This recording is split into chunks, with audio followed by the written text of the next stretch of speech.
Okay, howdy everyone. I'm back today. I'm in period garb.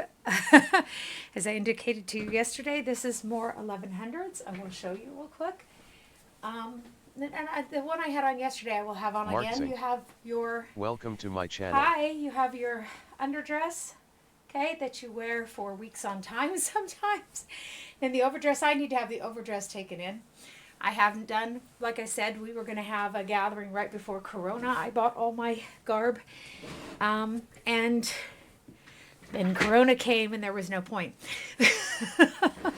So today I do have on a little wooden beaded cross. I do medieval history as a person of European extract. I do have Indian blood in me, but not enough to see as you see by looking at me. So let us continue our game.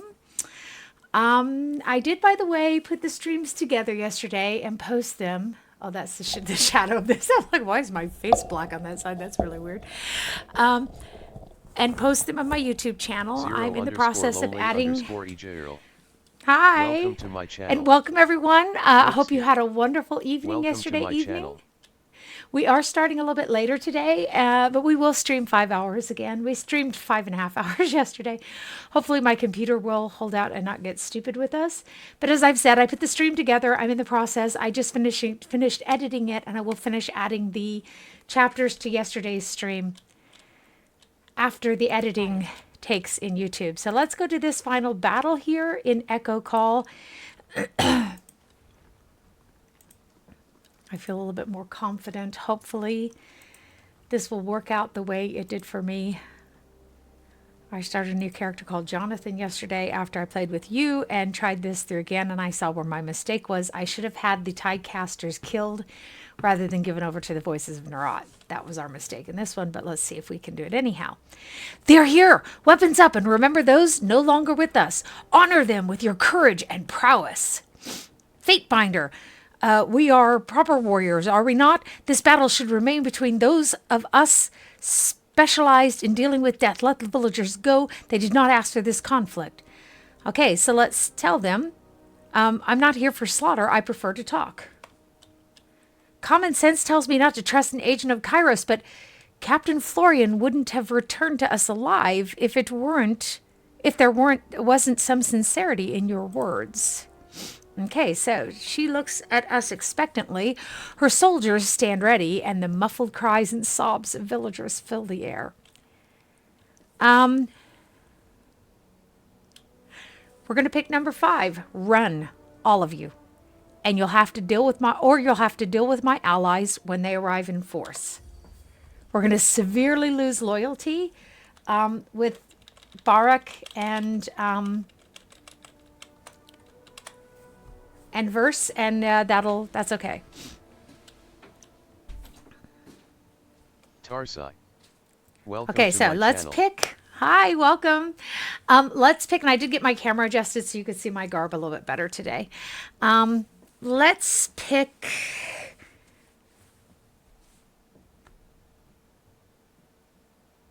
This one here. We must take Echocall Crossing. We've done that. Further battle is needless. Barik is just not going to like us, and that's just his own personal problem, in my opinion. Okay, then Florian was right. She nods a satisfied grin. Not all of the Archon's servants are anathema. I should be angry. You proved Florian's point. Can't wait to hear the end of that. She laughs to herself with a shake of her head. By the way, guys, this is my kitchen, so you will see my family come through here, okay? Because I've not got you cornered into a room. You're in the middle of my house, in the heart of my house, my home, as a matter of fact. Sure thought we'd have a fight on our hands. Her hand moves toward her belt, but it seems peace is on your mind. You meant it. You'd let us walk? Yes, I mean it. Run before it's too late. So number 2. I thought Kairos' army's devoid of honor. I am content to be wrong on this matter as well. Captain Matani gestures to her crew to break formation and depart with one hand as she pulls a parchment from her belt with the other and pushes the scroll into your grip. Captain Ari has had a hunch your mercy might not have been a fluke. She sends her regards and awaits your reply. Good luck, Fatebinder. She nods with a smile, then leaps off the side of the building. The sound of frantic running quickly follows. All that's happened so far in this war is one side is slaughtering the people, the other is recruiting them into their army. No one has shown any respect for these people. 00 at all. Darla. Okay? Welcome That's to why. my channel. Hi, welcome. That's why 00 we Ava. are Welcome taking to the my channel. sides. Hi, welcome. This is why we are taking the sides of the Tiersmen. This battle, this whole war has just been mismanaged.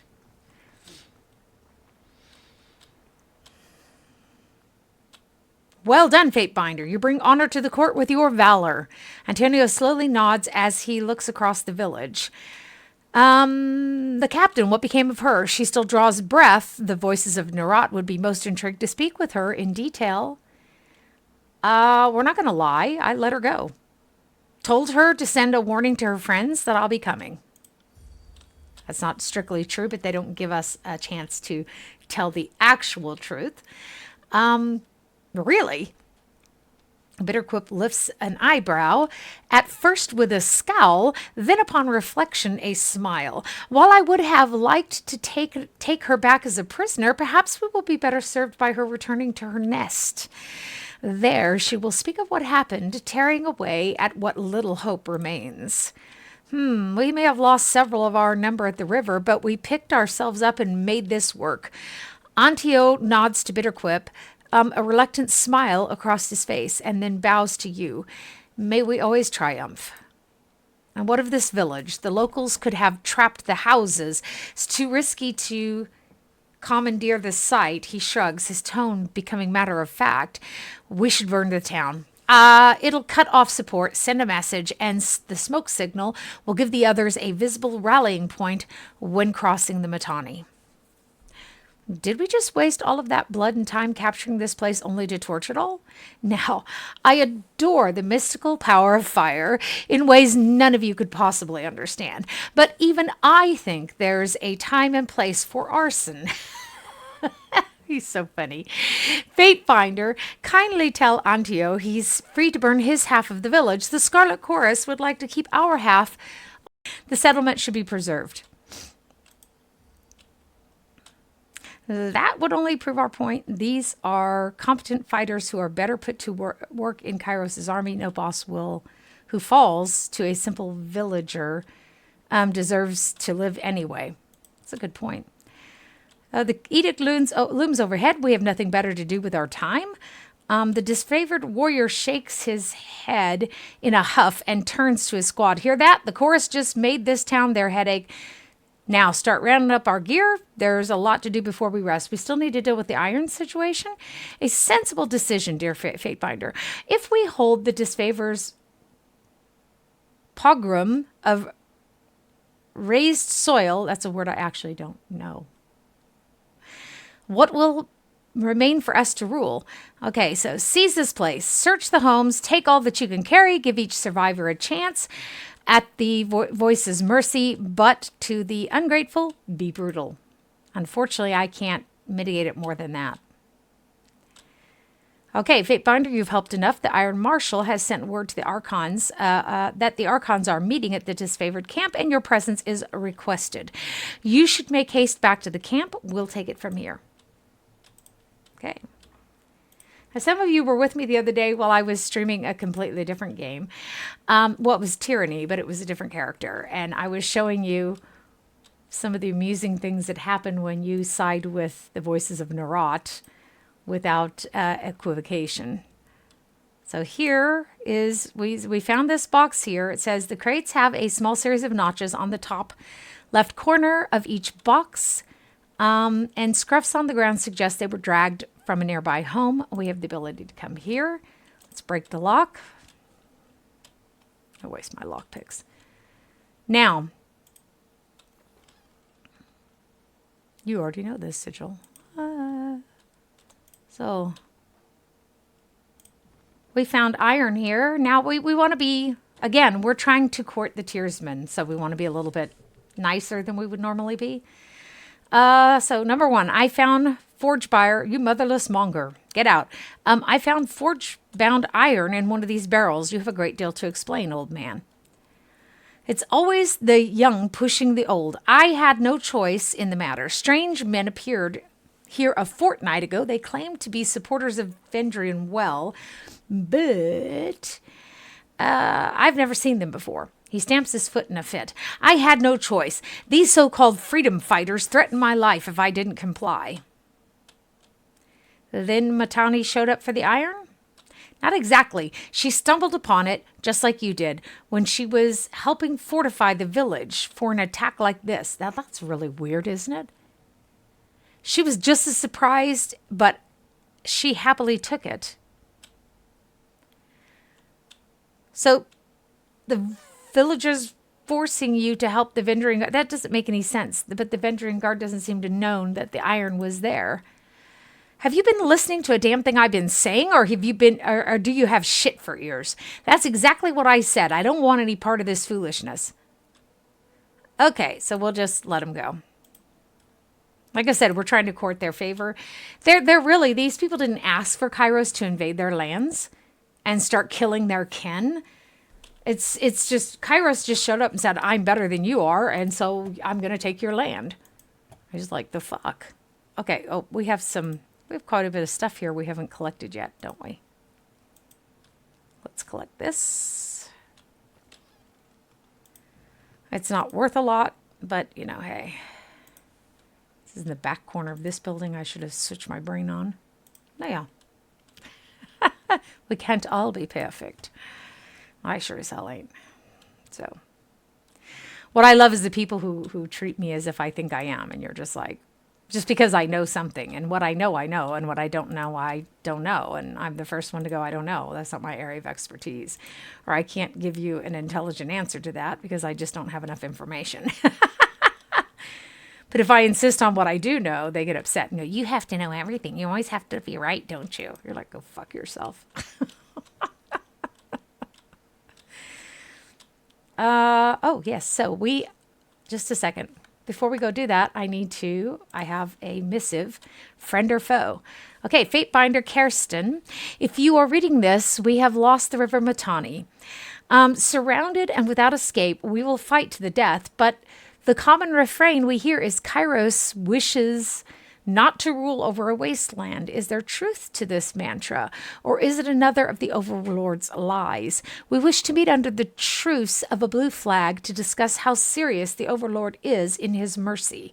See the reverse of this parchment for the directions to a meeting site. Arrive with only a small entourage.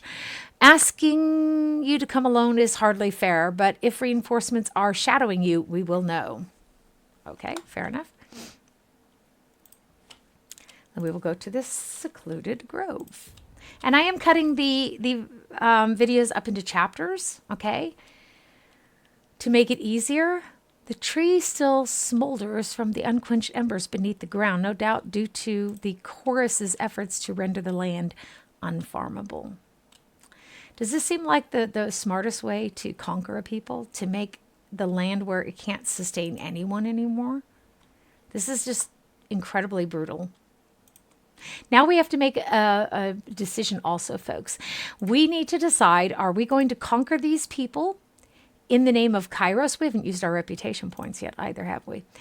Or are we going to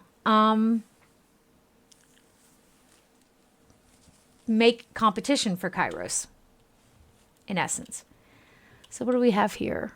We still haven't used these. Quickness, finesse, might. Allied, not self. 1 time per encounter I can do this, but it's a passive skill. Eh? It's weird. This, anyhow, I will get. So I'm not going to waste my time on that. So we can't pick these. There's only certain ones we can pick. Once per encounter, delay unconsciousness for 4 seconds is hardly long enough to do anything.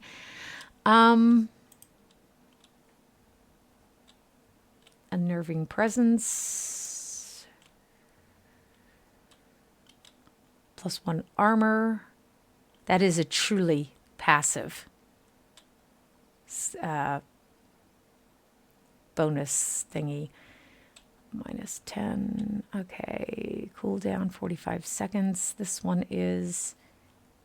This decreases the amount of time that the hostile effects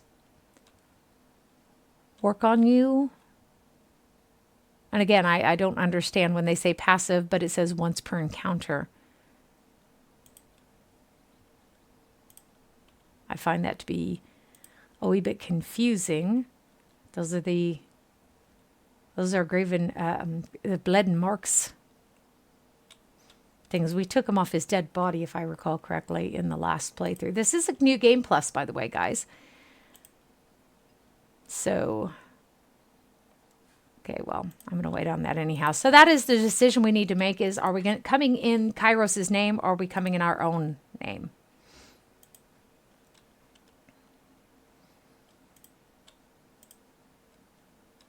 Before you stands Captain Tarkus Ari, de facto leader of the dwindling Vendrien Guard.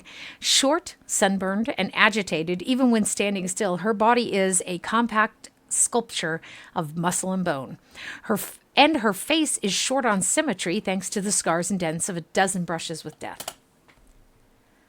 Why you grant an audience with this one mystifies me, Fatebinder. We should be running these Oathbreakers through and parading their ruined bodies about the battlefield. See, and this is exactly my problem with this.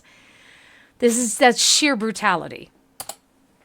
That's what these people are rising up against, is they're just wiping them out, putting them under the boot and treating them like shit. They're not even treating them with respect. Harsh, but I like it. You have my permission to stop negotiations in favor of Barik's plan any time now. So calm down. We're not here to start a fight. Couldn't care less. That's their problem.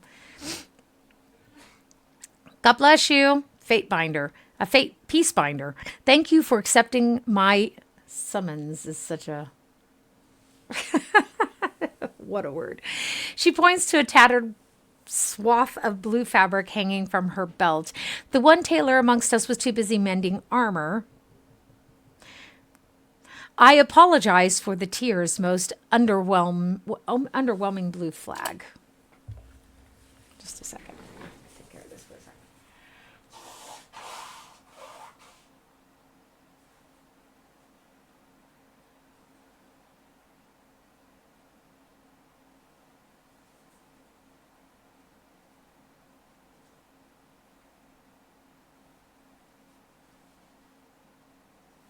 So my partner went hiking without me because I told him I do not feel like going hiking today.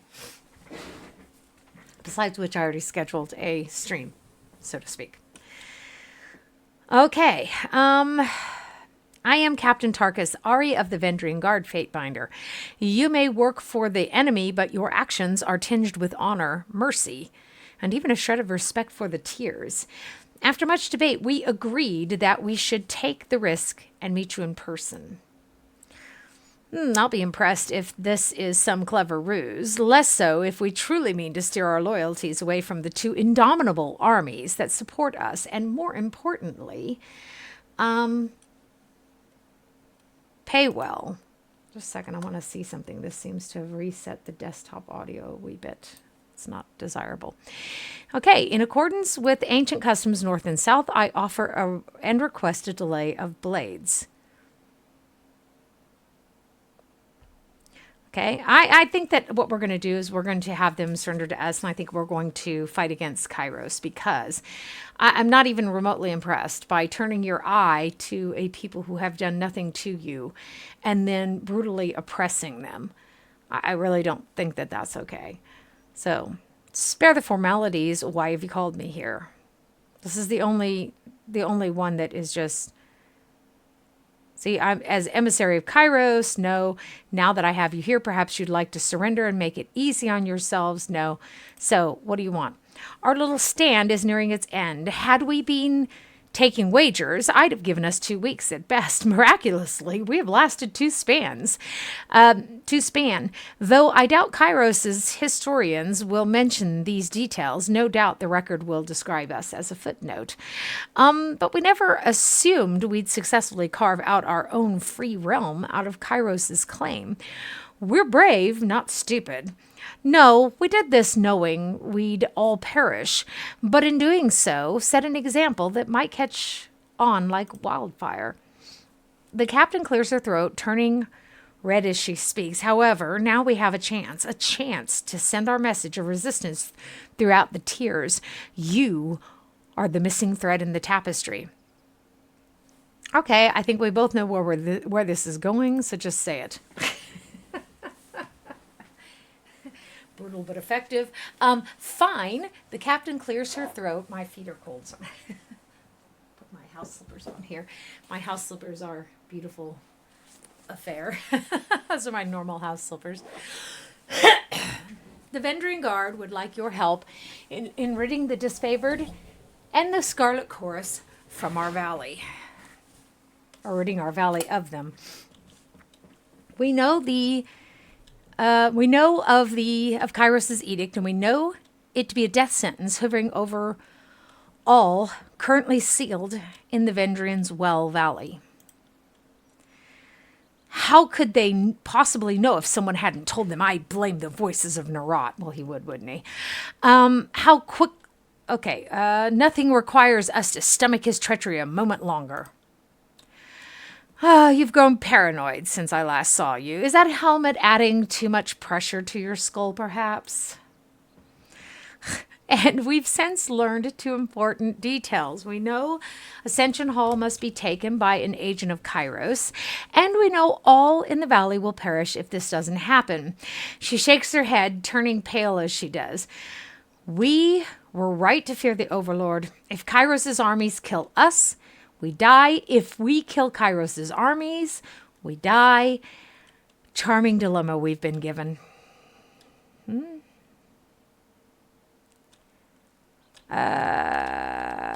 Okay, you wouldn't invite me here if you didn't have a plan, so what is it? Our plan is this. The captain takes a deep breath and straightens her posture. We want you to take Ascension Hall. We will... She coughs, tripping on her words. We will serve as your warriors, and then under your command, we would secure Ascension Hall in your name. I like the sound of that. Okay, and so that's our foolish notion. Ebb interrupts with a hollow laugh. What will you say, Fatebinder? You proclaim this edict. You are more an expert in the Overlord's logic. Will this work?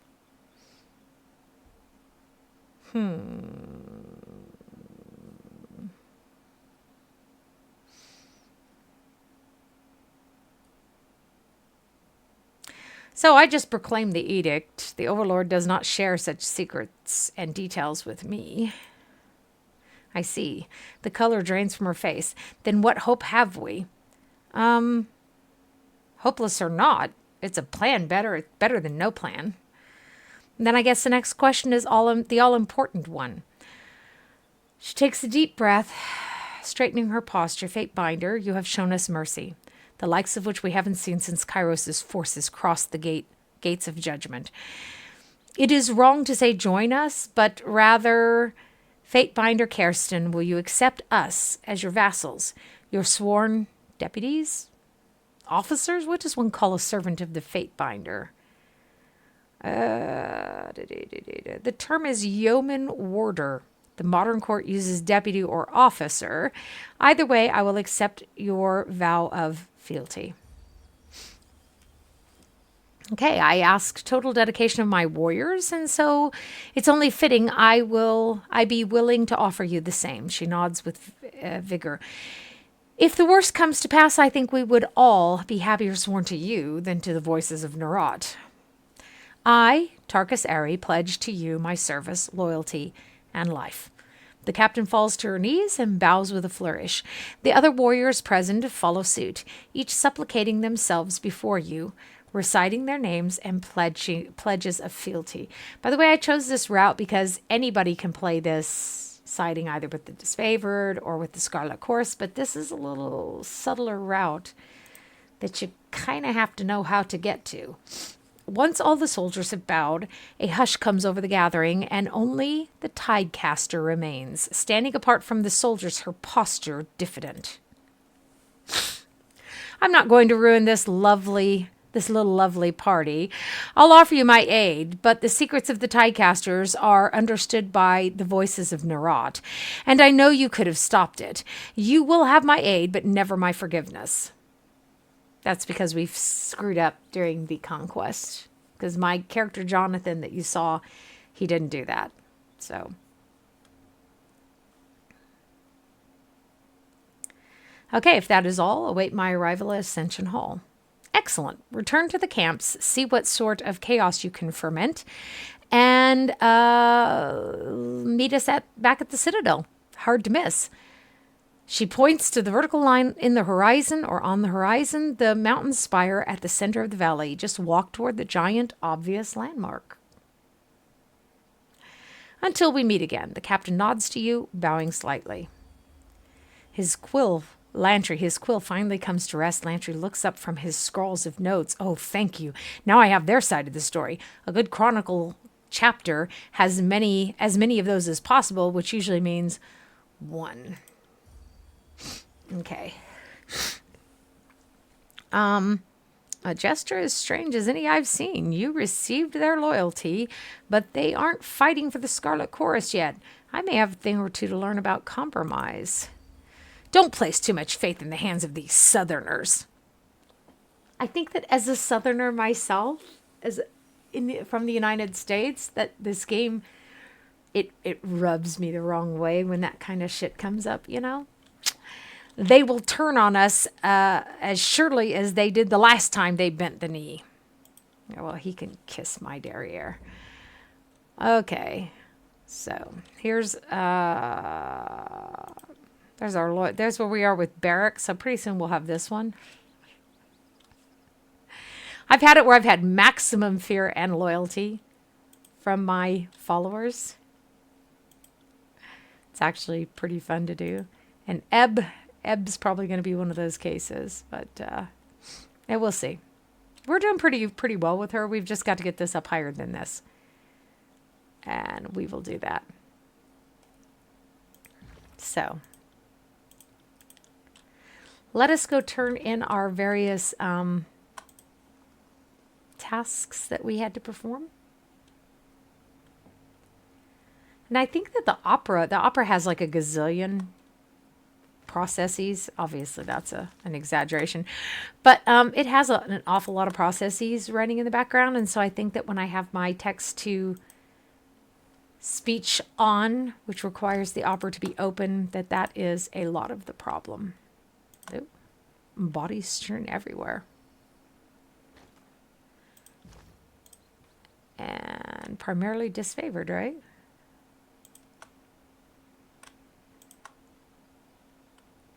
I'm not going to sneak around this whole place. It'll take us forever, and this is not what we want to do with our streaming time.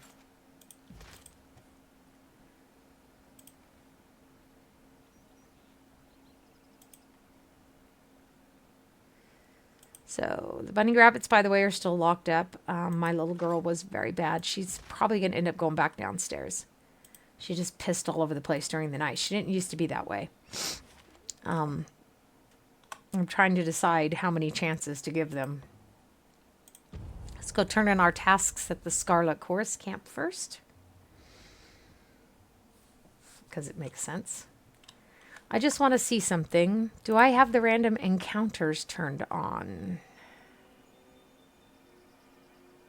Yeah, okay. Good. Those are just fun little encounters you have on the road.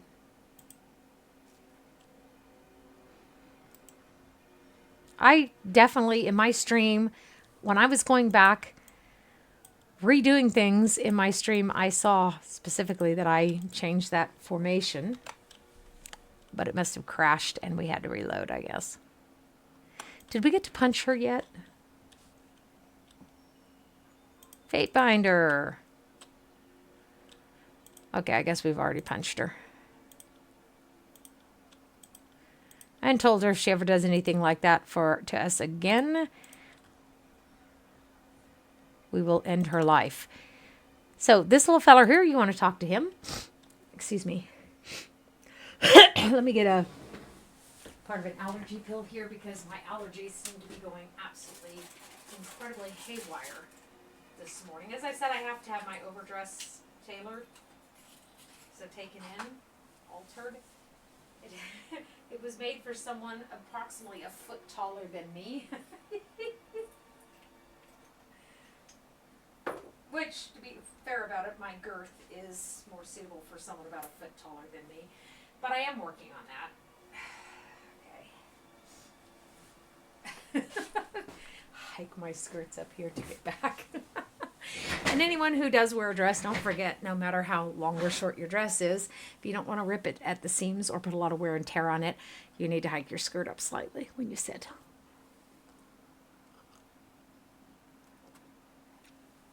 My one grandmother was a proper lady, and she taught me a lot of interesting stuff that is now a waste in this modern day. Okay, so, pale and wide-eyed, the Scarlet Chorus conscript takes slow, deep breaths as he shuffles with nervous energy. As soon as your eyes meet his, he looks away in panic, bowing his head and turning his body aside. Okay, look alive, soldier. This place eats the weak. Well, I didn't...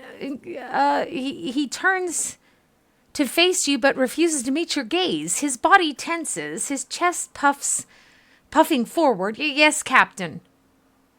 New to the chorus, Captain is a southern term. Kairos's armies have commanders, and I am neither. I shouldn't be here. His eyes widen as his voice rises to a near yell. The chorus, I don't know what I was thinking. I'm not like these people. He looks out over the camp. I'm going to die here, or at least I hope I die here, and soon. And I think, And just what is the mistake? Did someone take the vow for you?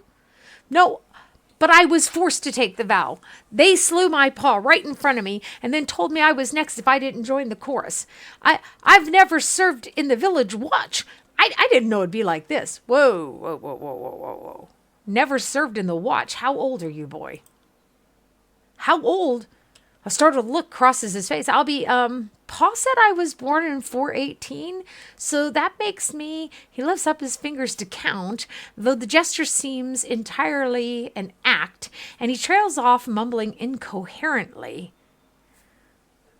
That makes you too young to be in the chorus. Summon your gang leader. I'll solve this. Eyes bright with a short-lived burst of hope, the boy glances at a scraggly, wiry-muscled man playing dice. Two-Tooth. His voice cracks as he calls to the gang boss. He looks pretty wicked, doesn't he? What's this then? The hard-cut, wiry-muscled man glares keenly at the two of you. Why the frig are you pestering my choir man, Fatebinder? His tone is biting, impatient, and simultaneously dismissive. Don't know if you can see, but I got a game to win, and the boy has boots to clean.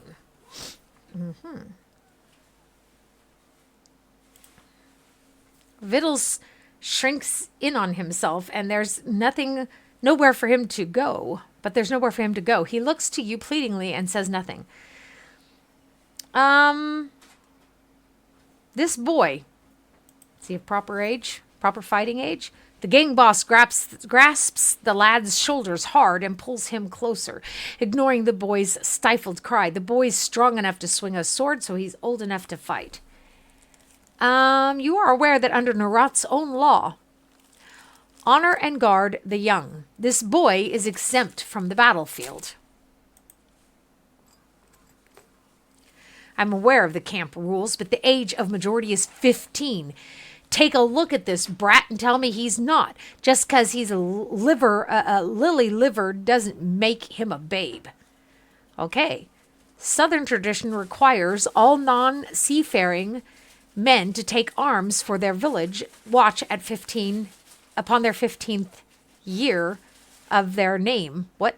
This boy had not yet served in the watch. That means he's not of age. Okay. Hey, sweetheart. Was war? Wolltest du nie... Es ist zu kalt für mich auch. Deswegen hatte ich gesagt, absolut nicht, no? Isn't it just my luck? He sneers at the kid as if the whole thing were his doing. Yet another winning streak gone cold. Well, go then. Go back to the slaves' quarter. No more fighting for victuals, is it? For now. Okay, so let's go with the lore 71. If you don't have these lore scores, these choices won't be available to you, obviously. Aren't you forgetting something? Children are valued and protected commodity in the chorus. He's a member of your gang. You'll need to properly serve and protect him until he comes of age. What's that? He sneers at victuals. But rather than shirking, the kid glares back, emboldened by your support. I think what the captain or what the fate binder is saying is that you can't hit me no more. He smiles for you. Green eyes, big and bright, right? But I can hit you now, boss, and you can't hit me back. And I can make demands like everyone else. Like, I'm really hungry and I want some boots that don't have holes in them. Okay, so here we go. Hit him all you like, kid. But be careful. In the chorus, the minute you murder someone, you come of age. So Two Tooth grits his jaw, ironed enough that he looks like as if he'll rattle victuals by his scrawny neck, but he merely flicks two fingers along the underside of his stubbled, scratchy chin and darts a nervous glance towards his Archon of War's tent. I get it. Children are sheltered by the voices. His voice constricts as he nervously swallows a mix of bile and vagrant chaw. I'll look out for the kid, I swear. Won't any harm come to him, or it'll be my prick what gets chopped. He offers you a final cold nod before shuffling back to his game of dice. So that's one of the things we can do. I don't know if we talk to these guys or not. They can offer us training in things that my fighter doesn't need. It's just magic training primarily. Have we talked to her yet? The one in the tin barrel. Remove my helmet. You address me, lady? Finer craftsmanship I have never seen.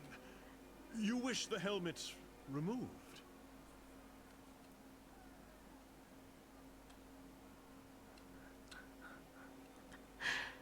Do she tells you, Barik. I'm just going to have fun with this. Finder.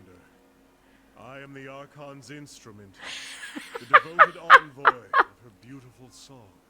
He's such an idiot. She picked the dumbest one in our group. This is gonna be good. Barik, is it? You don't appear to be the most dexterous soldier in the phalanx. Do you really think that's gonna work? Barik fumbles with the complex locking mechanism that fastens the helmet shut. Perplexed, he gives up and begins to pull at his own helmet, struggling to pry away at the metal fused to his shoulders and neck. It's your helmet, not mine. I must say, I'm incredibly impressed with the quality of underlings you've got there, Worm. Oh, what happened? My head feels like someone's been running back and forth inside of it. She usually tries that with me. I don't think I've had her try it with one of my followers. Once again, the worm dares to defy the songbird. Don't worry, little worm. One day the bird will get her prey. I have the feeling that we talked to her before. It's hard to keep it straight in my head because I play several games simultaneously. Excellent. So look down here. We have a favor of 1. Just a second. Let's look up here. Scarlet Chorus and the Disfavored are going to give us both crappy prices, so we'll wait for the merchant. And anything else? Yes. That was all we needed in this place. We won't be coming back. By the by. That was it. Ich hatte auch das Gefühl. Oh, you're not Lars, you're Lige. Nice try. That's what happens, by the way, sometimes when you come to kiss me. I'm like, what? No. Who are you? Stop for a moment. I would speak to you before you make any more mistakes. Just a second. Again, I'm beset by allergies this morning. I do have my candles on everywhere, as you see.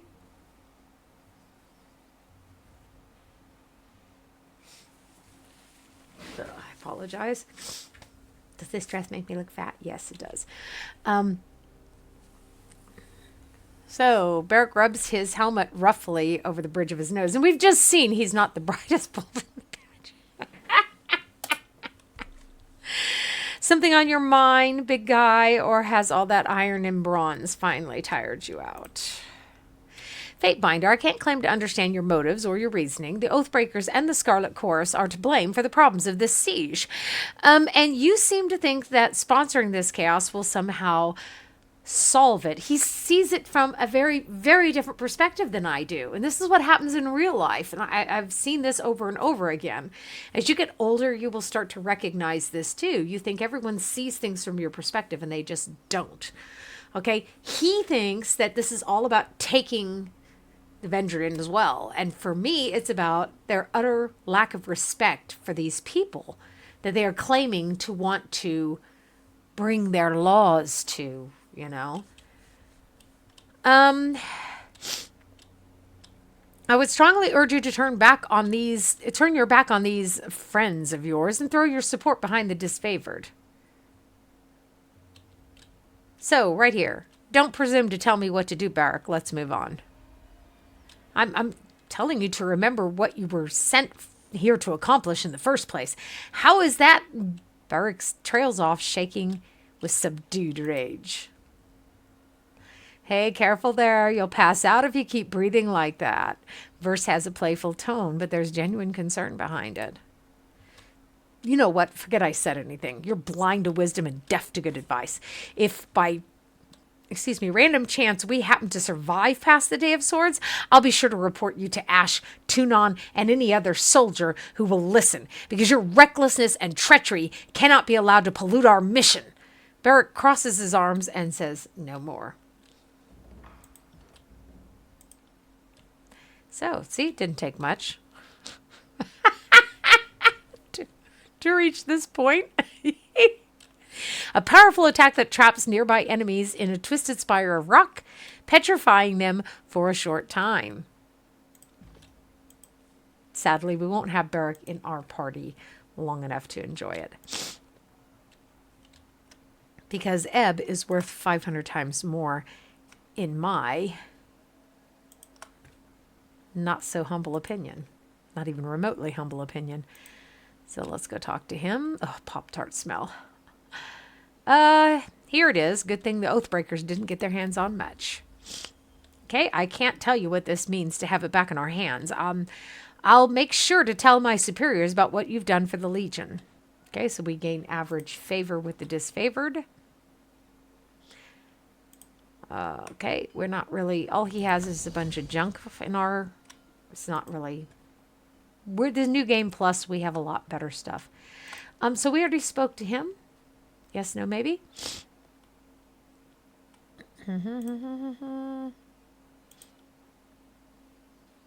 So we didn't already speak to him. Okay, well, basically he's... I don't question what your mages bring to the battle, Hellspar, but I have my reservations about your leaders. Why couldn't Radix show up to the siege himself?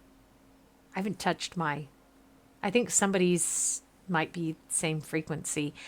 If he has more pressing issues than the state of the conquest, I should like to hear about it from his mouth. Okay, so if Radix is not inclined to help, maybe his next of kin will.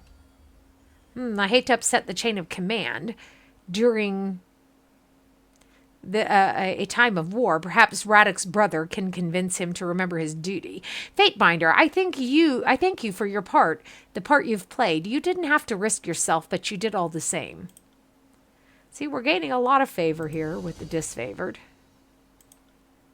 Well, lot is a relative term. You see, it's all sort of... you would think we would have more than that, wouldn't you? Oh, my nose is going absolutely haywire. So is there anything else we need here? Because in a moment, the whole world is going to shift. See about some training, maybe. Well, if it isn't the Fatebinder. Yeah. You're the one, right? I can't train. He can train. He does one-handed weapons as well. Shits and grins. I probably shouldn't have done that. All of a sudden, my nose is running as if I'm cleaning out my rabbit cages. Okay. Let's go in and face the music. We actually don't want to support either one of them. But we do want to cause dissension. Distension. Maybe that too. How can we trust your rabble not to turn at this last moment? How many of your conscripts have family bonds to the Vendrien Guard? It is decided. The Disfavored will take the vanguard of the assault. It is the only way to assure success before the... Both of them act like they're in charge. Okay, Graven Ash's roar pulses your eardrums. His face reddens as he yells. Oh, you're so young. We can forgive you for being stupid. Without your Archon of Stone to bring down those walls, you're out of your element. Only the chorus has the numbers required to swarm the walls from all sides. We will lead the vanguard of this battle. I think maybe my son is on the same frequency. I don't know. The best the chorus could accomplish would be leading a ramp-shaped pile of corpses propped up against Yes, the but you're walls here, for my so you warriors couldn't to be use. adjusting your Their headphones. fortifications are not a concern. My headphones Even adjust understaffed, my randomly, earthshakers could periodically. breach the masonry in short order. It's really weird. I'm not touching them. Maybe my hair is touching them a little bit too hard. What? Yesterday I had a ponytail, though. Okay. Another brilliant idea. Cam's cult is, we're sure, every bit as trustworthy and sane as the late Archon of Stone himself. You did notice the spire at the center of the Citadel? Hard to miss it, being only the tallest thing on the horizon and such. Certainly your Earth mages won't do anything stupid like, say, breaking the spire's foundation. What could possibly go wrong? He's not wrong. We love saying that name, Karn, just to watch him squirm. Graven Ash had so much hair back before he met us. I trust them more than I trust Excuse your me. searches of rapists, sellswords, and turncoat tearsmen. Tunon's Fatebinder has arrived. Oh, thank you for noticing me.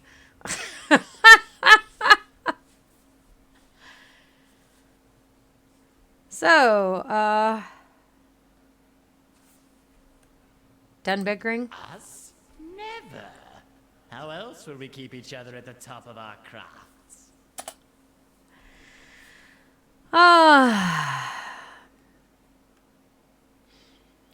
I think this time they're going to force us to choose a side. Okay, and this time we're going to go ahead and choose the disfavored, but we're not going to show up.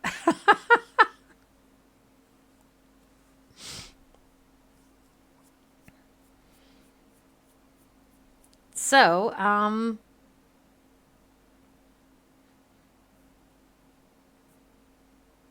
let's piss him off a little bit. You feel the Legion did not pull its weight. Perhaps my troops should conduct themselves as undisciplined, uncooperative children, as is the case in the chorus. Would that be more to your liking? Now that we are all assembled... I've never said that to him. The Scarlet Chorus was going to resolve the Oathbreaker presence in the Outer Valley. What became of that? Yes, what did become of that? We should know already, yet we do not. I find him If we so are not entertaining. mistaken, the Fatebinder played a pivotal role in this operation. Fifth Eye, shed light on this baffling question. It is a case of mysterious disappearances. The Oathbreaker patrol disappeared. So too did Pelox Florian. So too did our scouts sent to follow the Fatebinder. Really? They sent scouts to follow me? Explain this at once. Were the Oathbreakers at Trip Nettle destroyed? Are you seriously talking to me that way? Chorus knows so little about its own operation. There were Oathbreakers at Trip Nettle, but they're gone now. Apologies. I couldn't bring any live captives. I've no idea how the chorus can be so ignorant Iron Marshal, regarding the I details. understand we've established a foothold across the Matani. Report. Securing the Mitanni was a gruesome affair. An ancient of the School of Tides still lives, and the river was turned against us. Despite our losses, the day ended in success at Echocall Crossing, though victory came at great cost. When it came time to secure the nearby Echocall village, there was a distressing discovery. The villagers had been stashing iron weaponry, no doubt stolen from our supply lines. Commander Antio wished to burn the village, but the chorus disagreed and the Fatebinder backed their claim. We're just pissing him off left and right, aren't we? One detail my reports have failed to explain, the fate of the enemy captain. She seems to have escaped during the fighting at Echocall village. All reports indicate that the Fatebinder was the first to the village. She turns to you, head tilted to the side. Tell us, good Fatebinder, what became of the enemy leader? I let her go. Did what? Kairos' Day of Swords approaches, and our allies in the Disfavored and the court refuse to work with us. There is clearly only one reason for this.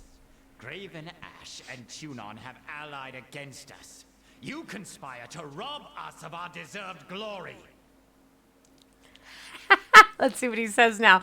Emerald-colored trails appear in the air as the Archon madly swings his scepter. We see how it really is. You're all against us. Just because you're paranoid doesn't mean they're not after you, right? So, if you two are unwilling to work together as Fatebinder of Tunon, I will order you to do so. With whom do you stand? So, either way, I'm going to be lying, obviously. I'll pick Graven Ash this time. We've pissed him off enough. You honor us, as I knew you would. You have made the right choice. The Disfavored have stood at the forefront of battle since the first days of the war. And now, we have the honor of winning this final battle. Our beloved chorus! We have too many lives to protect. We can't allow your foolish decision to destroy us all! A brilliant emerald green radiates from the Archon, and the chatter of a busy marketplace seems to fill the tent. The scepter he normally holds as a playful prop is now clutched as a bludgeon, ready to strike. No, we did not work so hard only to be denied our rightful glory in the end. You will die with the Disfavored. I think maybe he doesn't like us anymore. You would dare harm me and our guest from the court? The air crackles with electricity as Graven Ash, my dyslexia won't let loose, lifts his mouth to strike.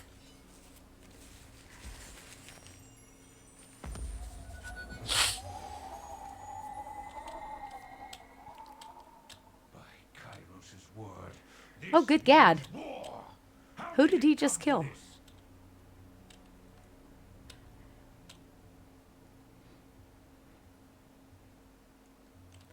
I saw you step in front of me, thank you. Just old soldier reflexes. Couldn't be sure if it was still trying gonna a betray simple him. illusion or a bolt of fire. Either way, needed to be sure my guest didn't perish in my war tent. Wouldn't be able to live that one down. Are you sure you wish to go to war against the chorus? What other choice am I giving? It is clear the voices of Narat would endanger all of us out of vanity. Besides, we all know when this war is over, someone must rule and protect the Tiers. So I will start protecting the Tears from the depravity of the Scarlet Chorus. Yes. And instead of having false allies on our side, at least we can march on the Citadel knowing full well who is friend and foe. Oh, that's what you Goes think. without saying. The Disfavored needs you now for this glorious battle. Please speak with the Iron Marshal. She will give you the specifics of our plan. The Archon of Secrets left behind one of his spies. Perhaps we should send her back to her master in pieces. Graven Ash narrows his eyes and points a finger at Verse.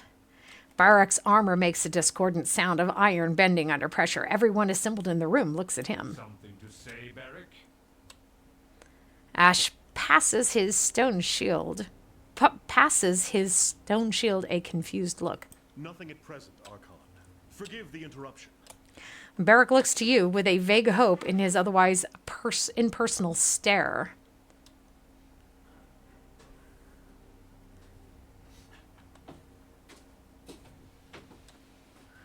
Okay, Verse is with me. You would harbor the Archon's henchmen in your company?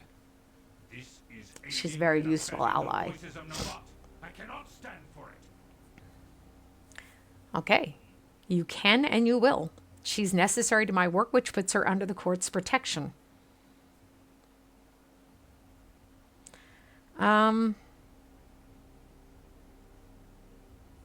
Or we could say, maybe I want the voices to think I'm being carefully observed. So I like this one better. You can and you will. She's necessary to my work. Dangerous game, Binder. I am. You wish to hold a venomous serpent so close, I will allow you your own self-destruction. Now leave me. When you are ready to join the assault, speak to the Iron Marshal. Don't remember if we looted this tent earlier. I almost think we forgot to loot the tent. It's not like there's a lot of stuff here, but... Oh, good gad. I think maybe I'll take some zinc as well. Some vitamin C. Maybe I'm actually catching a cold. Maybe it's because it's fucking freezing cold in this room. Maybe I'll just turn on the heater. Okay, so this is held for an hour. I don't want to curse us or jinx us. On it. Y'all have fun with that. Because we have other plans. This guy, what's our 0-0? Okay, let's see what our loyalty, reputation is with you. Fatebinder. Under his helmet, you can hear something that's either iron shearing apart or Barik grinding his jaw. You lied to the great general. You have no intention of leading the assault with the Disfavored. And what's more, you made me complicit in this treachery.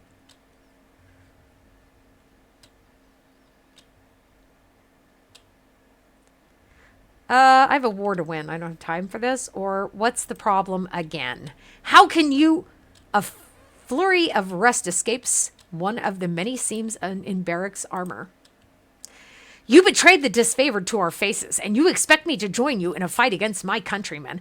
I may be pledged to your service, but not even Kairos would hold me to that, given what you intend. Unless you turn around right now and state your intentions to stand by our side with the Iron Marshal, you can consider me ejected from service on the grounds that you are a traitor. Where did you pick up the legal speak, Rust Bucket? Have you been reading the Fatebinder's diary?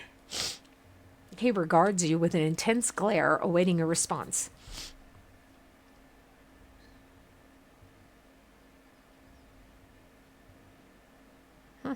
We can say this.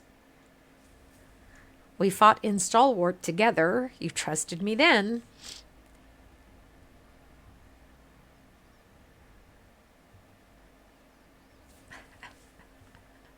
One of us is doing their job and one of us is standing in the other one's way, but that's his point, you know. Tunon sent us on with a mission. Do you think I'd be such a fool to forget? Let's take the conquest one. He appears to take your words seriously. It's true. You traveled with the vanguard of the Legion in the darkest hour of war. But you fucked us in the end, Stormcaller. And now you're fucking us again. Hey, I didn't have any choice, okay? Okay, Tunon sent me with a mission. Do you think I would forget? Sometimes I wonder, Fatebinder, and yet you wouldn't turn your back on a decorated career without cause. So perhaps there's something to what you say. When you ask me to take up arms against my countrymen, how can I possibly follow? How do I know this is the right course? So let's see. Let's see. If the Oathbreakers try to twist this to their advantage, let me do the thinking for us. Tunon would prefer it that way. Neither of the Archons is thinking straight, but I am, and I suspect you are as well. Let's take control of this siege. Ashengrave protects, but I aim to solve. Join me. You Northerners are so gullible, I'll share a laugh with Ari about this when it's over, or you don't. I'm going to join the Oathbreakers, and any of you Ironclads who stand in my way will die. Let's see if we're going to really just piss him off. He regards you across the long silence. If Tunon only knew that you would come to destroy everything we built here. He raises his arm, the tension in his elbow building until he simply lets it fall again. I'm done with you. I stand with the Iron Legion, and I will stay true to my vows, even if you are taking a steaming, treacherous shit all over yours. Oh, come on, Barik, stop this. You're more than the Archon's errand boy. What do you say we watch the Fatebinder take the treacherous shit together? Take that treacherous shit together. Farewell, Fatebinder. Farewell, verse.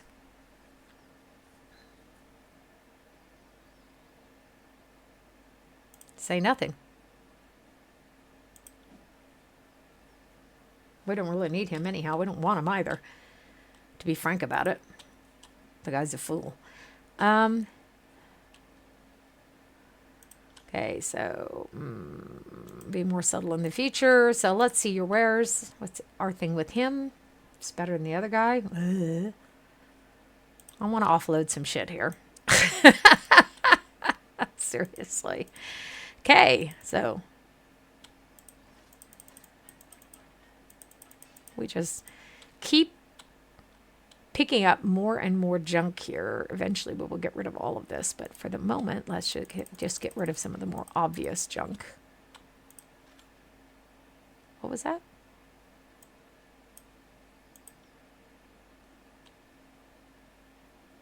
Oh, that's ours. Is that ours too? No.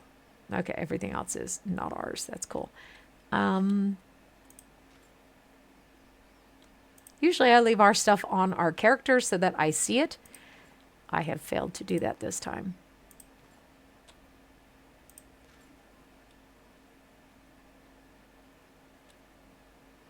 What? Oh! Oh, I see. Okay, that's not ours.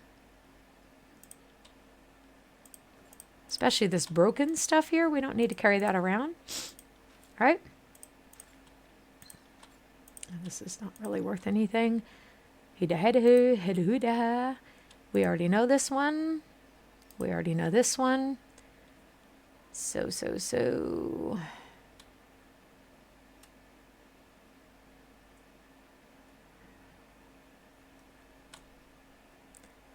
Okay, so that'll give us some additional rings here. Does he have anything of interest? There's nothing of interest here.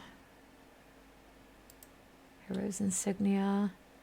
Immune to frightened and terrified. That actually seems quite sensible. What do you have? What do you have? Most of the stuff I just sold to you. Let's get your healing potions here. It's hard to find good healing potions in this game because they didn't, when they did a new game plus, they didn't put a lot of effort into it, in my opinion, for what that may or may not be worth to you. Let's go take a look at his stuff again, just for shits and grins. Let's see your wares.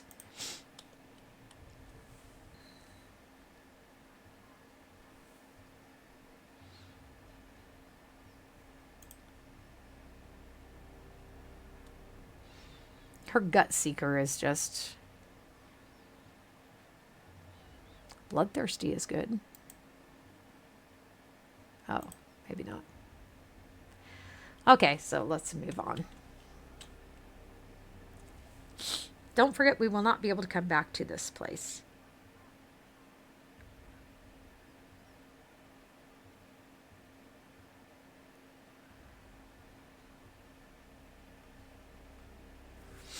Okay. Now you. So see says. So we have a word fight here. I sided with the Disfavored this time. I don't think it's going to change anything. I think that we're going to have to face the Disfavored outside and the Scarlet Chorus inside. Really don't think that's going to change anything. So let us hope that the Tidecaster will join us. Or we will be short one person. We did really screw that up, didn't we? Just by through the conquest, just by giving her people over to the voices of Nerat, pissed her off enough. Which is understandable. Okay. I think she's going to come to our side anyhow. You've returned. We were beginning to fear you had been detained, or worse, changed your mind. A few of my soldiers doubted you. Thank you for proving them wrong. So we lost Major Wrath with them, gained some loyalty with Ebb, and lost a little bit of fear. Shada. Our scouts confirmed that the Disfavored and Scarlet Chorus are on full march, though their troops don't move as one. I trust you were able to drive a wedge between the Archons.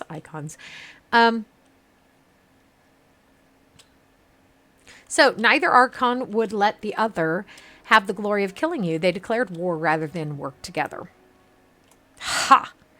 The captain belts out a loud, awkward laugh. So killing and defiling us is such a great honor, neither will share it. Not sure if I should be flattered or revolted.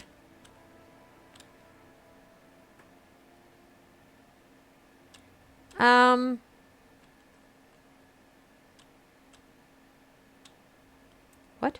There was some talk of, consorting with Oathbreakers. Is that true? To an extent, yes. Almost 2 span back, we traded our Disfavored prisoners, as is our tradition, for what we thought was a truce from both armies. Fighting tapered, but didn't cease entirely. Still, we were happy for any let-up in the hostilities. I was hoping she would give us more than that. So, we should get ready for the attack. Agreed. We're about to have the Overlord's 2 armies crash down upon us. This is going to get messy. Their lack of cohesion is our saving grace. We can hope they take their eyes off of the prize and turn on each other. No.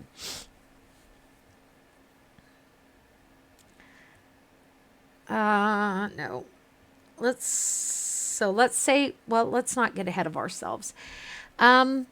I noticed a few sages have joined our cause. I assume they are enchanting the Citadel's defenses. We adopted a few of the stragglers that fled the burning library. They're a shifty bunch. Ebb really doesn't trust the sages from the Ink and Quill. But given the circumstances, we're forced to trust. She stares at you for a long moment, whatever we can get.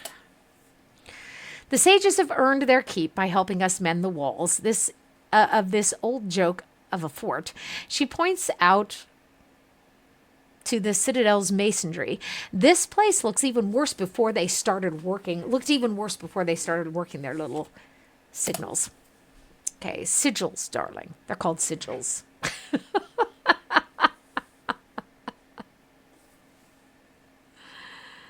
Okay, so ready yourself. Victory is almost at hand. I applaud your spirit, if nothing else. We get that heroic last stand, and we've been daydreaming about. Okay. Captain Tarkus nods with a stern grimace and turns to her soldiers. Lads, lasses, get your crews ready and in position. Battle awaits. Battle is upon us. The time for worrying is over. Addressing the Vendrien guard, Ari ties off the straps of her gauntlets, flexing her fingers as she tightens the grip. And now we fight as best we can until there's no fight left to give. Surrender means a slow death. or something worse. Perhaps being Narat's plaything. So long as you draw breath, keep swinging. Fatebinder, I need you to join the crew stationed by the wall to the east. I don't have enough hands to cover this whole citadel. And if we're right, that's where the disfavored, yes, it's the same no matter who I side with. Okay, we'll strike. I will keep our remaining troops here to protect the front gates against the Scarlet Chorus. I'm pulling rank and calling it. I'm on escort. I'll make sure nothing happens to the Fatebinder. I was beginning to think she wasn't going to join us. The Fatebinder can take care of herself. Besides, well, maybe I want to keep a watchful eye on our new ally. Besides, they must know more about me now after Echocall, and I'm certain they'll single me out if they see me. I figure if I stand next to the traitor Fatebinder, the enemy might be paralyzed with indecision over whom to attack. If I had a few extra shield bearers, I'd argue with you, but you're right. Perhaps it's better you fight alongside the binder. Now I'm headed... That's such a cute view right there. I would love to have that as an available portrait. Now I'm headed to the keep. Hopefully the battle doesn't get that far. The captain nods as she turns to leave, tapping her finger to her temple in salute. Hear that? That's the sound of victory coming. Best luck to y'all.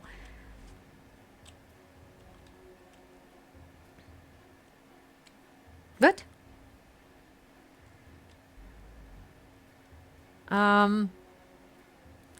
Let's see. Sure, let's see how you fight. Or I would welcome your assistance. Let's see how you fight. Both give us a little bit of loyalty. That's the spirit. What's the worst that could happen? We die horribly and take a lot of foreign shitheels with us. Not like I had better plans for today. Good hunting, Fatebinder. The captain taps her helmet and salutes in salute before turning to face the rest of her crew. Take positions and ready your weapons. By the way, guys, again, there is a lot of reading this because it is a role-play game. If you're a power gamer, you're probably just going to click through the conversations and not really, and then the game won't be as much fun for you. I am sorry, but your choices do have impact in this game. Okay. So we just unlocked Sun's Spear. Just a second.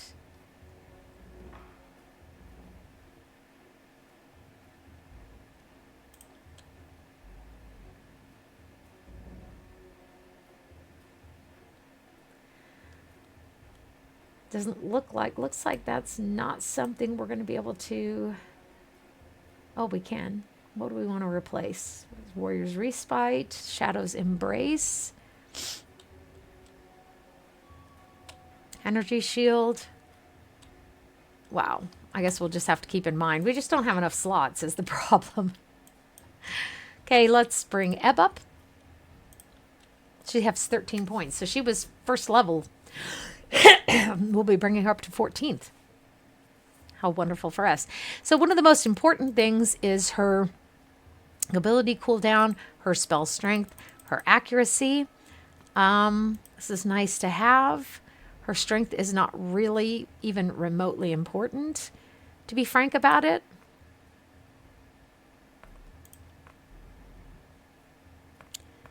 Let's give her those two. Save that. Oh, we have a missive. Kirsten, the Archons informed me that the recapture of the Citadel from Vendrien insurrectionists continue apace, that they wrote separately from their divergent tactical intentions engenders no small concern. But I trust now in your efforts. May your good judgment see you through the coming confrontation with glory and success and back to safety, the safety of our court. Let's just thank him and send our response. So, Ebb, we need this. We need this. We need this. I say need, I mean want. For me, it's the same thing. Afflictions applied to Ebb have their durations reduced. What else do we would like to have that? That's a nice to have. without question. Eb's presence frightens nearby Bane. That will be a good one to have later. We gain extra lore and spells. Control Gravelight skills. Okay. What do we have here? Conjure enchanted waters to wash over the target, removing any hostile effects. That's a cute one to have. What's this? While Eb is not taking damage, her recovery time is reduced and she strikes twice with her normal attacks. Being hit removes this bonus for a few seconds. We could do that. Frost damage, which is, I don't know, is the water damage considered frost damage? I guess it is. What's this? Gain a bonus to damage dealt by magic stabs. This is a repelling wave, which is not bad to have. Okay, once per encounter, when Eb's health is critical, she triggers a nova of repelling waters to surge outward around her, pushing foes back. That's a nice one. When Mother's Embrace erupts, nearby enemies are get drown damage, create a thick fog, spells and abilities. Okay, so let's take that one.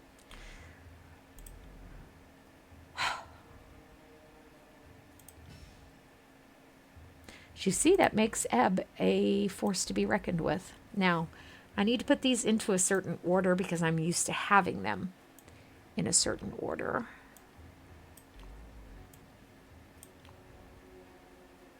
This is a nice one. This will suspend us in the air, and let us heal. So the other thing we need to make sure of is she has... Okay, she has those. Well, let's give her some more, too. Shits and grins. It's a good thing we didn't get rid of those. Right?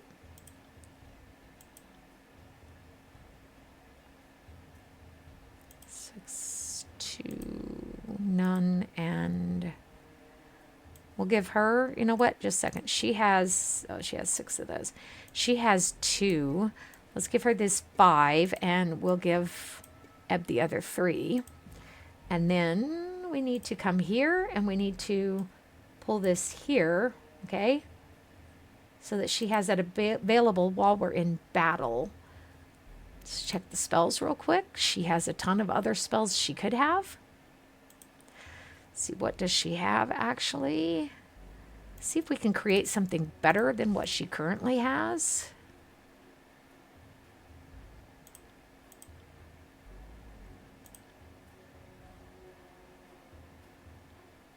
Definitely. So let's assign her this. I don't think we have Gravelight. Shit, that's the one we're missing. We're missing the Gravelight magic. I keep wondering which one I'm missing on all my characters. There's 11 schools. We're missing the Gravelight magic.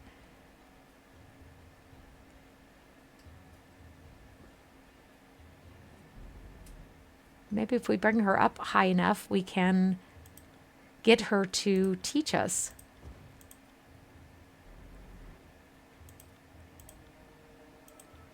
This one does fire and frost, by the way.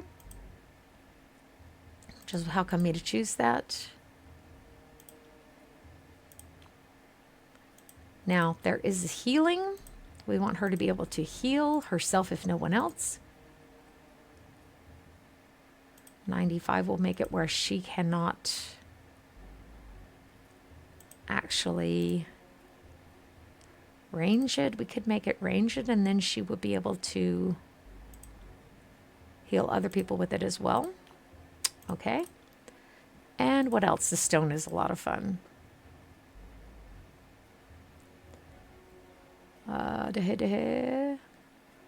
Random targets within a circular area. I think that's going to take way too much, yeah. So let's just do this one. This one and this one. Give it a little bit of extra accuracy. Okay. Eventually we'll go through and update our own spells as well, by the way. That's just part of the game maintenance. If you don't do it, you're going to suck. And your game's going to suck. You suck. Everybody's going like, what? Bitch. How rude. Right.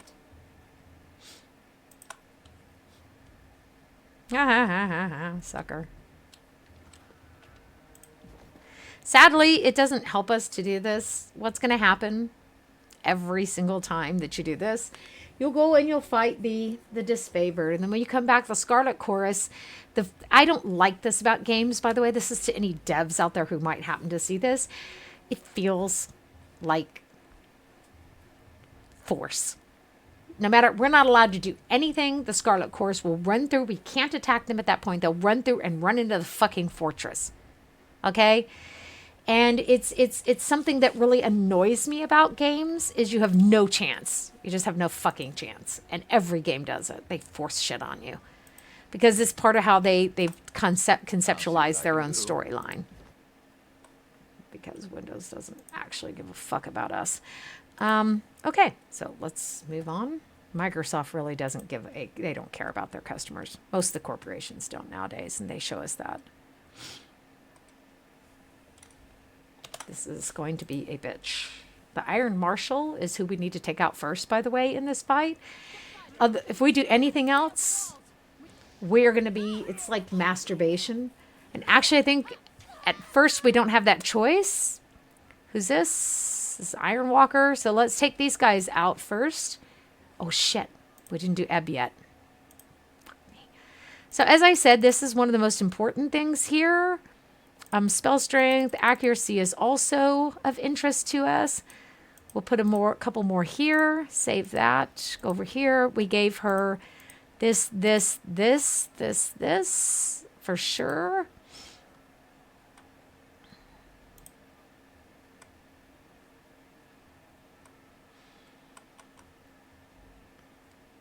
We gave her that.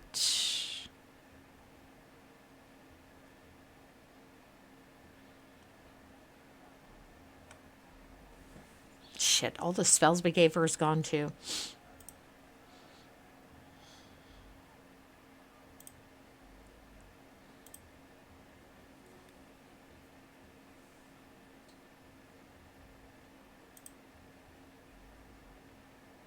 Wow.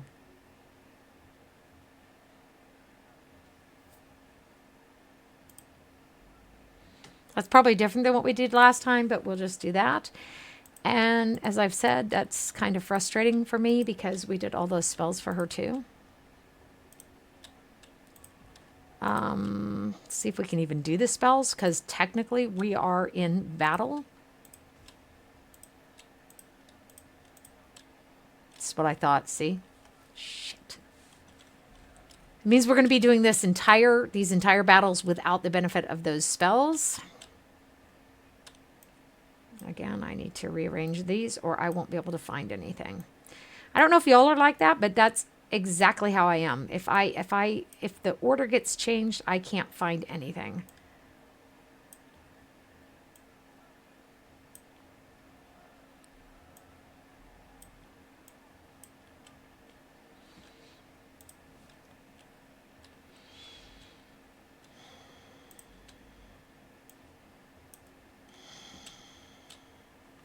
She has no healing for the battle either. Fuck me. Okay, well, let's make the best out of this situation. See what we can do with this. There's only 3 of them, but when this battle ends, you have the next battle. There is nothing, you know what? We just save this. Let me load that.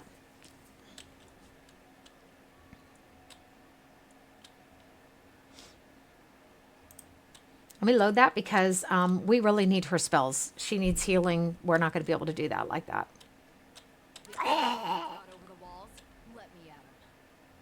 The fuck? Okay, that's not what I wanted. So I guess I need to load this one. Actually, we could have gone with that one, I guess. It doesn't matter. Let's just take it this way. Okay. Let's bring her up again. Sagamol.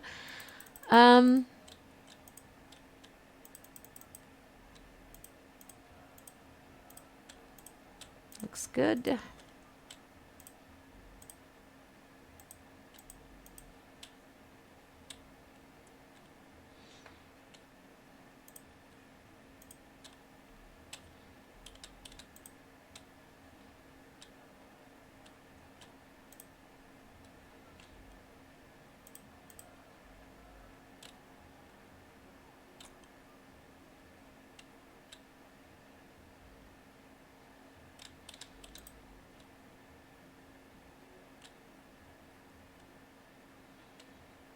Whoa, Ebb summons water from the target's blood and tissue.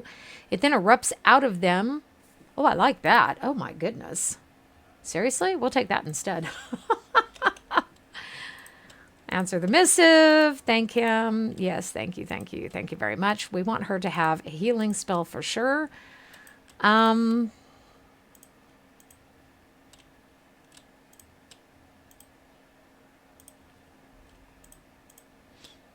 So let's upgrade her spells that she has right now.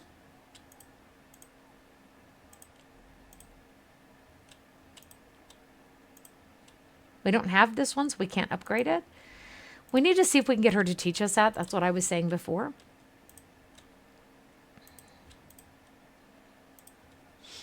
Fire and Frost. And that's already 60, 80, 90. Let's do this. And then let's do a Frost spell, Pure.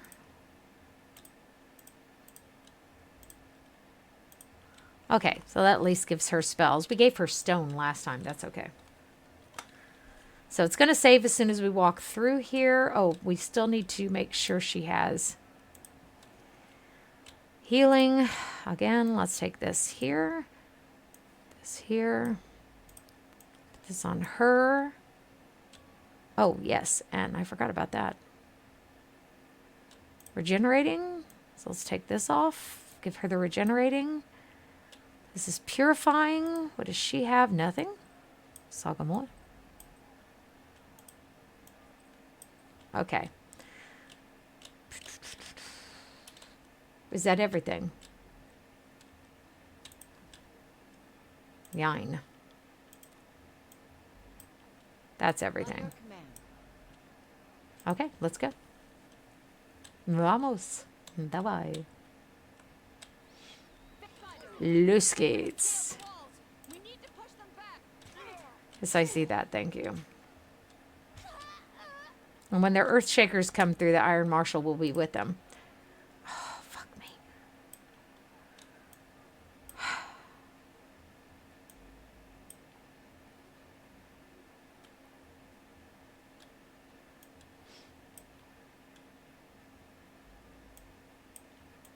Okay, I don't have a lot of room for her spells here, unfortunately.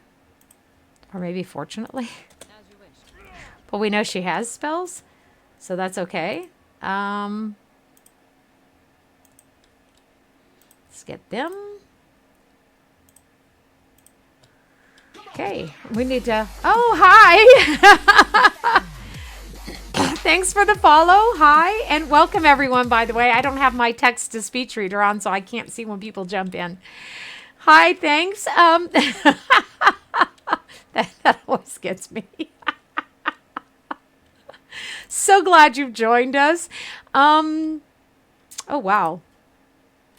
He's just going to be really kind of difficult. So we are in the middle of the battle. We've sided with the Tearsmen, by the way, for those of you who have just joined us or joined us in between. And yeah, don't forget to subscribe or follow me and turn on your notifications so you know when I'm streaming. Terrific. Okay. We are gracefully battling with some computer issues. Let's take him. This throws him up, it tosses him in the air and throws him back down with huge force, and it works 100% of the time. Just quite nice. So now let's dance on his body. And... oh yeah, we used a spell, didn't we?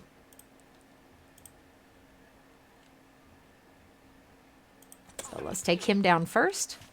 We're focusing on one person in the hopes of overwhelming them. Oh, yeah. She can, like, get all of them, can't she? Cool.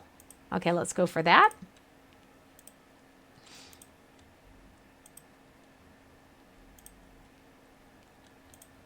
And we've got quite a lot going on. This is a new game plus, by the way, guys. Not that you start playing the game expect to be this powerful. You can tell by their levels here.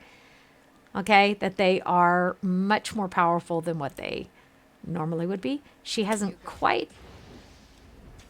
okay, now she's cast her fire spell. Fire and ice, baby. Fire and ice. You keep a careful watch on them, you'll see when you can do something else with them. Yeah, honey, I know. So, oh wow, that's nice. She did some good damage with that, didn't she? He is still doing that. She is doing nothing at the moment. Let's turn over there. See how many of them we can take out. Terrible at this. How am I not dead? I love that. Let's heal her too. Ooh. Her magic sucks, apparently. And that's really kind of funny. This one is False Pit. Yep.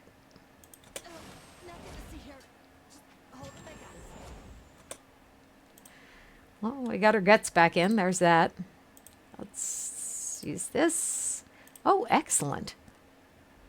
Somebody healed him. Bugger me. So we're going to have to take the chance here. And what are you doing? Nothing. Absolutely nothing. Crush him.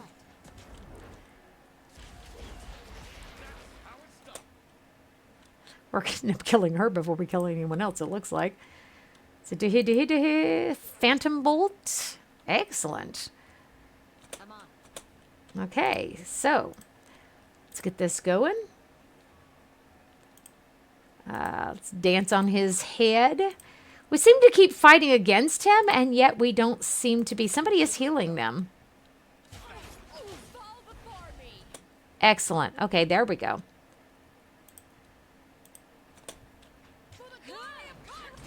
There we go. Now that's going to let us focus on these guys here. And I'll just have her do that. Up, poop, poop, poop, poop, poop, poop, poop, poop. There we go. Obviously, if you get a little circle with a little X in it, that means that you're not going to be able to do that, and you need to think of something else. Oh, her magic is more effective against that person. That's excellent. And I have a cleave, so let's just go and hit this person.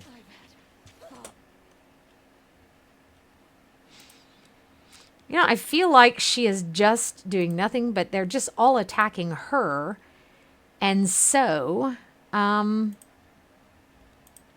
seem to be doing nothing but healing her. Tidal Burst. I don't remember having given him that. Where did he get that? Maybe we did. Aha, it's one of those things. Bring him over here then. She still hasn't cast her spell yet. What happened there, darling? I'll take care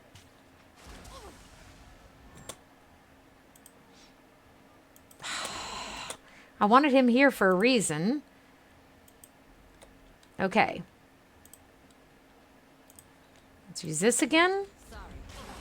Whoop. I guess that's true. It's a no.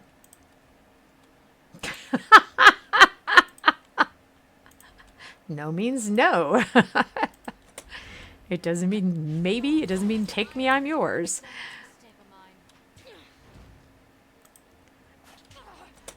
Okay, so we need to turn this off. By the way, we have it off on everyone else. Let's see if she has time to heal in between. And there it goes. Forgive me, the sage's voice is weak, sputtering between labored breaths. We have failed you. With one hand cupping her gut, and the other hand furiously traces the pattern needed to maintain the protective spell upon the walls. Pain and fatigue set in, and an errant clockwise gesture causes her protection spell to finally sputter and fizzle. Okay, the earth shakers will soon topple the walls. Stand clear! What? The sage pitches forward to retch, her body trembling from exhaustion and fear.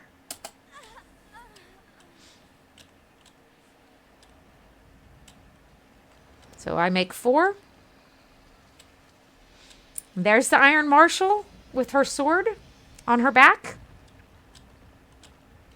She's the one we need to take out first. She is without question the most dangerous out of all of them.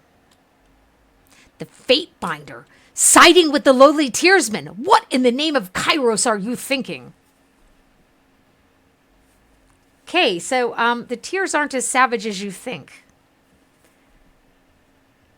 Okay, or the people of Apex have shown they're strong enough to deserve their own existence and wise enough to serve me.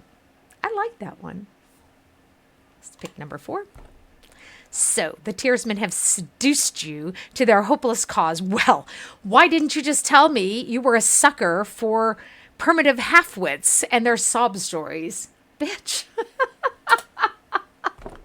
If you are so fond of these backwards hill people, she flips her massive sword in hand with a flourish, then I will see to it that you rot beside them in a shallow grave. With a shrill whistle, the Iron Marshal signals her warriors to attack and charges toward you. Oh, we have her full attention. Isn't that sweet? So, as I've said, she's the one we have to target.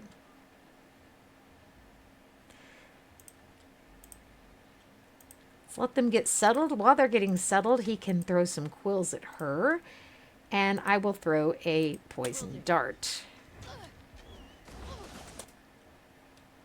What do I mean by getting settled? You will see in just a moment.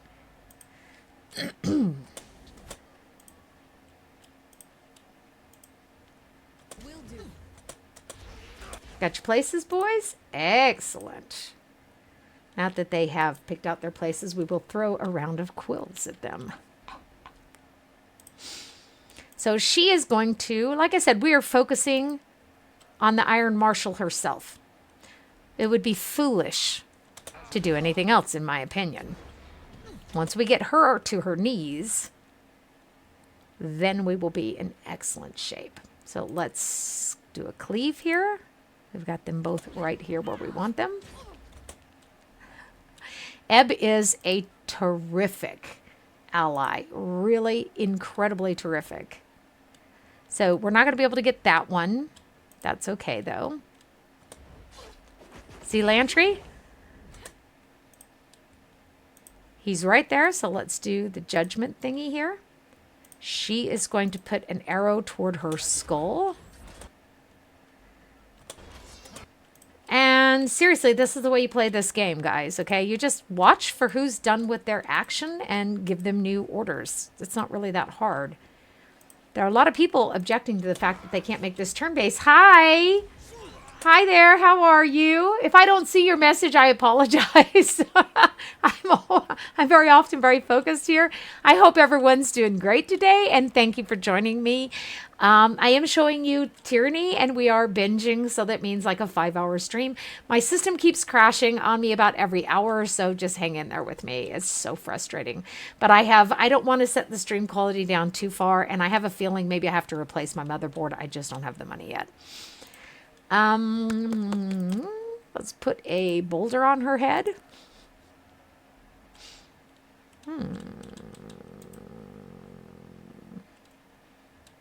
Could swish him backward. Somebody is healing her. Again, let's pull some spells out here.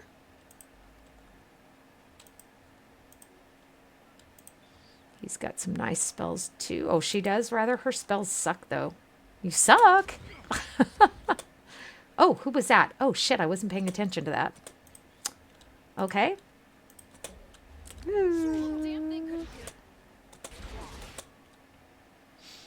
Damn, we're not getting her down quickly enough is the issue that we are having. Normally this works better for me.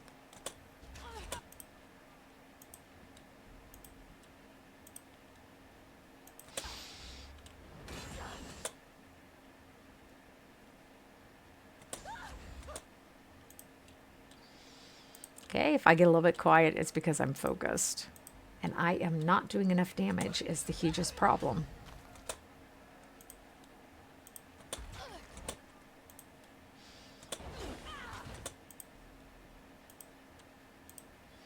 Okay, we are slowly getting the damage done here, aren't we? Let's dance on her body. Bash her on the head. That's not going to go. Doesn't have a really good chance of working, but it worked. It worked. It worked. The chances of her stuff working are, as you see, like 34% for this one. You suck. As soon as she gets up off her butt, we'll have her throw her in the air. We may have to give her that order again. Come on, come on, come on. So, you know what? Oh. Oh. Nice. Now we can go for the rest of them. Sadly, we don't have Lantry, and we're about to lose our other gal. Let's take another potion. Oh, we can't. Shit. Lantry's not there. It's a desperate, desperate ploy here. Desperate times call for desperate ploys. Okay.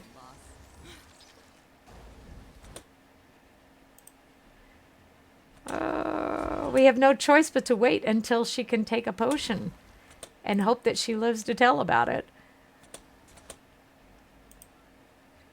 Okay, there we go. That'll help. You need to always be doing something. Let's pick him up and throw him down. Excellent. That did it.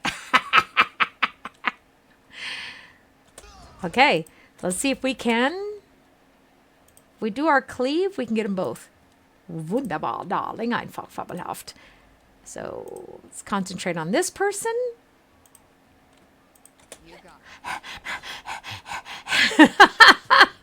And we know we have this set at the right level when we lose someone and we look like we're barely going to live. That's about what this is, you know, about.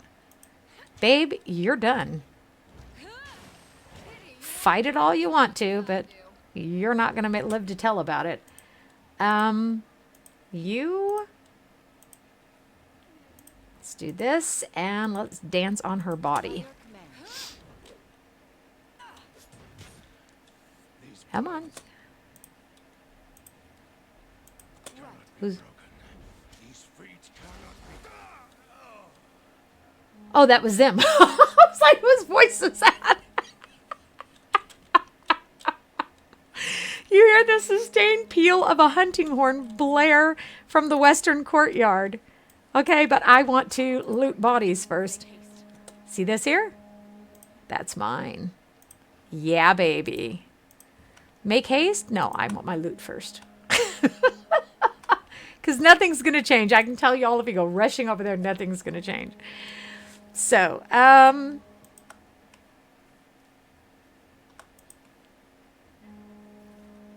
okay.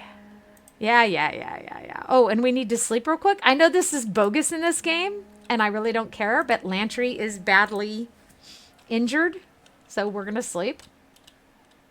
The game designers made it where I can, so I will.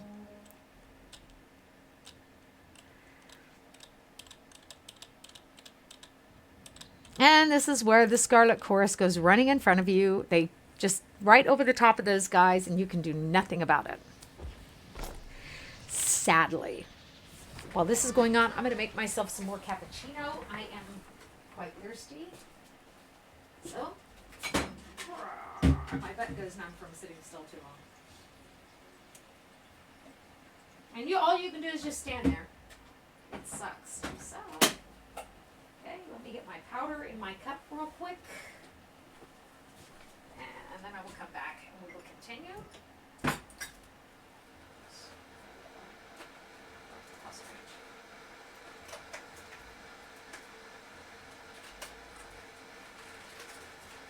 My partner seems to have stuck one of the cappuccino packs up top. I guess maybe he feels like we're through them too much.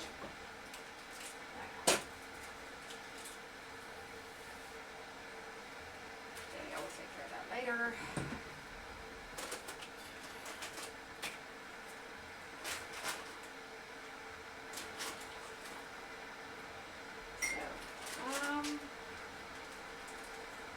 Love that people drop by. It's sad that they don't stay.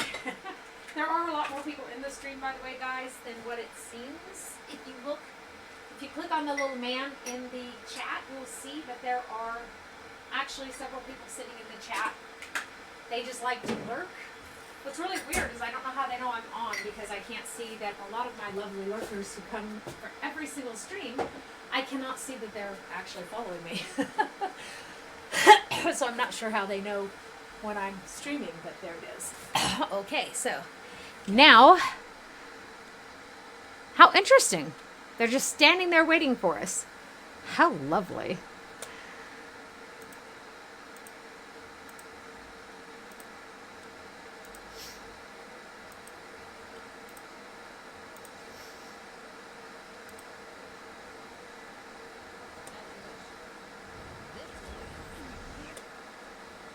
We'll still get a couple of them with Lantry's thing there.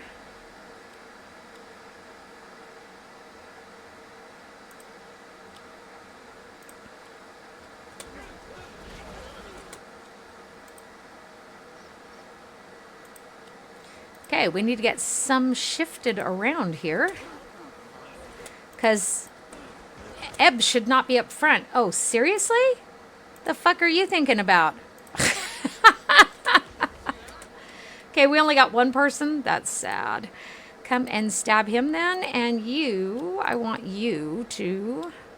Well, she's already engaged with... I don't like that, how I have the AI turned off for a reason.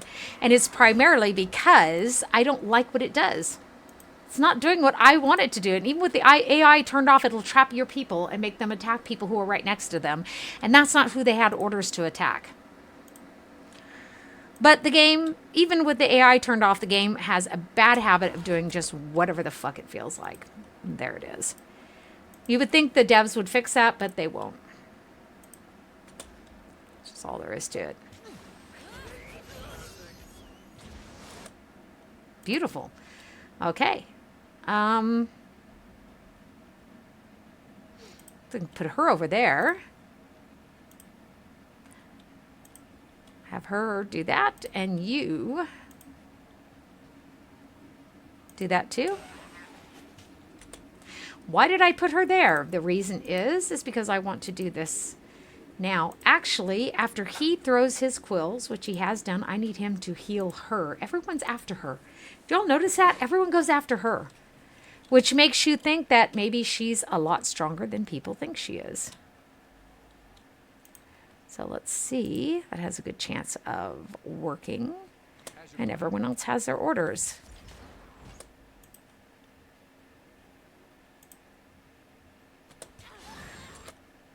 Beautiful.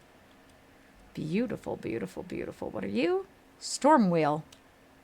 We'll save that. It's once per rest.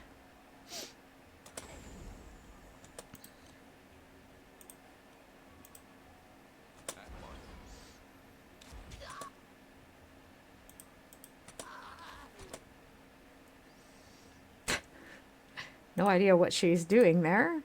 She seems to be in great pain.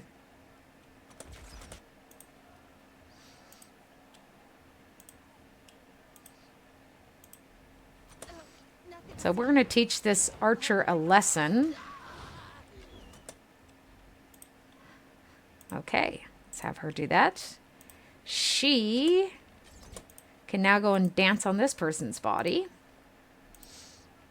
He will contribute to that, and I think she will contribute to that for a moment.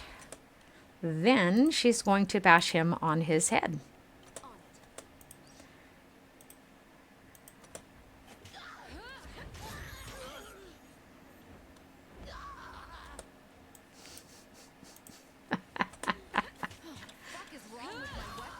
Yeah, I feel you, really.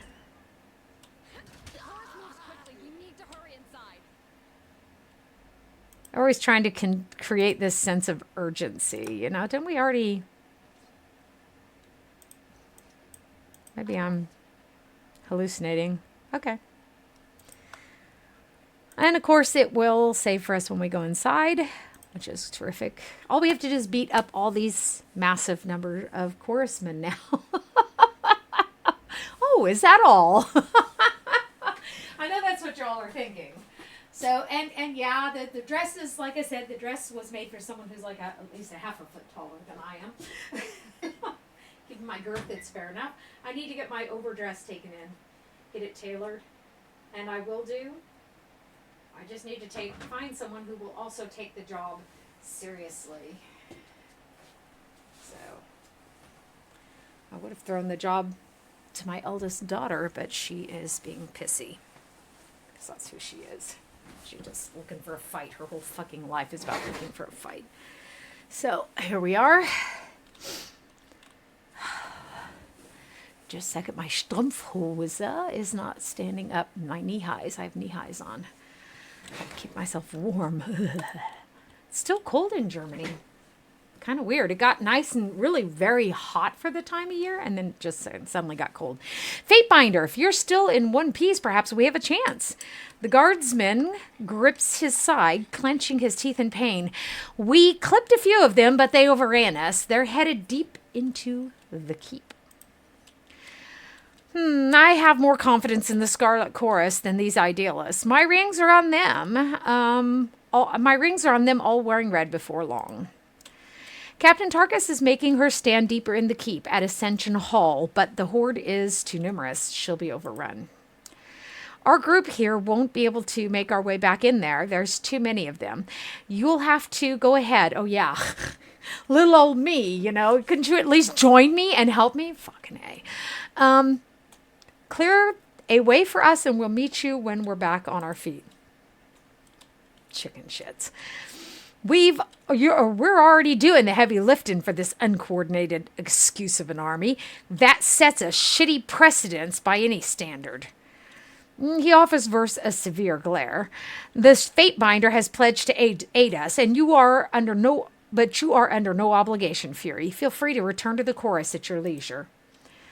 Believe me, I'm weighing my options. Okay. Objection noted. Can we spill blood already? Oh, when you put it like that.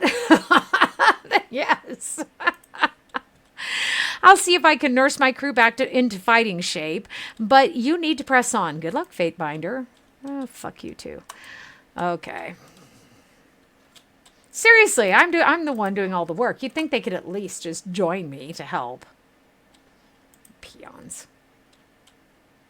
So let's save this. I don't want to have to redo that dialogue. The Ascension Hall is a bit of a pain in the butt, but when we've got it, we've got our Spire. Ooh, horde braces. But we've got special ones on. Vigilant. What?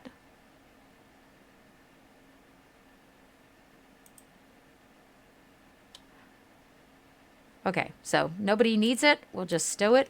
Stow it, baby.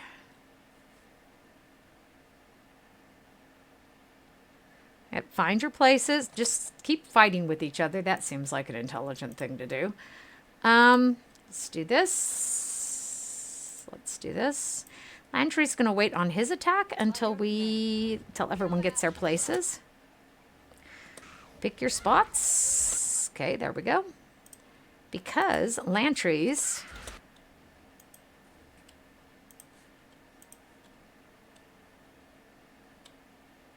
Where is she? Where is she? She's here.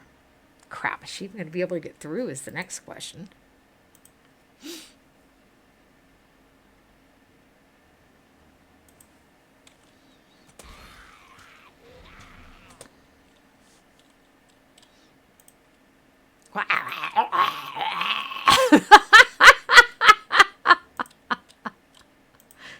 I'm sorry. I am entertained by things that probably shouldn't entertain me.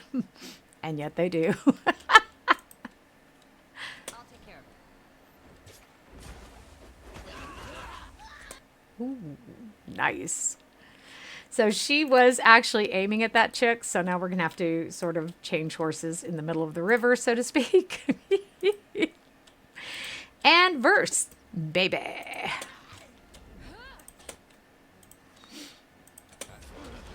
So you see some of the fights are quite difficult and others are just like, what?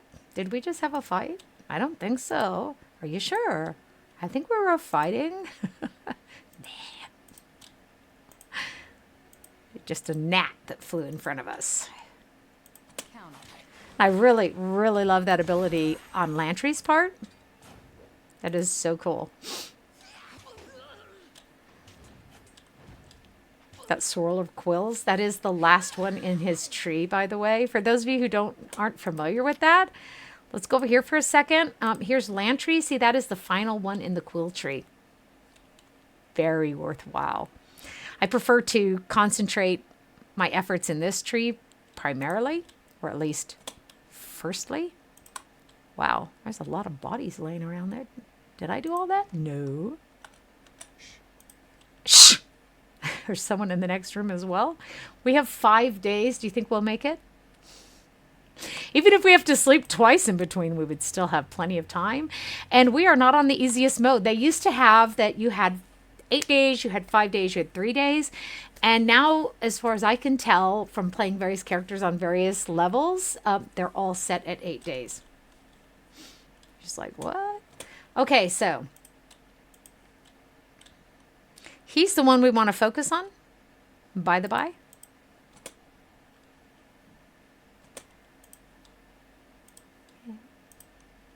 He is a blood chanter, as you see from the title down. But you can tell by his uniform as well. As you wish. Trouble is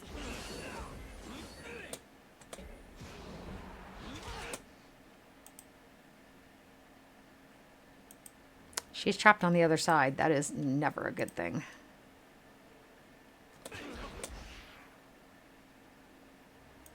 He might be able to get all of them. That would be very ideal.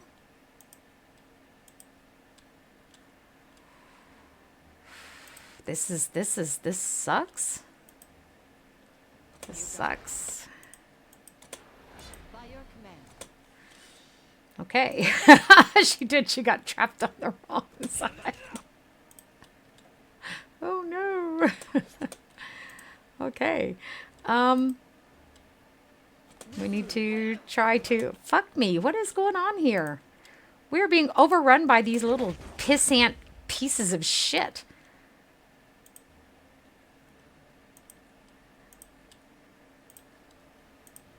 Let's at least try to get rid of him.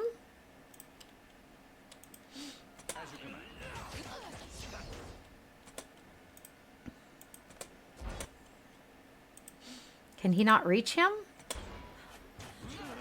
Yeah, I was thinking that should be actually quite plausible there. Okay, so I can breathe. Breathe, baby. Breathe. Okay. So Verse is in bad condition. Let's have her just use that. That's not really... Could be worse. It could be so much worse. Oh, like her.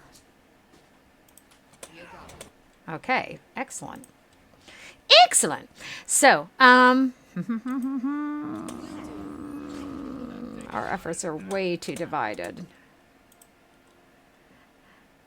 The fuck is going on? Nobody knows. So, okay, she can do that. You, my dear, can do this, and he can do this. Okay. Looks like she can't do anything else. Throw a quill there. Oh, you know what you could do? You could come over here and try to heal her. That would be helpful.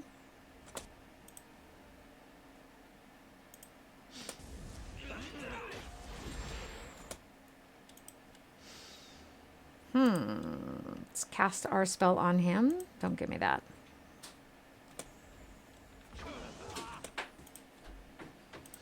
She can throw her...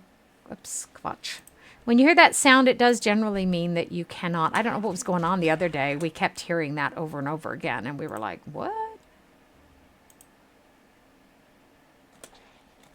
Nope, verse is down. Okay, well, that's the way that goes. We will have to sleep again. We might not have thought that we would, but we do. That's the way that goes. So let's put a stone on his head. Well, it doesn't really matter which one we choose, does it?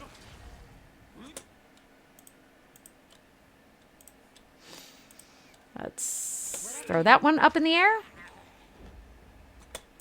And now you have our full attention, as I've said. Okay? So, and we can turn our attention on this feller here, much to his chagrin. Okay.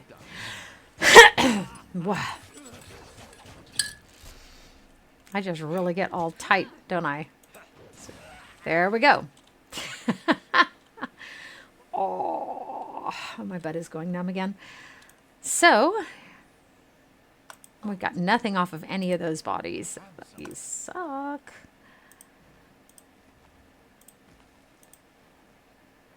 Okay, we're going to sleep again, as I've said, because Verse is not in good shape, and we definitely need her. We have 5 days. It's like, if you can't do this, then, you know, you've done something very wrong in the game. There's not enough stuff to do. You know how hard it was to get the achievement that you let the Day of Swords come and go?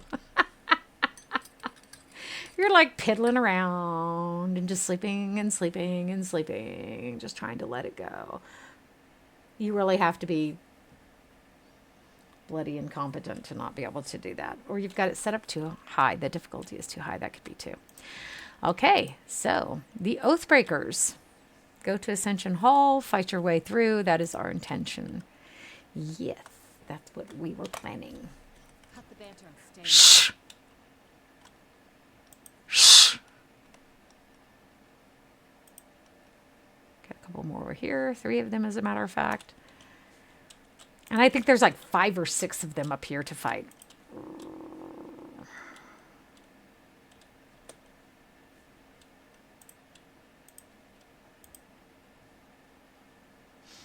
You'd have to watch out for that because that stupid thing pops up. If it's in your way, just adjust the screen, you know. And again, we're going to wait for Lantry's ability until we see where these people settle. I see. This is the lay of the land, is it? Let's throw her up in the air. Let's dance on her body. Sadly, it's not a corpse yet, but we can change that. Oh, yeah, baby. Bleed out, you little shit. Okay, if Lantry hasn't started, he has. Shit. Well, we can't change that now, but we can do this. That'll be fun. My definition of fun is really pretty strange. I'm keenly aware of that. Okay. You got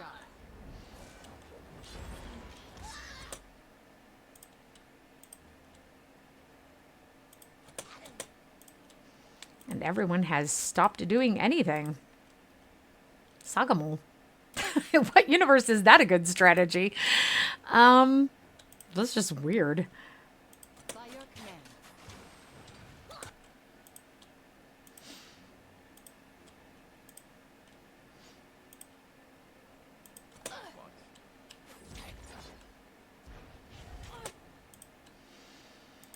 You gotta wonder, her target's not dead, so why did she just stop?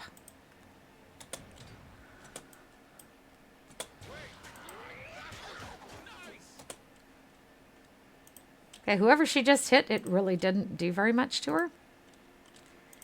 And he's going to do this. She let the clock run out and then cast that.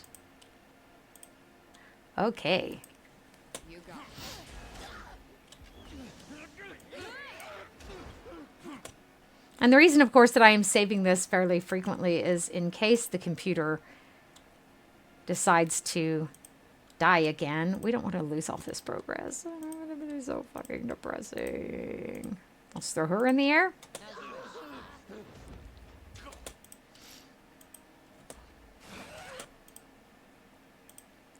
Oh, he died. He died before she could get her her poison dart off, and that was the reason why. Cut the banter and stay low. Shh.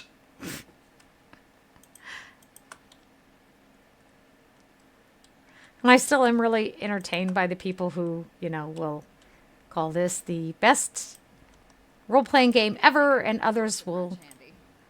Why would you lock berries away? Okay, that's interesting. What does it say? Arcane glyphs adorn the scrolls scattered on this table. The scrolls. Just a second. I can't scatter a scroll. The penmanship suggests a sage's hand, though it is written on a crumpled parchment produced in the valley, a collaboration between two normally separate rebel groups. Ooh. Wow, these dresses really help keep the air out from my nether regions. Just saying.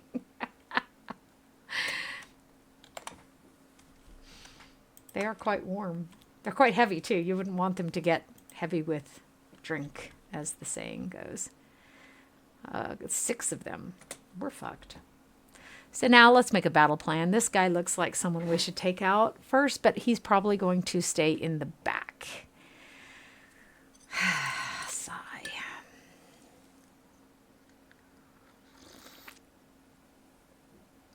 And you might be asking yourself, she has a plan? It's like when I ask myself if The Sims 4 actually has beta testers, which I still doubt very seriously. I've been told that they do, and I've had people confess that they were beta testers for The Sims 4. But if we're honest with each other, one does not see the result properly the way that one would normally expect it. So let's have him start here as well. As you wish. This will be fun. She like just announces the fact that they're there, doesn't she?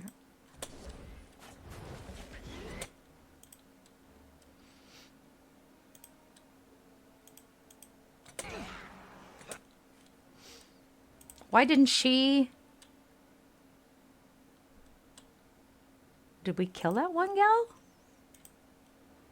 Was she that easy? That's her? We did? Wheel. Well, Swanee. Beautiful. Who's not doing anything? You. Dance on his carcass. Beautiful. We cast our Gravelight spell. We should be able to get a good 3 people in there. He's still working on his. His takes some time. His just takes some time.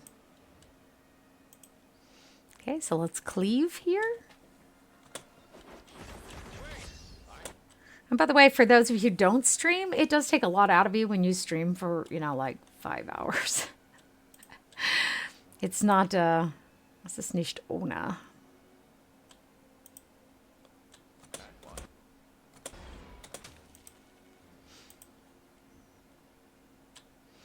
So how about we throw this one around?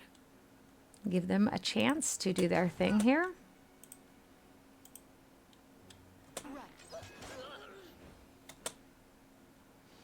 Oh, verse again. Here, take this one, darling. Thank you.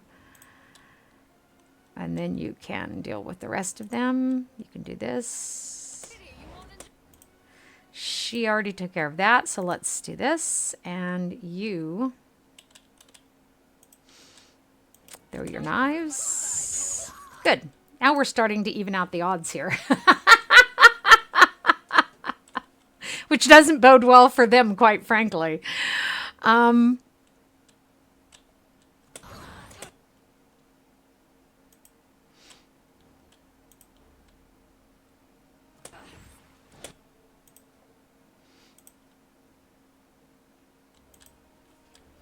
So we're going to use our repelling water.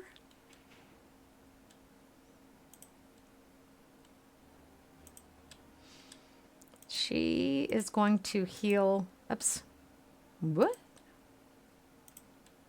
She's going to cast a healing spell. She's not going to cast a healing spell? Why?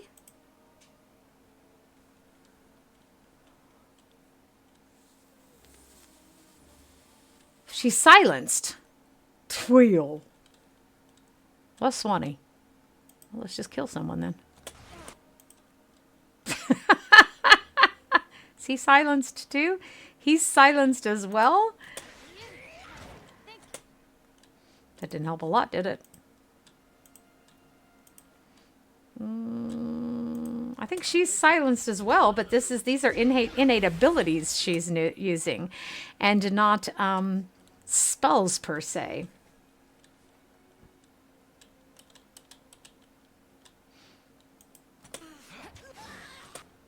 Excellent. Now let's all turn our attention to this person.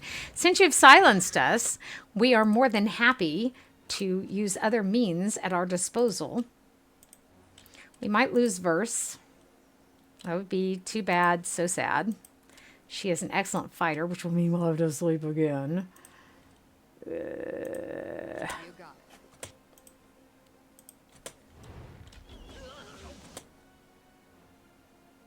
And we might end up losing Lantry as well. Go and dance on his body. Oh, we're no longer silenced. Excellent. Excellent. Or at least she's no longer silenced. How interesting. Wow, that sucks.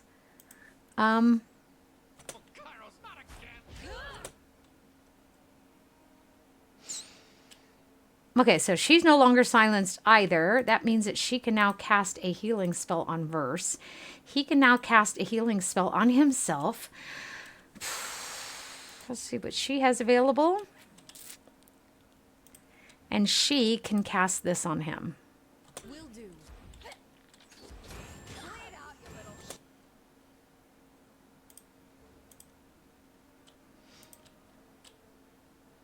little. Well, if her spell did anything, it wasn't that much. I'm going to have her take a minor potion. Beyond that, she's going to just attack him. He has his spells available again, however, for which we are very grateful. And our person here is going to throw a poison dart. And now you, my dear, have our full attention. I got it. Aren't you lucky? Damn thing couldn't pierce cloth. Fatebinder, go on ahead. They're in Ascension Hall. Once I can get my footing, I'll track down the other survivor. Yeah, thanks for nothing. Fuckhead. Okay. You'd just like a little additional support here, wouldn't you? Everyone's just lying. Look at that, they're just lying around. What? They're dead. No, they're not. They're just lazy. Just pretending to be dead. Okay, so here we are. Let's save this.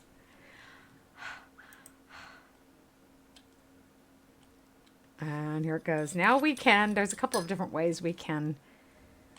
Let's get rid of the magic users first. That always seems like a good idea. Last chance, Oathbreakers. Serve the voices of Norat or die here and now. The fifth eye raises his weapon over Tarkus Ari. Vibrant red energy crackles between the tines of the spear. Now, does that seem particularly intelligent?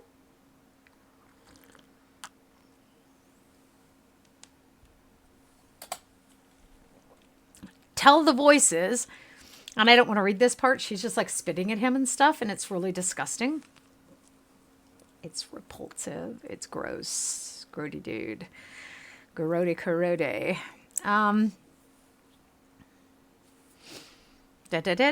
Brandish your weapon menacingly. If the elite disfavor couldn't stop me, I think we both know you idiots don't stand a chance. Fool, you would bring your fire mages so close to the spire, the magic will burn beyond your control. Or behind me is nothing but a trail of corpsmen. There's no help coming, no reinforcements, and certainly not your Archon. Let's pick this one. We can insult them and scare them at the same time. Won't that be fun? So we'll brandish our weapon menacingly. If the elite disfavored couldn't stop me, I think we both know you idiots don't stand a chance. Oh, spare me your strutting. The chorus commander waves a hand at you dismissively. As he does, two of the chorus warriors exchange a glance, one with terrified eyes, the other with a vigorous nod of approval. Without a word, the two start to run.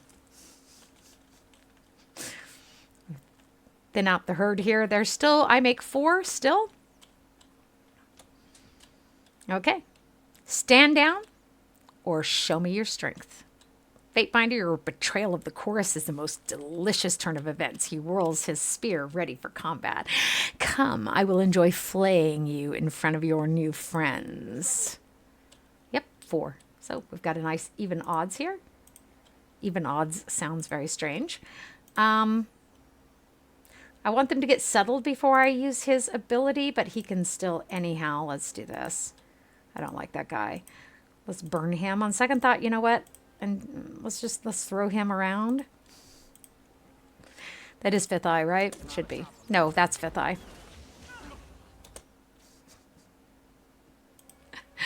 Okay, so why didn't he do what I told him to? Because this game is bullshit sometimes.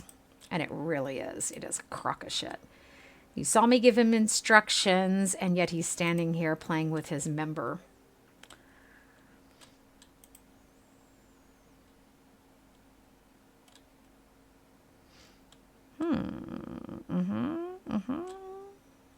I'm going to go fight him. I have a better chance. Who else needs instructions? You. I want you to dance on his body. You.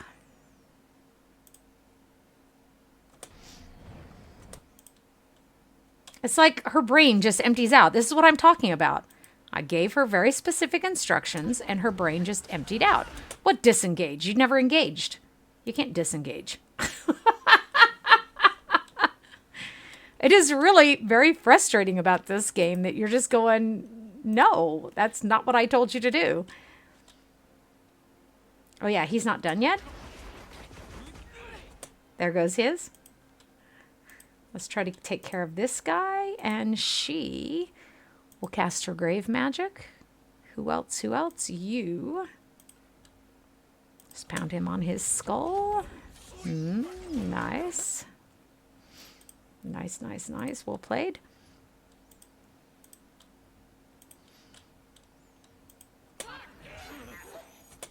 Yeah!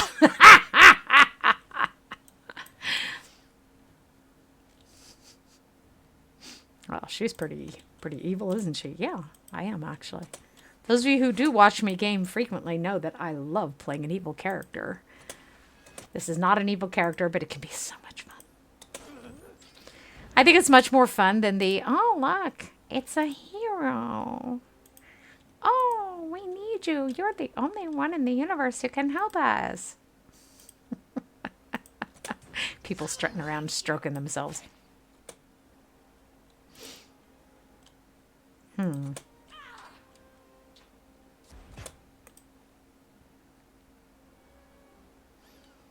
She'll take another little one.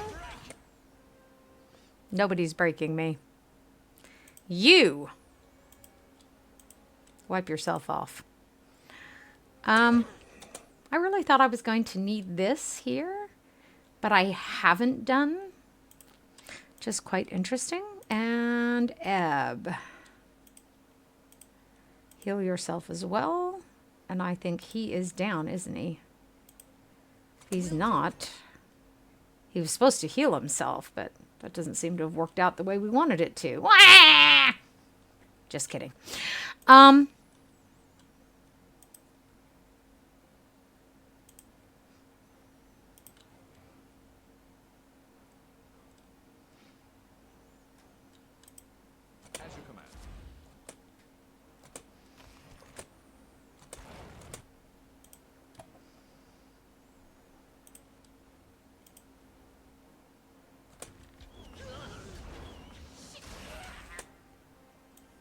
You now have our undivided attention.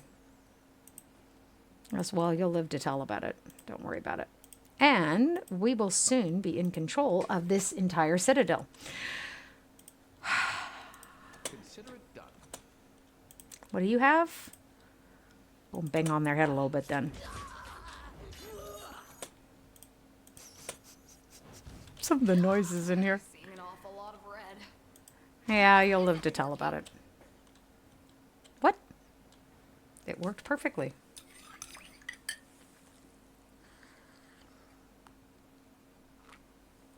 The clatter and madness of combat have finally receded. Ascension Hall is, for the moment, tranquil. You've gained the wrath of the Scarlet Chorus. Get up! Get back up and fight! The fifth eye falls to his knees, head slumping in defeat. With those words of defeat, the burning hum you've heard in your head for days on end tapers off into nothing. Your mind returns to the state of quiet you have not felt since before you proclaimed the edict upon Vendrien's well. So we could say, and with that, Kairos' edict of execution should be no more. But we are going to lay claim to Ascension Hall. Not in anyone else's name. We are laying claim to it. You feel a tug in your chest as a warm energy begins to form around you. Before you know it, you feel as if you are lighter than air. In the mountain spire. Figure that one.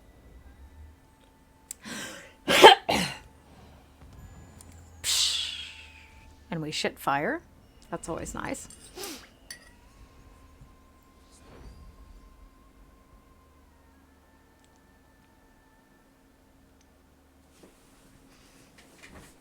Okay. Actually, I haven't eaten anything today. I'm a bad girl. I frequently forget to eat. You wouldn't know it by looking at me, but it's true.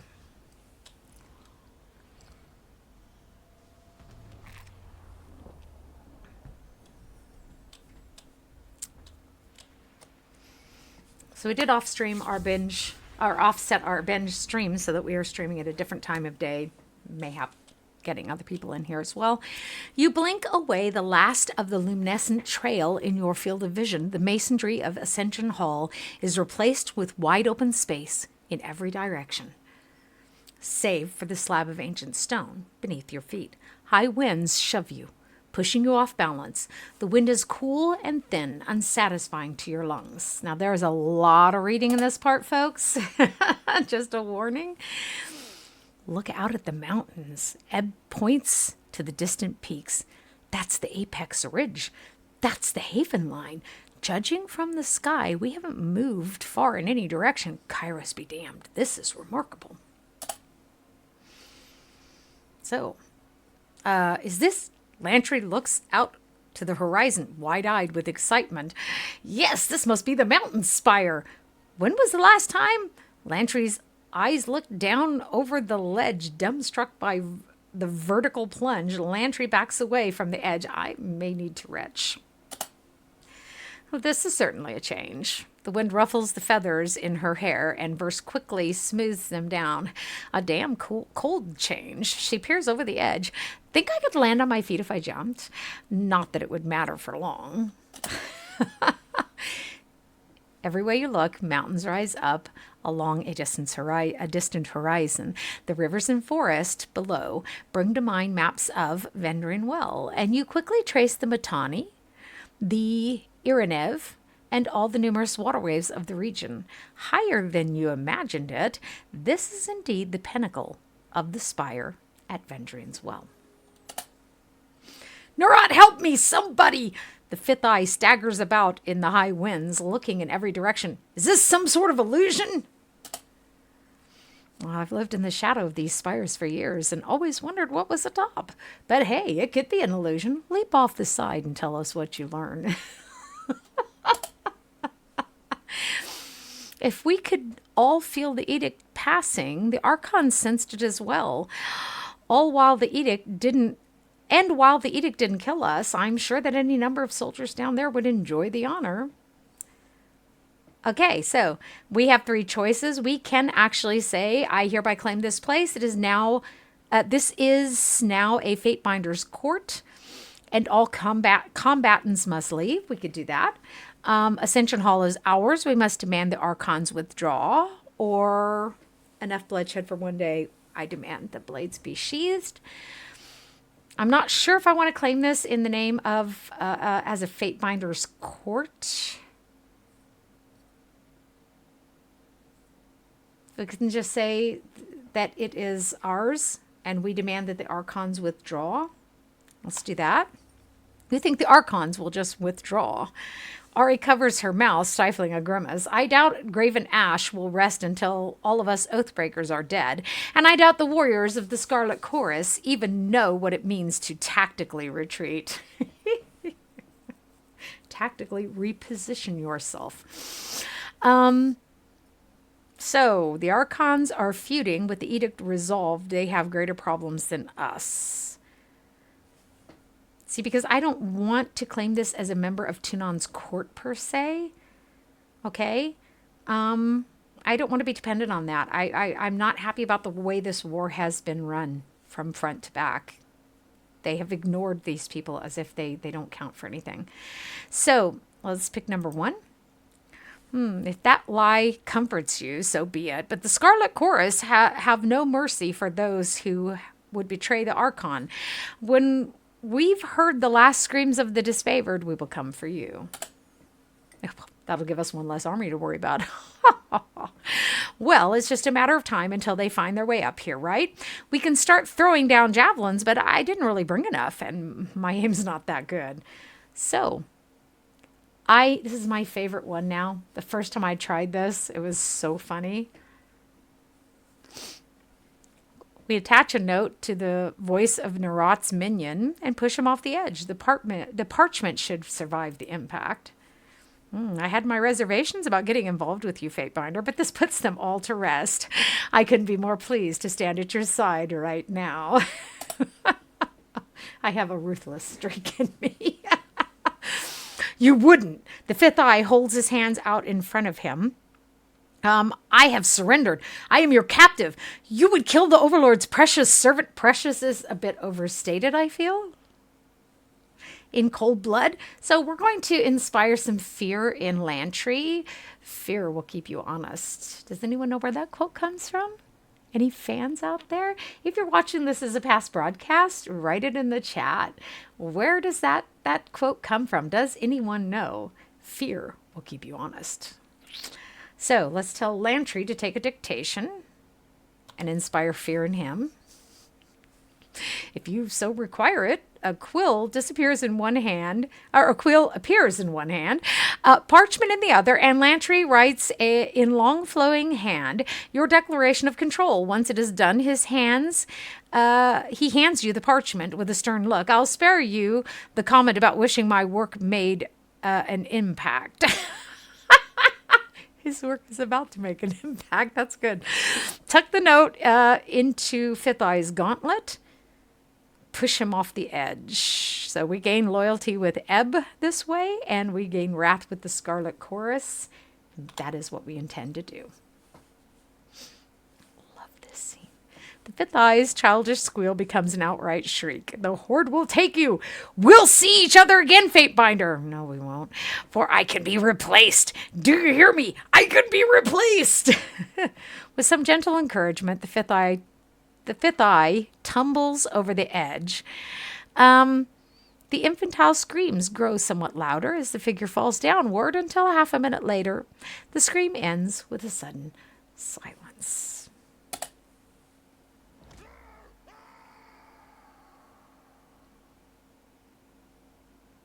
Splat. Kairos' armies were unable to break the siege of Vendrien's well. Thwarted by your intervention, the Disfavored and the Scarlet Chorus were repulsed from the inner keep of the Citadel. Though you stepped out from under the Overlord's shadow, you nevertheless satisfied the terms of the edict, removing the death sentence from everyone in the valley. Now that makes the Overlord lawful. Not necessarily lawful good, because I don't consider their handling of this campaign to be good, but they are lawful. Okay, that means it's something, if you follow it to the letter, it carries through. Removing the death sentence from everyone in the valley. No sooner had this peace settled than a new danger eclipsed it. The civil war between Kairos' forces.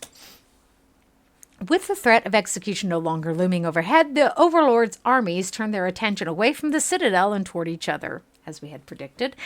The tensions that flared over the long siege reached an explosive crescendo as the Disfavored and the Scarlet Chorus armies clashed iron and bronze in a hasty, disorganized battle. The thing is, my brain melds together. The battle that followed was fast and haphazard, with no clear victories or feats worthy of boasting. The Disfavored made an orderly retreat. They ran away to their fortress in the Bladegrave, while the Scarlet Chorus scattered in every direction, with most heading toward their stronghold in the Stone Sea. As days passed, the wounded and injured were nursed to health. You explored your strange bastion and planned your next steps with careful deliberation. The triumph of the Vendrien Guard brings hope to the subjugated people of the Tiers. Other factions, defiant of the Overlord's rule, are encouraged to proclaim their refusal to be ruled by a distant master, and a tyrannical one at that. Tunon, the Archon of Justice, observes the chaos and discord spreading across the land. The Archon summons his Fatebinder to return to the court at the Bastard City and report on her actions in Vendrien's Well. And they do replace that pronoun, depending. This is a binary game. You choose whether you're male or female. It doesn't really matter what your gender role is. You just play your character the way you play them. This is no small thing you've accomplished. People all across the Tiers will discuss it in secret, of course. Kairos is still a threat to this realm, but for the first time, we can imagine rising up. By the way, just a quick note to the people in Kick. I apologize for having to put this as just chatting. They don't have tyranny in their categories, sadly. In 3 years of war, the best we've ever managed is a trifling victory, a skirmish here, a small engagement there. This is our first major triumph. We endured the combined might of the Disfavored and the Chorus, all with Cairo's edict looming overhead, and going forward, we have the advantage of a divided enemy. For the moment, the momentum is ours. Okay.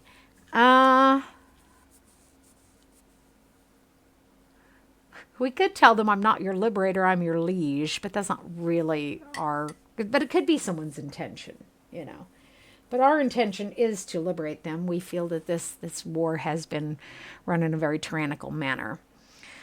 We will do more than talk. We will bring order to these lands. The Overlord's chains will shatter in our grip. Let's pick number 4. That's the spirit. I see great things coming from this union, though I couldn't begin to imagine how it plays out from here. There's still much to do. I'll see you back in Ascension Hall.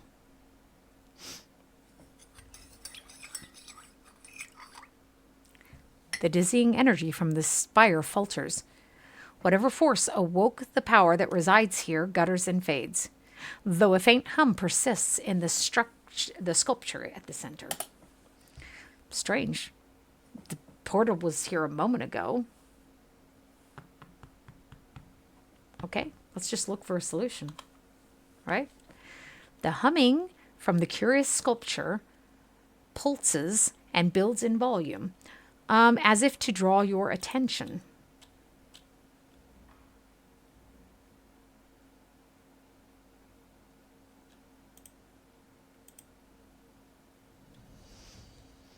On closer inspection, a series of symbols carved around the base of the structure come into view. One symbol pulses with blue-white glow. The pattern resembles the glowing lines of light seen on the floor of Ascension Hall moments before you found yourself transported above the clouds. Now, what's disturbing is that there are actually 10 of these symbols here, and you only have 5 towers that you're supposed to claim. As you stare at the symbol, the chill of the wind abates, and your chest swells with warmth. The air finally feels welcoming, your lungs sated at last. I'd be careful going any closer. This whole tower is humming with energies that we don't understand. Lantry holds his quill poised above a sheet of parchment with anticipation. Now, I didn't say back away, but let's find out what it does. Just be cautious. You staked your claim on the tower and everything in it. Whatever that sculpture is, it belongs to you. I can feel power running through this place. Eb surveys the surroundings, her gaze sweeping to the object at the center. You can sense the magic of the spire even from down below, but up here, this close to the axis of the spire, the deluge of energy is numbing. So let's touch the sculpture. The stone is smooth and cool to the touch. Marbling patterns move with the curves of the sculpture, looking more akin to veins than imperfections of rock. You can't find a single marking to suggest an artisan's tool. As you are about to draw your fingers away, you feel a sudden return pressure on your fingertip as the sculpture touches you back. The sculpture is once again still. There is a rush warmth through your body, a jolt of enervation that steadies your balance. A barrage of tactile sensation floods your mind as you feel footsteps and wind, but not on your face or your limbs. A moment later, the flood of information begins to make sense. You are feeling the wind against the spire, and even the weight of your own feet, as if the spire were a second spine. With this connection made, you feel your awareness pull from this place, not as a traveler, but as one glimpsing the world from impossibly far away. In this moment, there is nothing you can see, though you see it. There's nothing you cannot see, though you see it nearly all at once in a flood of sensation that's difficult to parse. You see a spire at the crossing of an ancient stone structure, 2 walls extending off into the distance.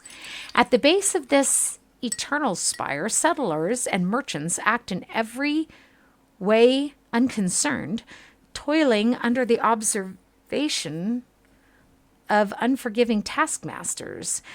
As the shadow of the spire falls over them, the mood changes. The settlers pause in shared unease and look up at the sky toward you. Though you haven't seen in person, you are certain this is the vision of Lethian's crossing, for nowhere else are the Tearsmen brave and desperate enough to settle at the intersection of bane-ridden old walls. Near this settlement, built at the joining of the ancient walls, you see a breach in the massive masonry, a cleft into the forbidden, hidden realm within the old walls. So let's drift closer to the old wall entrance. Shadows envelop you, muting all sound and vision with slight delay. Just a second.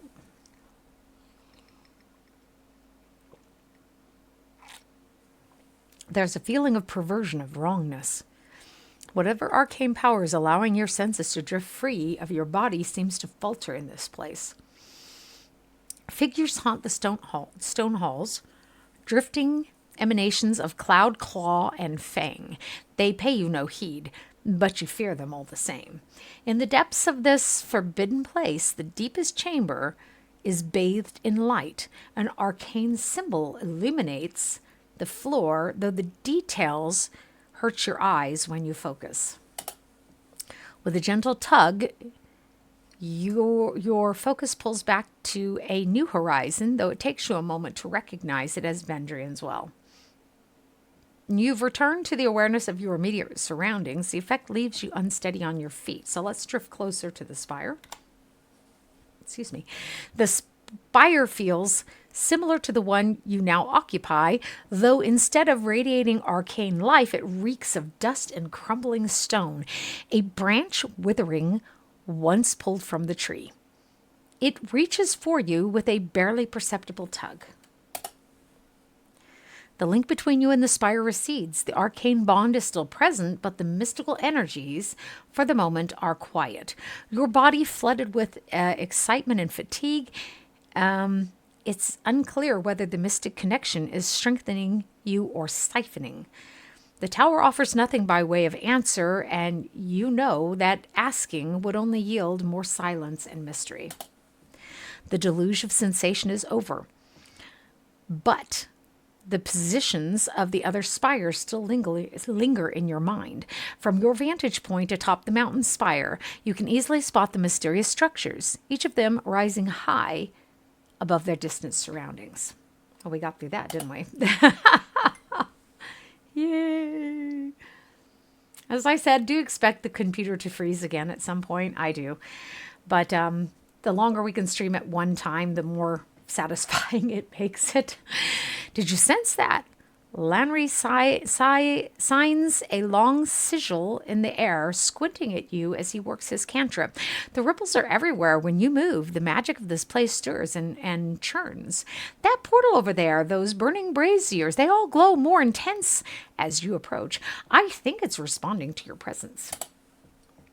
Before we get ahead of ourselves, it's worth remembering that you ended Kairos's edict.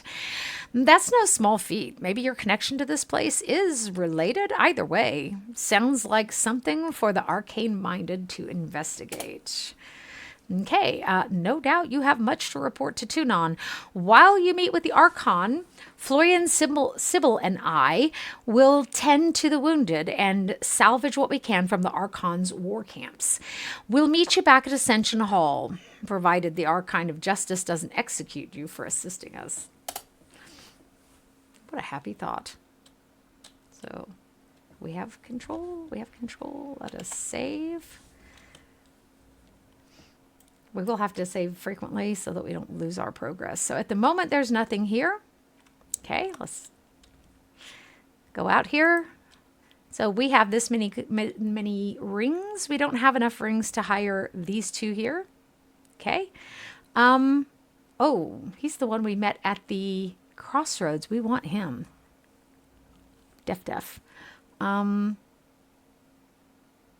We could take that one as well. He would prove useful. For the moment, one-handed, two-handed weapons. Let's hire this person. See if we can have 6. We've got 1 out of 6 now.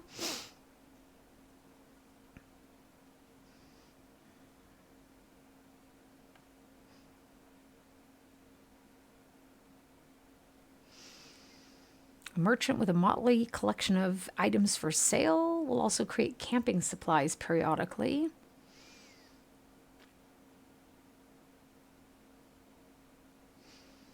A battlefield scavenger with many unique items for sale. Let's take him. Let's take the swindler. We need to remember there's 2 more that we want as well. So we're not going to... We could take the smith. But of course, we're going to turn one of the spires into a smithy later anyhow. So let's just leave that for now. That's what this is for, by the way. It's your spire.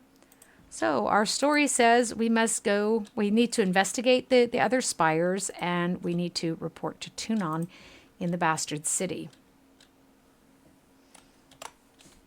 Okay. Oh yeah, everyone wants to talk to us. At least in theory, I'm supposed to be observing history and not getting myself wrapped into it. All the same, this is the thrill of a lifetime.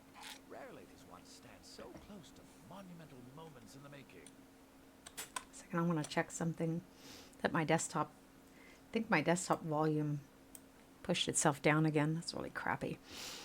You're playing a very dangerous game.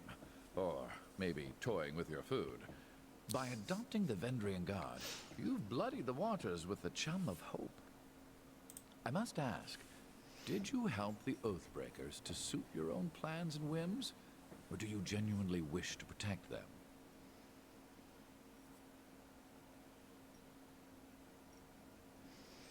So they didn't ask for this war, and nobody else is going to fight for them if I don't. And what of their past actions against Kairos? Aren't you Okay, so worried of guilt by association? Their We saw past what became of crimes. Cairn for merely suggesting treachery. Their past crimes against Kairos are of slight concern, but it's the Overlord they hate, not me. At least, not We yet. long held to the fantasy that someone would rally to our cause. But we assumed it would be our neighbors and cousins that rescued us from extinction. I'd never have guessed salvation would come from the enemy's court. Whatever you do next, consider that many eyes will be upon you. For you have both delivered and taken away the Overlord's edicts, and few will know how to make sense of the latter. You are an exception the Archons cannot afford to ignore. They will likely aim to control or destroy you. So let's ask him number 2. Have you ever heard of edicts being broken before? Most of Kairos' edicts were either worded to end in a manner of the Overlord's choosing, or the edicts have simply continued in perpetuity. That's not to say there haven't been stories of broken edicts. They're just uncommon. The oldest is, I think, Golbraith and the Edict of Sorrows, and that tale dates back to around the year 110. Aside from you, the most recent was the Edict of Twisting Grasses, back in 380. In all these stories, Kairos' edict very clearly gives its victim a single way to escape.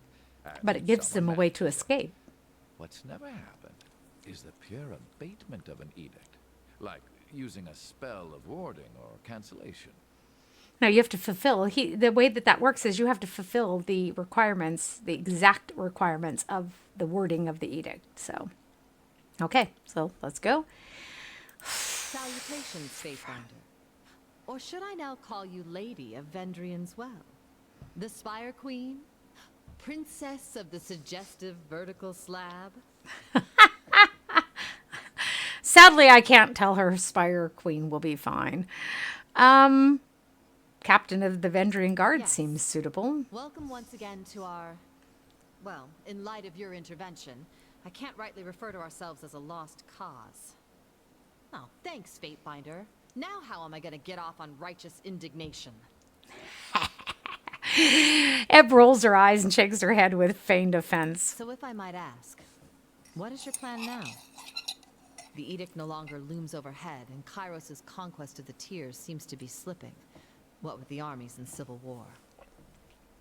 Okay, I'm improvising, so do you have any My suggestions? first suggestion would be to build a boat. Something durable, and take our chances on the high seas far from Kairos. That sounds like a very I good have a choice, second and but more practical suggestion. seriously. Look to the horizon and slightly. By that I mean the other spires. We should see what's atop the others. Otherwise, someone else might look first.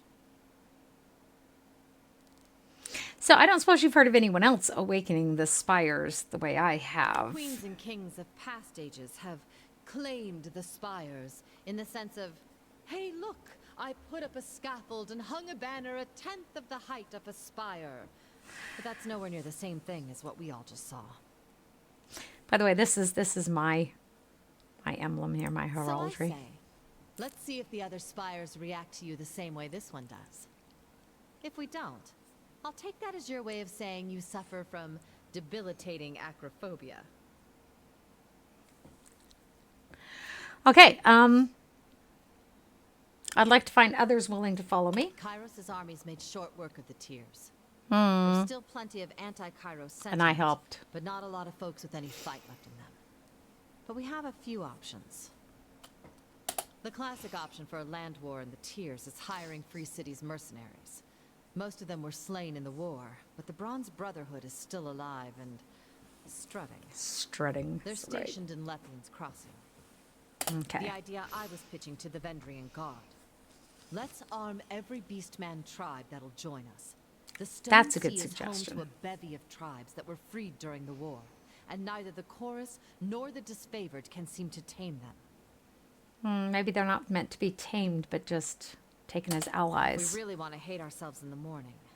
Stalwart is pretty famous for not helping their neighbors, but also famous for being relentless at war.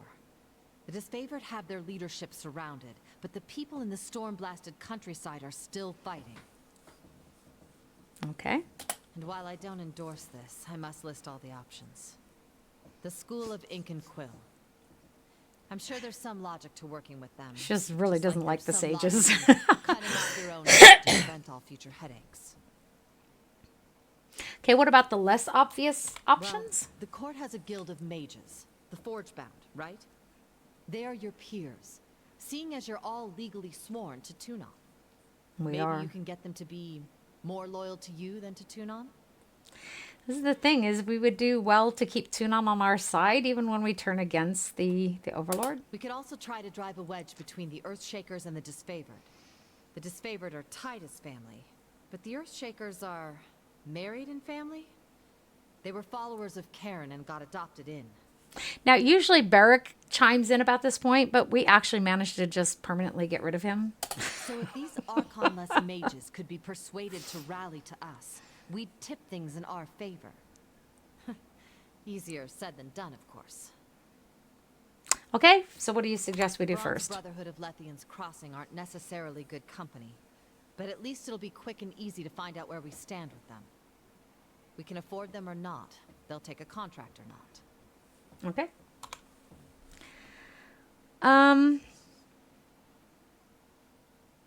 So I guess I should speak with Tunon. I'm sure the events of Vendrien's Well are best explained from your mouth to Tunon's ears. Furthermore, I'd guess the Archon of Justice would want to know your take on the Archons and their divide. The Disfavored, the Scarlet Chorus, all Overlord's minions will fall. Aren't you a feisty one? Where was this hate for Kairos' lackeys a few years ago? You seem so I thought the very war eager was going to be turn on handled a your little old bit allies. differently. But I'm not one to criticize. I think it's wise to lean into the winds of change. I just really did think they Well, were going short to of be Tunon giving you orders on a pain little of bit more death. respectful, but You have the luxury of acting on your own volition. Though the Disfavored are likely to come for you. and the Scarlet Whatever you Chorus. decide, I'm at your disposal. They're going to both be vying for my death. Okay, let's tell her help will be most helpful. And I am thankful to not be a bloody pile of offal in Vendrien's Well. Life under your banner will, I'm sure, prove most interesting. Let us hope so. Verse certainly seems to think so, and that brings us to the Scarlet Fury. Scarlet Chorus and Disfavored are at each other's throats. Can't say I didn't see that coming. It's a but role-play the game, so Archons there's might a have lot of waited until text. one war was over before they started another. Do you think I made the right decision? I know their war doesn't interest me. Funny sentiment, considering you're in the center of it. Not that I'm judging. I'll say this much. Our time together is anything but dull. My blades are yours for as long as you'll have me. Excellent. Let's go then. So, thankfully, she kept it short. We're going to save. For those of you who are watching and have not been here for too long, my system is crashing periodically, but usually it'll hold up for a good 2 hours. So, we'll see. And then we start right back up again, so it's no big deal. Just don't go anywhere. An uneventful day on the road is interrupted by a loud cry. An old man, dirt-encrusted and wild-eyed, dressed in little more than tattered rags, emerges from the bush, charging feebly toward you. We have the random encounters turned on, by the way. With the sword held high for Apex! His sandals catch on a tree root, sending him tumbling into the dirt. His brittle blade strikes the ground first, snapping in two. He clutches his ribs and whispers a low groan, laying on the ground for an uncomfortably long time. His moan gives way to rhythmic, heavy breathing, and just as you step forward to determine if the old man has fallen asleep, he picks himself up, wagging the useless blade at you. The day is ours, dogs of Kairos! The man continues to ramble. It soon becomes clear that he believes himself late for the first battle of Apex. Bless his heart. He is correct in a sense. The battle was waged over 2 years ago. Blissfully unaware of his kinsman's failure, he demands your surrender before generously offering to settle for a mere ransom. Okay, let's convince him that we're not the enemy and give him a few rings. Bless his heart. Swallowing your pride, you lower your weapons and explain that you're not a threat. He watches you through narrowed eyes, expecting a ruse, and doesn't lower his blade until you fabricate the story that you're part of a crew of tearsmen marching to meet Queen Vendrien, Alanta's mustering call. He surveys your clothing for a few moments and, not recognizing the emblems of Tunon's court, finally smiles in relief. You convince him that the Queen's support is significant and suggest that he return home and leave the fighting to the younger reinforcements already en route. That's a bit rude, but oh well. He hesitates but nods in agreement. Okay, so we lost a few coins. We didn't get anything added, but that's okay. You press some rings into his hands and give him directions to the nearest inn, where he may find a hot food, drink, and most importantly, a warm bath. It would be insanity to put someone like that to the blade. I've done it, though, in other games. When I'm playing true to my office. It's actually what Kairos requires of you, by the way. Get out of my way, lackeys. Okay.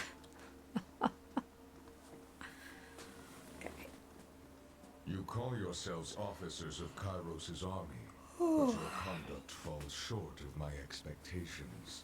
The court finds your accounts of Vendrien's well lacking, rife with misdirection and fallacy, fouled with baseless accusation. Let's listen.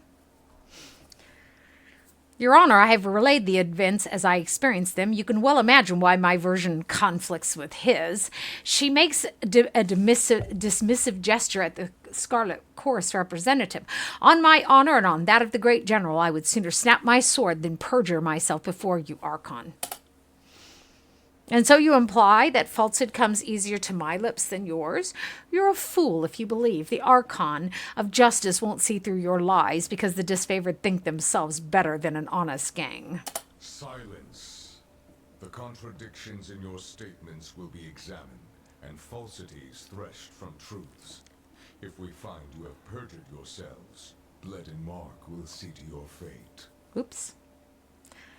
The Archon turns, and you feel his gaze fall upon you. We will start with the matter of the Archons. Graven Ash and the Voices of Nerat have declared war upon each other.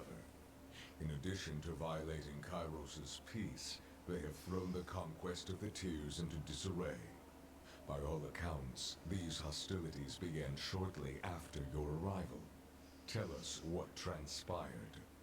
The Archons could not agree on who should lead the siege and descended into accusations of treachery. It seemed a mutual spat.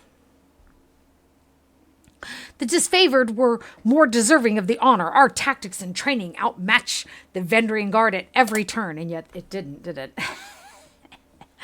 What balderdash! The disfavored couldn't trip over a straw hut if they had a week to strategize. Our howling mob was better equipped to overwhelm the Vendrien Guard. Our recruits were ready to throw themselves at the enemy if only Ash and his legion would agree to the plan. The Fatebinder presents testimony. I warned you both against speaking out of turn. Cut their tongues out. More than Cut out their tongues. Unraveled this campaign. But I will return to that in time. Let us speak of Ascension Hall. We have heard troubling accounts of your actions, including claims that you worked with the Oathbreakers known as the Vendrien Guard. I am not going to claim to have taken the Citadel for Kairos because I most certainly did not. So I'm going to lie. I don't like that they don't give me another choice. I had no choice but to align with the Vendrien Guard to acquire the Citadel and resolve the edict. I'm not happy about lying. A choice. In what realm of reason I agree with him. There is always a choice. Of a traitor? Okay, the Archons warred with each other. All would have perished if I did not take matters into my own hands. I could also pick alternatively number 3 and say, well, I could pick number 2 also and say I did not take sides, I took control.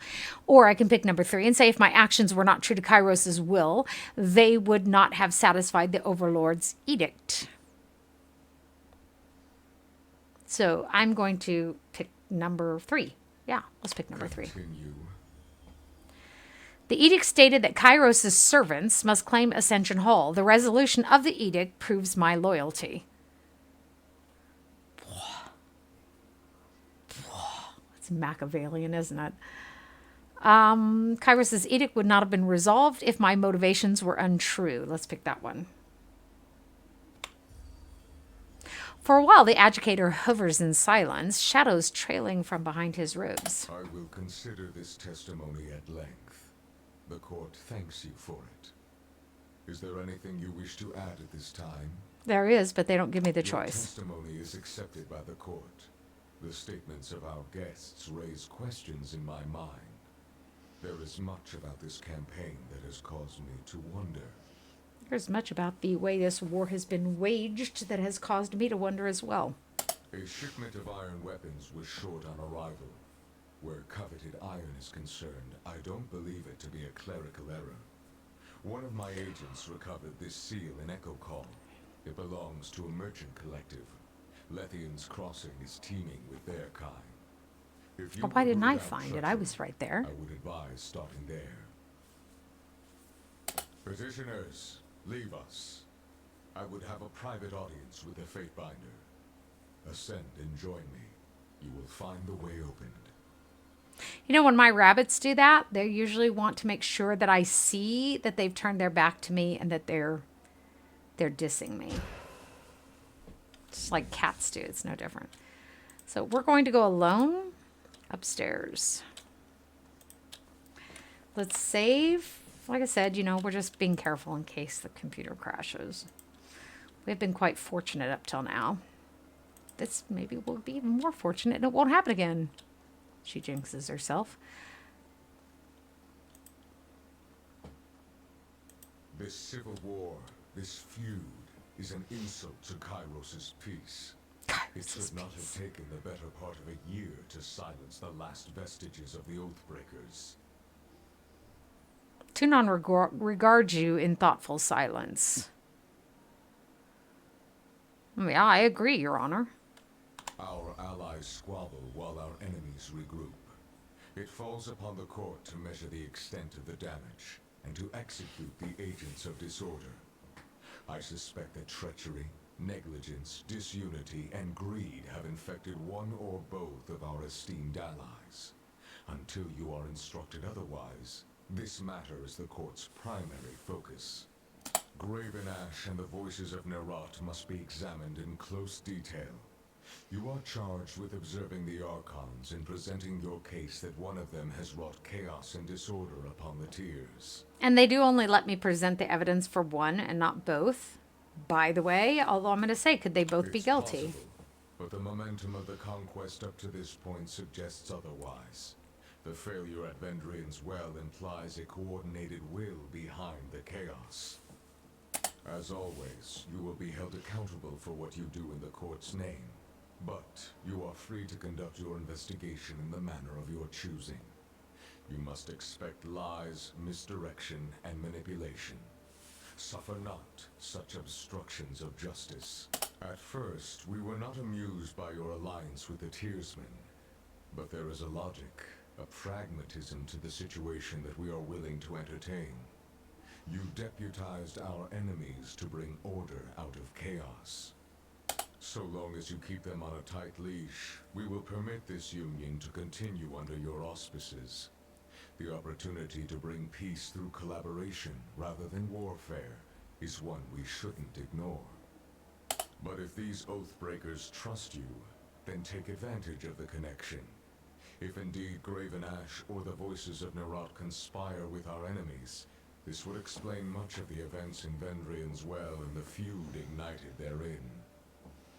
Yeah, we'll speak with them and find out what they learn. Because I'm not using them as pawns. Invite them too closely into your confidence. I would not empower the rabble by sending a servant of the court to do their bidding. Ensure that your objectives come first in all things. Oh, I will ensure that my objectives come first. You see Definitely. the nobles milling about this court. You hear the anxiety and uncertainty of a conquered people. Day and night I audience declarations of fealty to curry favor. What you don't see are the dungeons beneath the court, and the hundreds of tearsmen who strained against Kairos' rule. I warrant that your Oathbreaker allies know a few of them, whether by blood or by allegiance. Let it be known that their lives are forfeit to the court's mercy, and any action meant to shatter what order we have established will be met with the swiftest reprisal. Blood will flow through these halls. Now, do you have any questions about why I decided to side with the Tearsmen this time?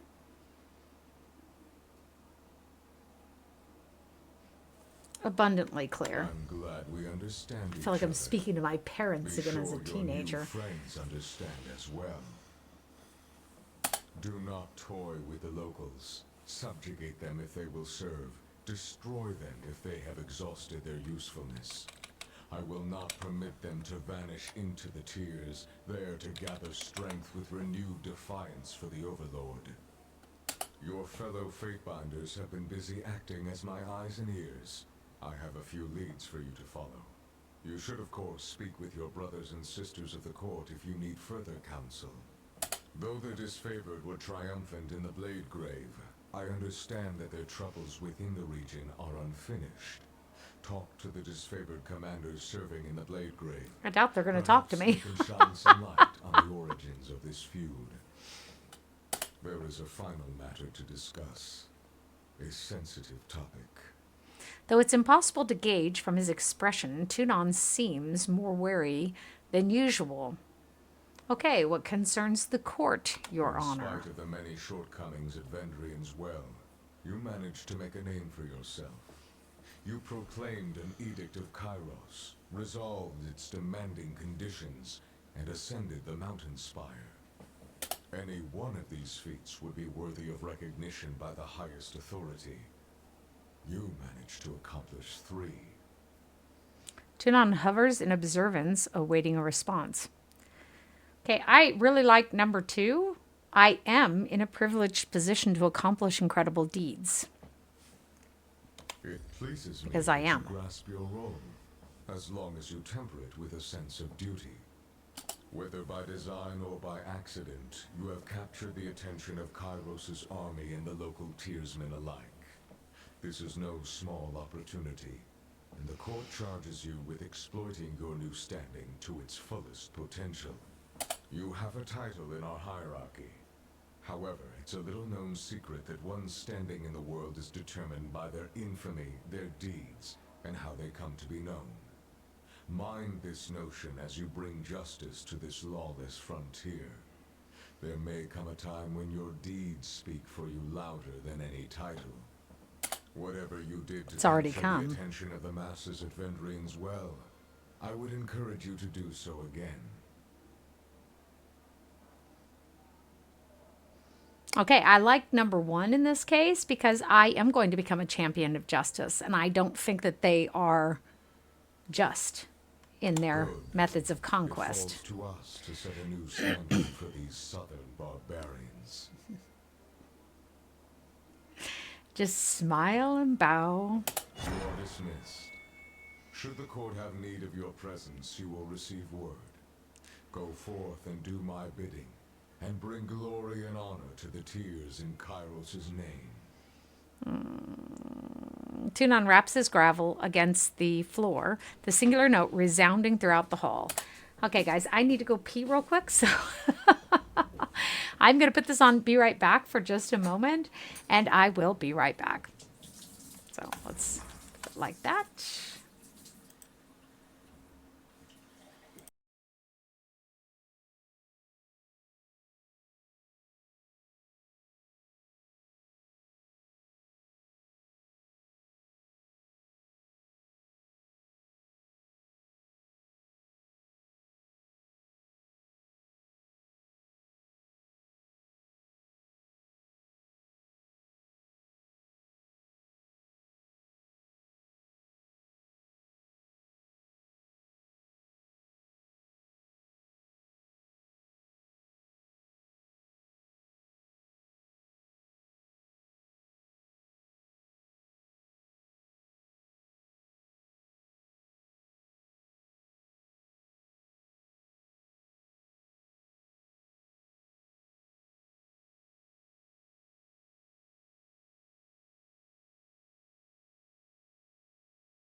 Okay, guys, I'm back.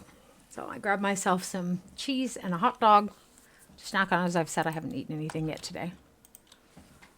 And we will continue so we can make some very real headway in this game.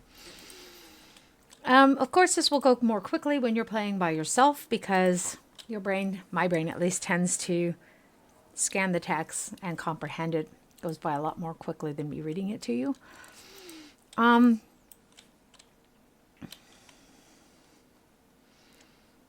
We don't really need to talk to those guys, but we will need to deal with Blood and Mark.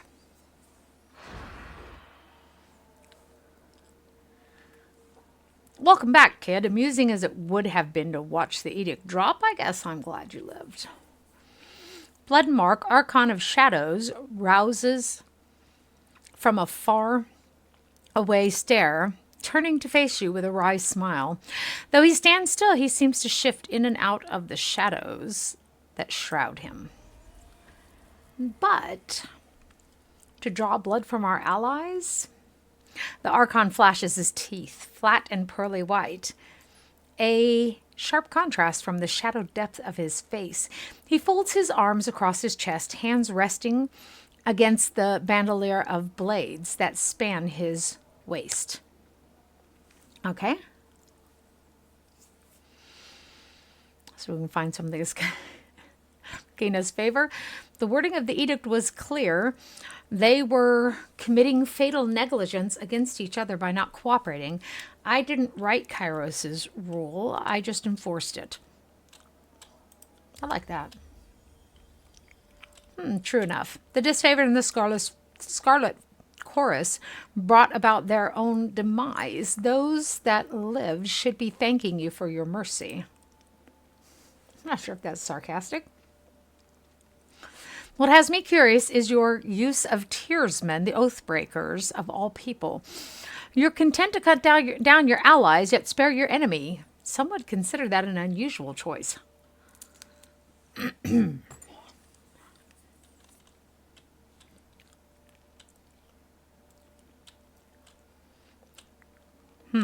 I already explained this to the adjudicator. If I did anything illegal, he would have sentenced me. Blood Mark narrows his gaze, examining you from head to toe.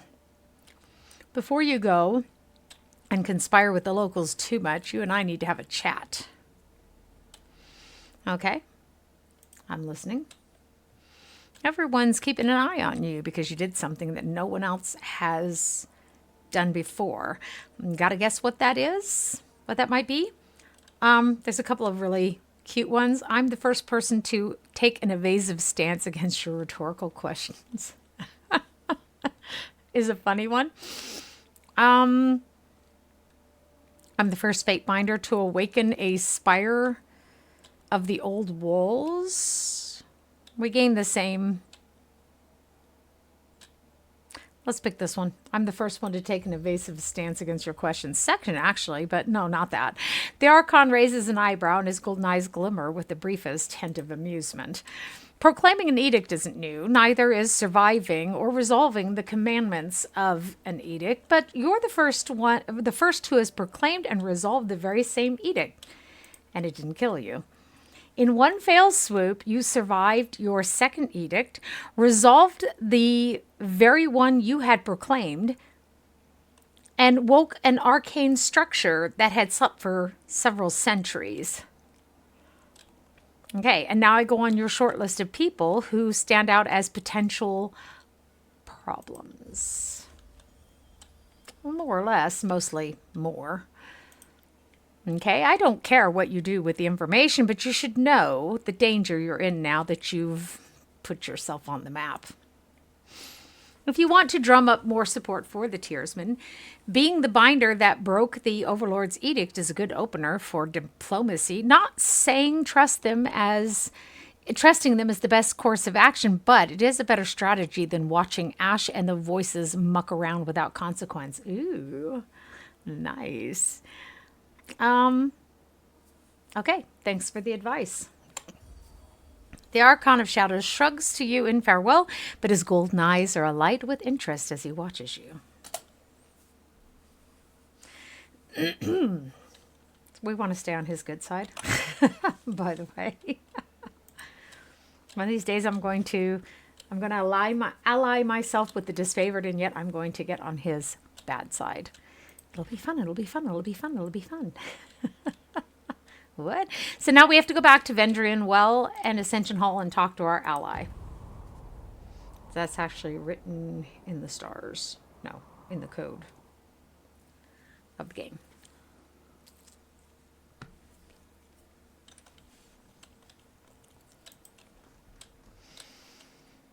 Fatebinder, welcome back. Ares smiles and bows. Our patrols have been chasing off stragglers from the valley, but otherwise, Vendrien's Well is almost quiet for the first time in ages. Considering what we've been through, that's a much needed lull in violence. We need to use the time to shore up our strength. If either of the Archons decided to attack us in earnest, we wouldn't last long. So now's the time to scrounge up whatever resources we can muster. The disfavored have us outclassed, and the Scarlet Chorus outnumber us by tens of thousands. Yet we'll have no lasting peace while they infest the tiers. What do you propose? A dance. I'm kidding.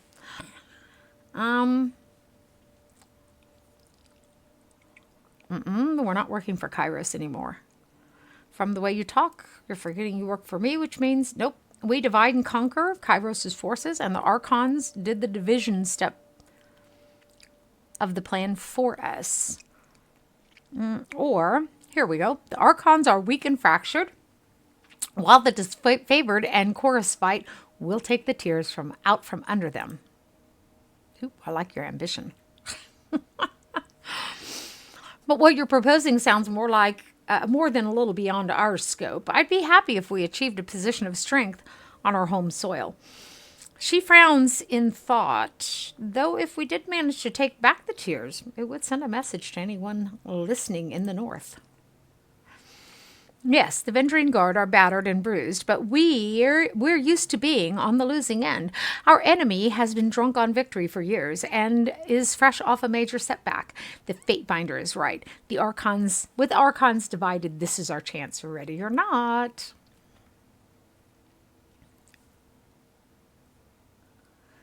Your trust in me has saved you once before. Serve me well, and we will unite to tears.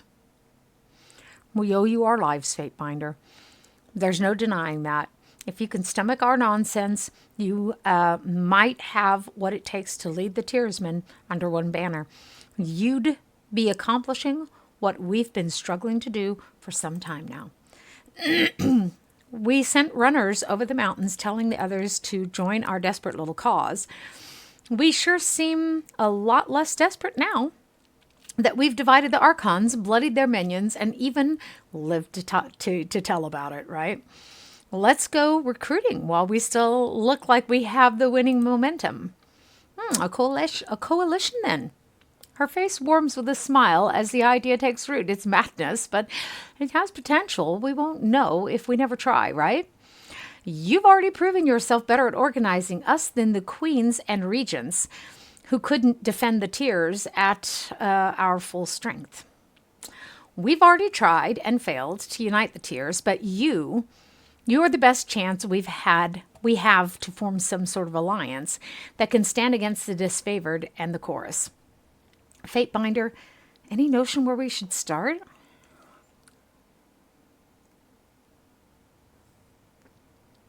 I propose striking out for other realms, and they still come up with the same answer.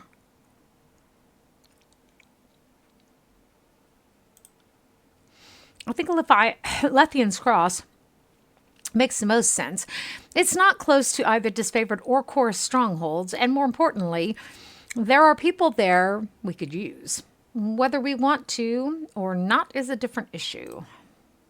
The Bronze Brotherhood mercenary company has been there for ages, and by all accounts, they survived the wars, thanks in no small part to their willingness to take a contract with Kairos' forces. So if they'll work for a foreign monster like Nerat, they might even work for us. So they've taken a contract for Nerat. That's interesting. The Forgebound Guild is the real prize of the crossing. If my understanding is correct, the Forgebound are also loyal to Tunon, no? I doubt that means you're on a first-name basis with the Mage Smiths. But if you could convince them to join us, we'd have all the iron we need to match the Disfavored in battle. You really think they would make iron for you? Oh, certainly not. But they might make it for you. Which can surreptitiously mean they make iron for us. Or just come right out and tell them your plans. I figure you know these mage types better than I do. I just want to use them for their iron. Okay. Can you tell me about the Bronze Brotherhood before I go there? I don't mind admitting that the Bronze Brotherhood could give the Guard a fair fight, and we need warriors of that pedigree on our side. The Bronze Brotherhood isn't some fleeting gang. They've been in business for generations. From what I understand, they started defending Lethian's cross when my parents were young. We could use their ferocity on our side, even if the average brother is lacking in table manners. Okay. I will return to defend Ascension Hall while I'm gone. Our intelligence might be out of date, but the town should be run by a man named Eldian. I recall Raetommon being the leader of the Bronze Brotherhood, assuming he didn't get himself killed in battle. I believe First Brother is the honorific. I'm told that there's a new Forge Master at the Cross, someone called Zdenya. Maybe you can convince her to be more loyal to you than to Tunon. So, good travels and happy hunting. Or happy travels and good hunting. Lady Fatebinder. Salute and take our leave. Okay. Let's save so we don't have to redo that conversation. Bloody hell. And again, the quick save in this game is the F6, not the F5, because the F5 selects all of your people.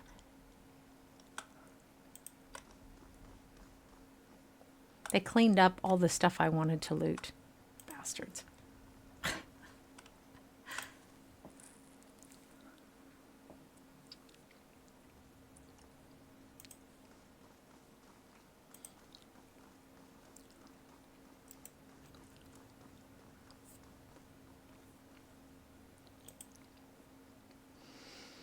And you do need to loot as you go through because a lot of this stuff will no longer be available. Plans.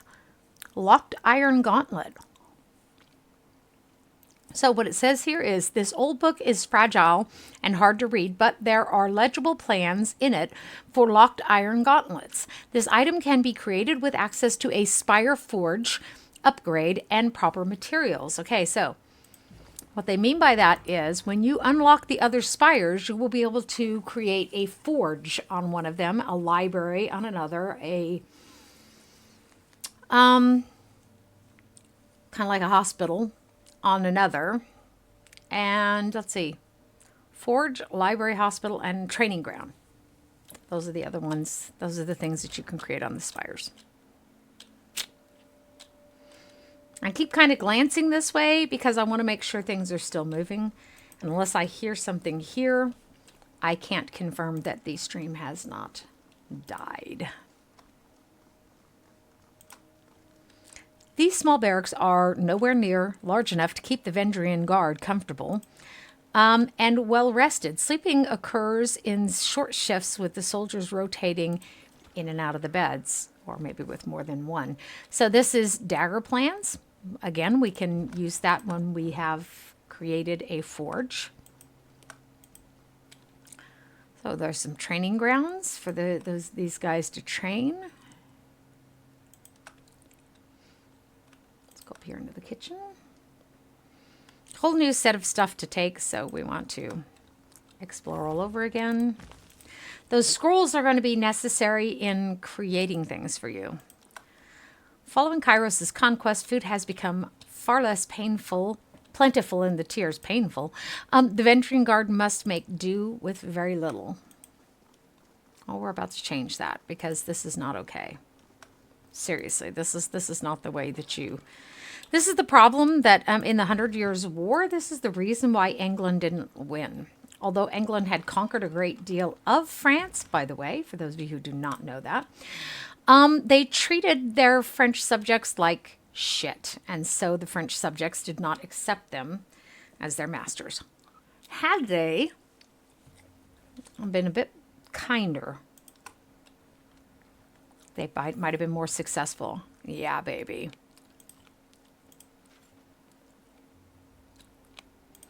So let's take a look at this. This is Fifth Eye's mask. Remember we kicked him off the Spire.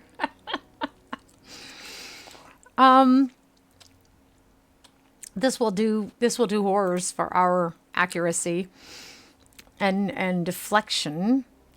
What does it have though? It has plus 10 lore and plus 10 subterfuge.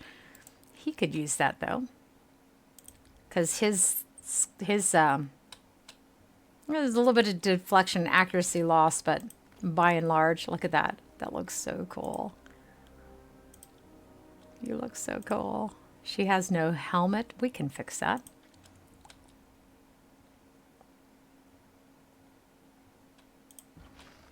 Make sure that's all that is there. Okay, we just don't have any high quality ones. Oh, we've only got 2 available. Let's put this one on her, and then we can compare. Deflection and accuracy is better with the light helm. Let's put that on her then, and voila. Oh.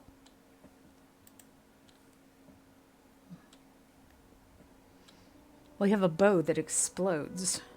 Cool.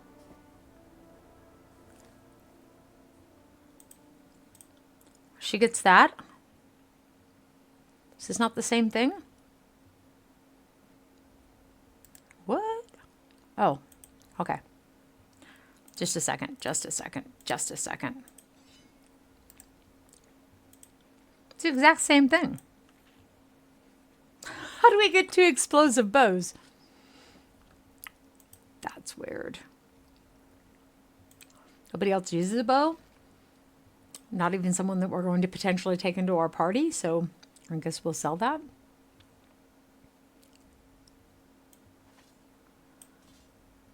Ah, yes.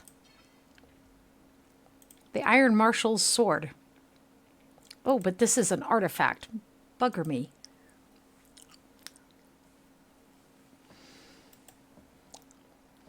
This is not an artifact, but it is very cool. Oh. Well, I think we will trade it out anyhow, right? Shits and grins, baby. Shits and grins. Okay, again, we need to start using those reputation unlocks. Seriously. Nice. Nicer.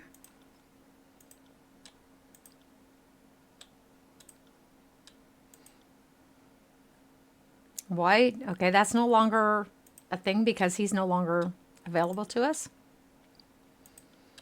Okay.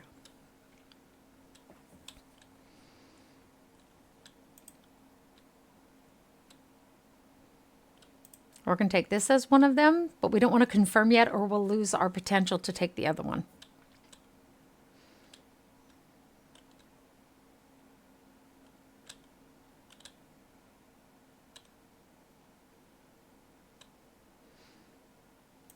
I'm going to take that tentatively.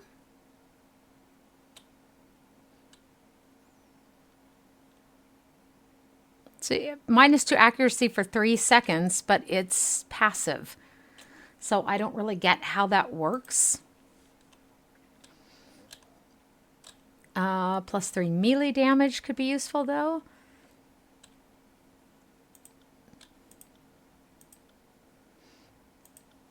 These could be things that I had in a former life, because this is a new game plus. So let's go back for a second and see. I took these two. Let's take that one off.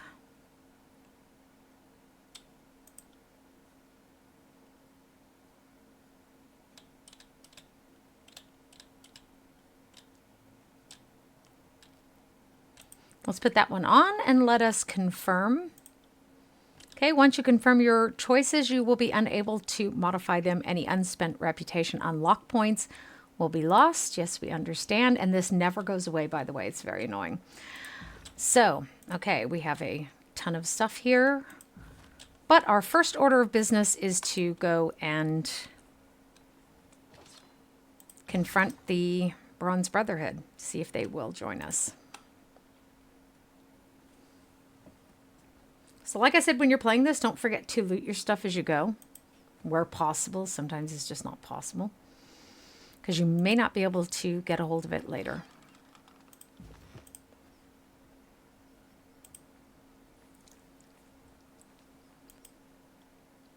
And as I've said, it's past lunchtime here, and I have not eaten anything yet, so I'm going to snack on my cheese and my hot dog.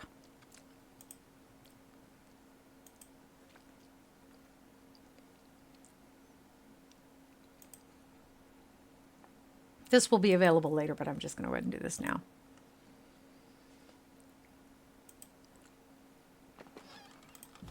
Shits and grins. Shits and grins, baby. Shits and grins. My dad was a Marine. He had some interesting sayings. I was a soldier in the Army, but Daddy was a Marine. Okay.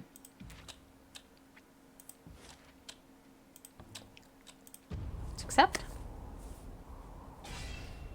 A group of mercenaries, members of the Bronze Brotherhood, are blocking the road to Lethian's crossing. So we have united the Tiersmen under us. And not for Kairos, which would have been an option.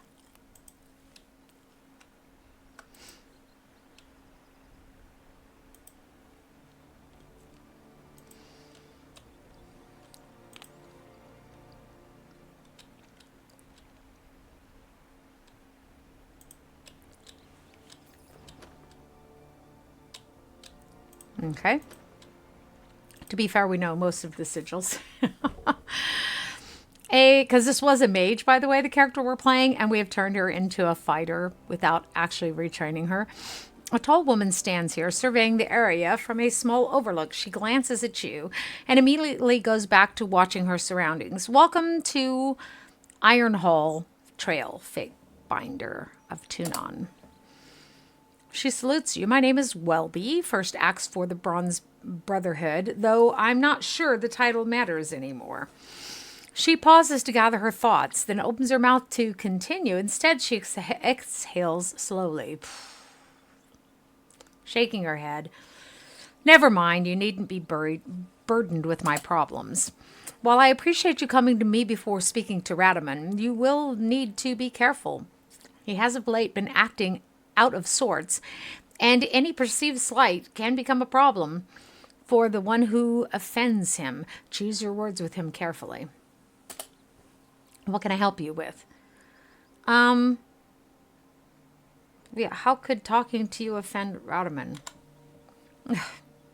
You chose to talk to the first axe before speaking to the actual first brother, the bodyguard before the leader.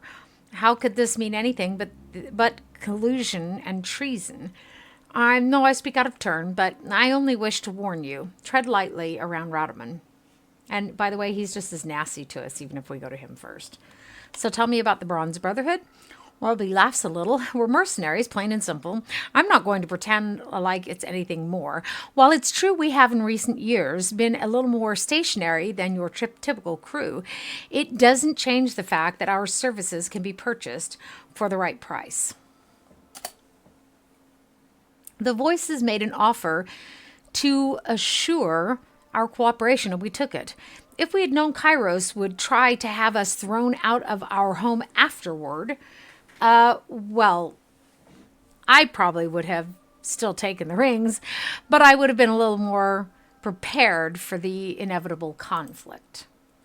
Raetommon will try to sell you on our long and noble traditions, like we're some kind of altruistic saints who can do no wrong.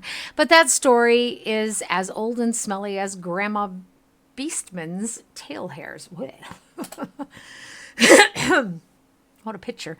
Now, don't get me wrong, I'm not going to take a job that doesn't seem right to me, but a ring's a ring, and I'll go where the money leads me.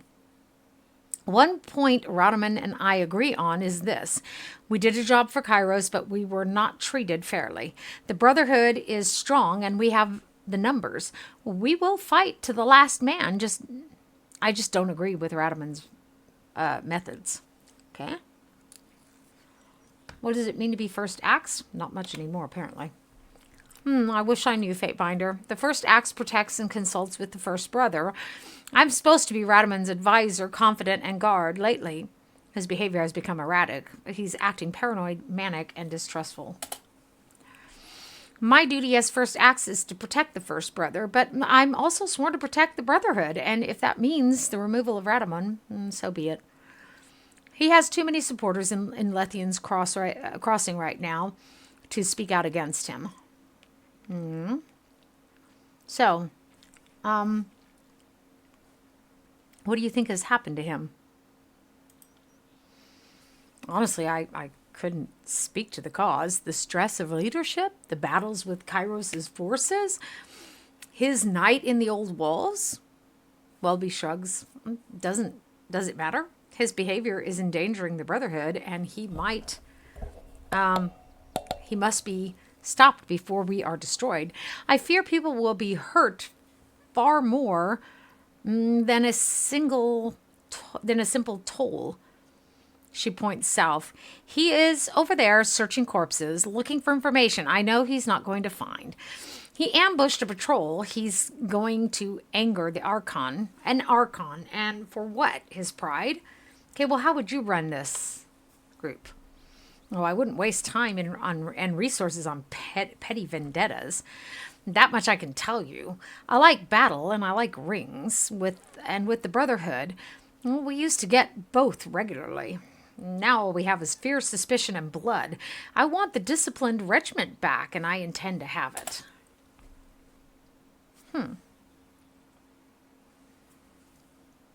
Okay, so true, acting like a child when you don't get what you want is not the behavior of a leader. Except in this case, the child is in control of an army capable of laying waste to his home. Okay, let me ask you something else. I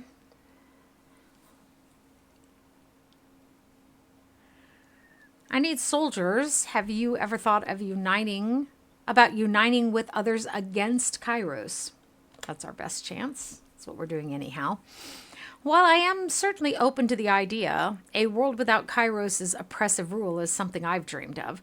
Raetommon will not be. Past events have set him against anyone who isn't part of the Brotherhood. And recently, not even being a brother is sufficient to avoid his ire. Okay, well, I'll take my leave then. By your leave, Fatebinder, and be careful. But seriously, he's going to be pissed at us even if we talk to him first. He's really nasty. He's just a petulant person. A striking man with a shock of bright blonde hair stands here, observing some men searching bodies of slain disfavored soldiers. He watches you approach, his angular features pulling into a look of disdain, and here's the Fatebinder. He doesn't mask the displeasure in his voice. I knew we'd see you, I just wondered when.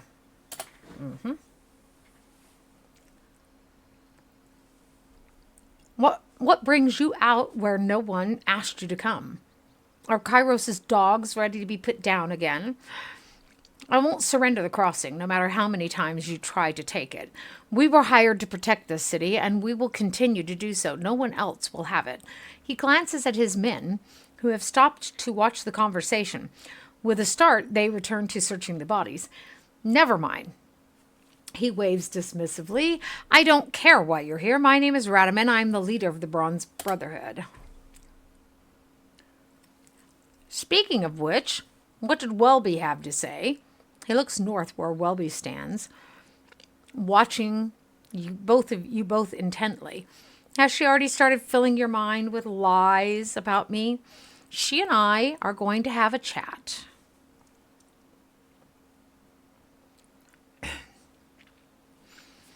Soon. I can't have my first acts countermanding me at every turn. I know she wants my position. Watch yourself while you're a guest.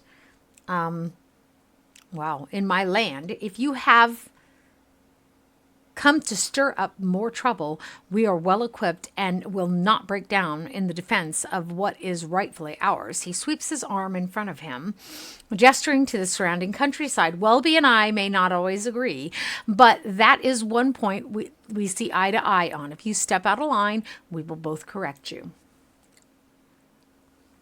His eyes narrow and he leans towards you. You are not welcome here. Now tell me what you want and leave.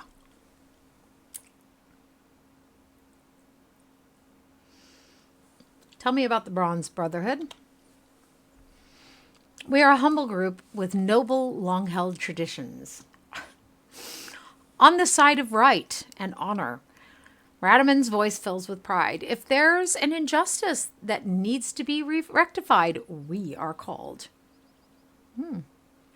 Sounds like you're an upstanding group of citizens there.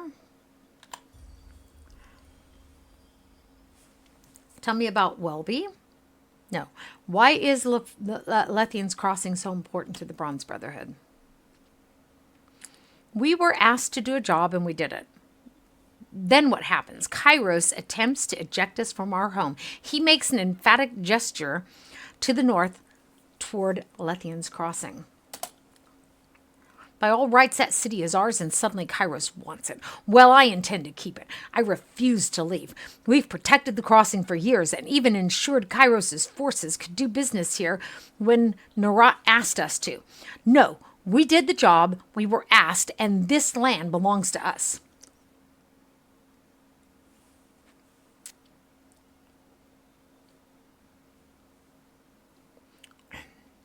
You said you don't do it for the money. Then why are you fighting over Lethian's Crossing? Number 2.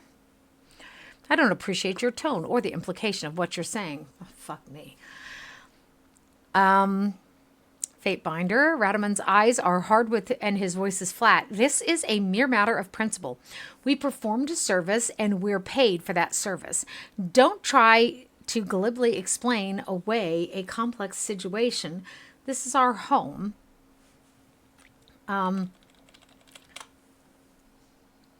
This is my home. I will have it and no one else. Now, if you came here to insult me and mine, I would suggest you leave.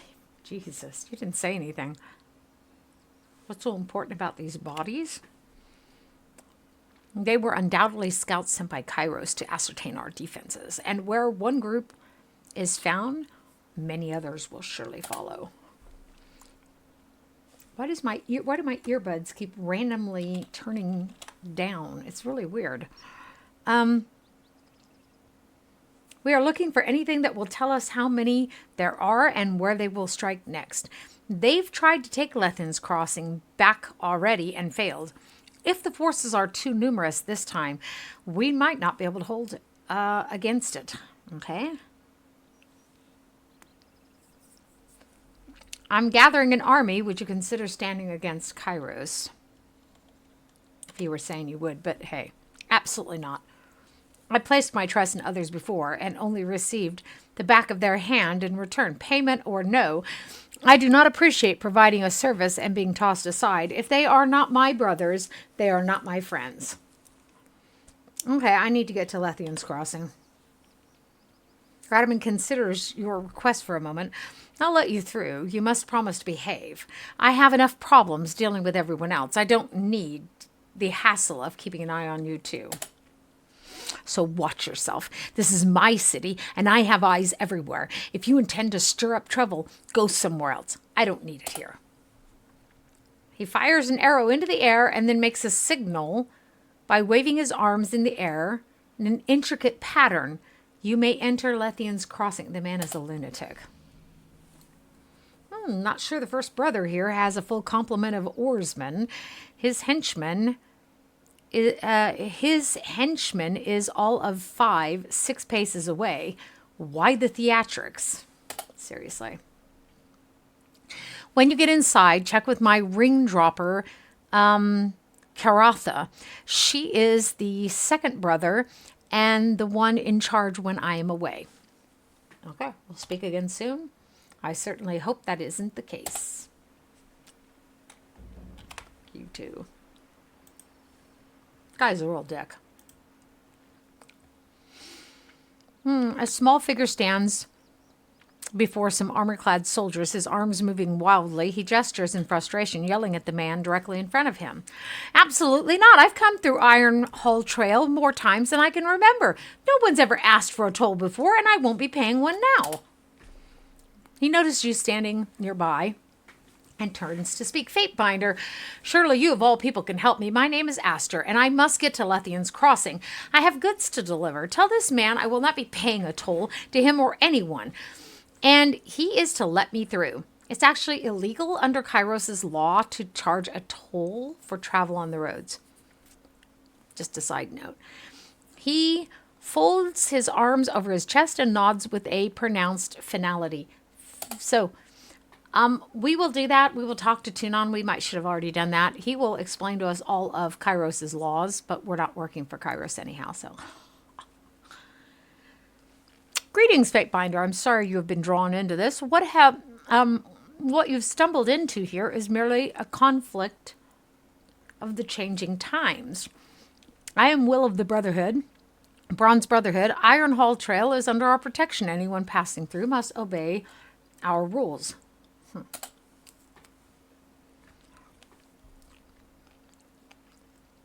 If this gentleman would like passage through our lands, a simple donation is required. He holds out his hand. These funds help our cause and keep Ironhaul a safe place for all travelers. Clearly, you both can see the value of that. You're holding this place hostage. Aster speaks, his arms swinging about again, emphasizing his words. And who exactly is keeping it safe? You're standing there with your weapon at the ready against me. His arms drop and he turns to you again. I'm not but a traveling merchant. I have no money to spare, and I certainly pose no threat to anyone. Keep this area safe indeed. He points his will. You are the only threat here. Fatebinder, please talk some sense into this man. Okay. Raetommon gave me permission to pass, and Aster's coming with me. Period. We've gained favor with Lethian's crossing. Interesting. Will's face drops, taking a petulant look at as his eyes dart back and forth between the two of you. Finally, he sighs and gestures over his shoulder. You may pass. For you to pass. Fine. He raises an enormous hammer and stops Aster, pressing against his chest. Though, merchant, do be sure you have some rings on you for your trip back. I doubt your friend here will be around to get you through these lands twice. He smiles, moves his hammer, and steps aside. By your leave, Fatebinder. I should cut his balls off. What? Yep, I said it. And I'm saving frequently just in case the computer dies again. It's held up pretty nicely this time. I apparently just can't have my text-to-speech reader on because the Opera is taking up too many resources. Nothing and nothing. A fine lot of nothing. Okay, let's go. To the right of the road, a broad basin opens. The tall grass shifts quietly in the light breeze, like waves on the open sea. A silver ribbon of stream winds across the panorama, and you make out a small group gathered at the water's edge. Approach the group. Espying your approach, the snigglers snatch up their baskets and poles and scatter. Bugger me. Bolting in two groups, each follow the river in opposite directions. Their shouts and laughter ride the wind to you. Let's pursue them upriver. You give chase, crashing through the tall grass after the Haven youth. Despite their head start, you rapidly catch up with the youngsters. Grasping one by the collar and another by the wrist, they squirm, trying to break free, but you hold them fast. Let's buy some eels from them. Once they've calmed, you release the pair before offering them rings in exchange for their catch. At first, they look to one another, clearly skeptical and mistrustful, but their desire for copper overturns their suspicions. The bounty you proffer for the eels they've caught is more than fair. They add the rings to their belt and surrender their baskets of snigs. As they take up their poles and make their retreat, you return to the road and continue your journey. Okay. We're spurring the economy here.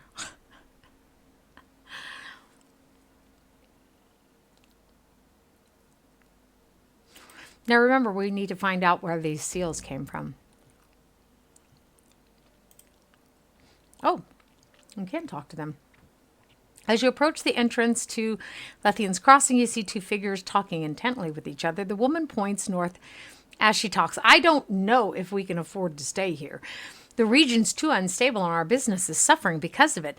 And if I have to pay one more toll or hand over more guard money, I won't have two rings to rub together. But where will we go? There isn't a single place in the tiers that's safe. The woman stops speaking when she sees you. Fatebinder, you grace us with your presence. She bows, then smacks her assistant on the back of the head. After a moment, the young man bows too. What seems to be the issue here?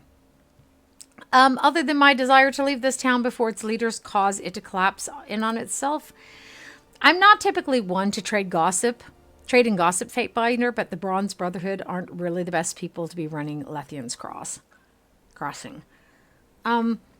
They keep such a tight grip on everything, and their leader has been acting a little crazy as of late.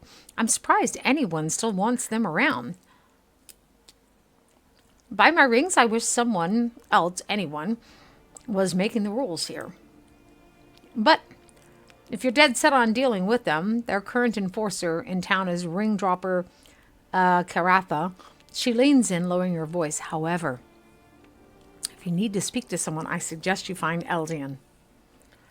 He's the true leader of this town. Fair, knowledgeable, and very level-headed. She points to the east, beyond the river, flowing through the town. Both of them can be found over there. Saratha likes being outside, keeping an eye on everything that's happening. Eldian is probably in his house near where Saratha's skulking. What else can you tell me? Well, what is there to say? Lethian's Crossing was just coming into its own, the center of commerce for the tiers, frequented by merchants from all over. She sighs and looks around. With the recent unpleasant events, trade has all but dried up around here. We're lucky to get business at all. With the new toll being enforced on the road to town, it's a wonder anyone comes here anymore. That's why I'm on my way out. And I'm sorry, who are you? Me. Oh, Fatebinder, I'm simply a humble merchant and certainly of no consequence. My assistant and I were just trying to determine where we should go next. Conducting business in Lethian's Crossing has become a little too volatile for my liking. So could you tell me anything about this seal by chance? I found it in Vendrien's well. How about it was found in Vendrien's well? I don't recognize it, but one of the other merchants might. Between us all, there has to be someone who has seen it in their travels. Okay. Thank you and good luck. My pleasure, Fatebinder. Good luck in your endeavors, and may you always have a ring within reach. Seems like a reasonable blessing, doesn't it? Ah, got it. Wow, that's quite a take. Okay, we don't have to redo that particular dialogue either. Who are you? Bruiser. There's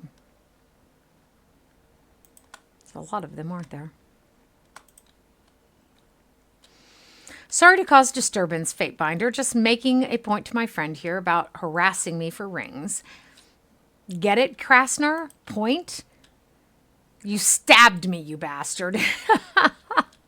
And I'm not harassing you. All I want is what you owe me. It's a tiny scratch. Stop crying about it, you baby.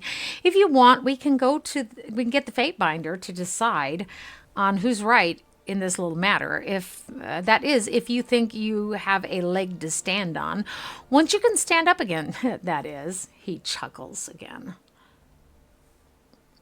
Okay, I'll adjudicate the matter, but you both need to abide by my decision. Fine with me. Then I won't have to resort to violence to prove my point. I know you're going to rule in my favor anyway, so yeah, I agree. Okay, so let's start with Felno. Tell me your side of the story. There's actually an aspect of the game that I like. I asked Krasner to do a job for me, something simple. He comes back, says the job is done, even though there's no results, and demands his pay. I tell him no, and Krasner there gets all threatening. Okay, what was the job you asked him to do? Business has been down on account of all the other merchants around here. I hired Krasner to have a word with some of them, maybe get them to leave town or stop competing with me on prices. There's your free market system. Not only did Krasner not do what I asked, but it got back to me that he shook down some of the other merchants for rings. That's not what I hired him to do. Okay, so just a second. You hired him to intimidate your competition. Oh, I can see how it might look that way. But that's how it's done around here sometimes anyway. Always that excuse, isn't it? It doesn't matter since that's not the issue. And it didn't work anyway. Krasner can keep the rings he extorted from the others, but he's not getting a single one from me. I hired him to do something and he didn't do it. End of story. Okay, so were you trying to kill him? Of course not. Like I said, he's been starting to make threats and wouldn't take no for an answer. I might not be a tough man, but I can take care of myself. Okay, so let's ask the other guy his side of the story. Felno hired me to talk some of the other merchants into leaving town. I did what he asked, but now he won't pay up. Okay, so is this a one-time job or an ongoing thing? Just the one time, drinking money, you understand. The Brotherhood wouldn't approve of me freelancing for some merchant, but I figured it wouldn't hurt to do it just this once. Okay, and what happened to the other merchants? The merchants around here aren't going to back down just because some soldier says a bunch of mean words to them. I figured I'd shake them down for some rings, convince them it'll be cheaper to leave. And did the other merchants pay up? I made a few rings, yeah. Once I'd visited all of them, I came back to collect the pay I was promised. Felno said he wouldn't pay me, and then he just stabbed me. Okay, I'm ready to decide. Well, I think it's pretty obvious to everyone that I'm the one in the right. I did not get what I hired him for, so he doesn't deserve any money, especially from me. Shut up, Felno. Just because your competitors can't be intimidated doesn't mean you get out of paying me for the job. I deserve payment for the work I did. I think they're both idiots and criminals.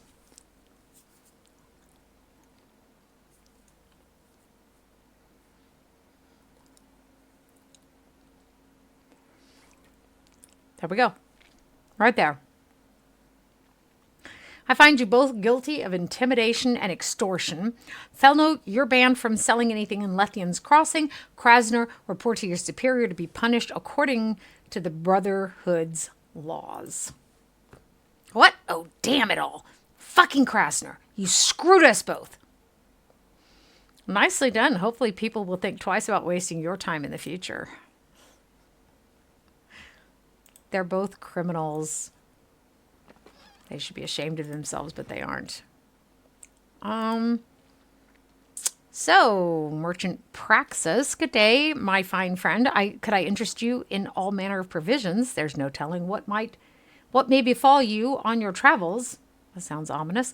Can you tell me anything about this seal?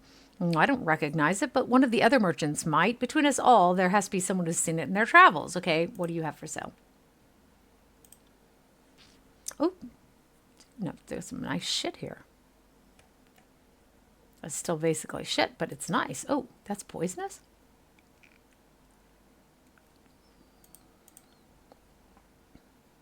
We don't have that many rings. We gave all those rings to those kids. We're just too generous. Oh. Bah.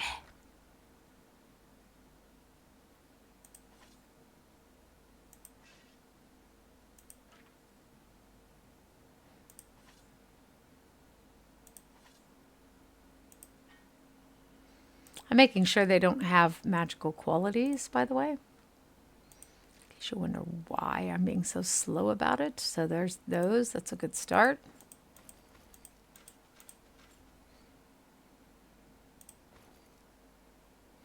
That's a good start. We've always got some broken shit back here. This is not used for crafting in this game, so we can actually sell these. We know this one. We know this one. We can definitely sell those. Okay, so let's trade these, and then I want to see something before I do something too terribly stupid. Let's go over here so that we can compare that weapon that we were looking at with what she's already got equipped.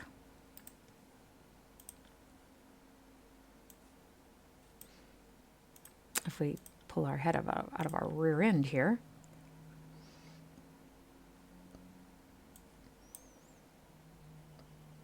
I think this is going to replace the Ripper really well.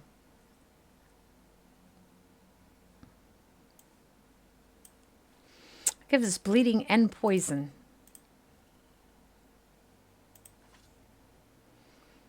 And I know it costs a pretty penny, but I think it'll be worth it.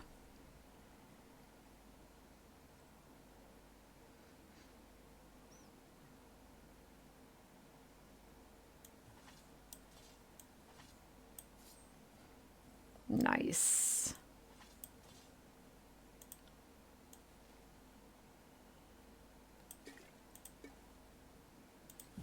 Also, I guess while we're here, okay, so that looks pretty good. It would be nice to get someone who has some more healing potions, wouldn't it?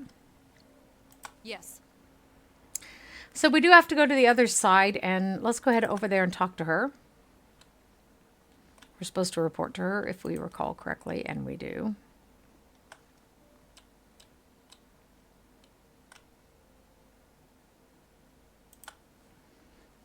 Oh, she's up there. You do find a lot of stuff in the containers, but not so much on the bodies. Were people complaining about the amount of loot you get in this game?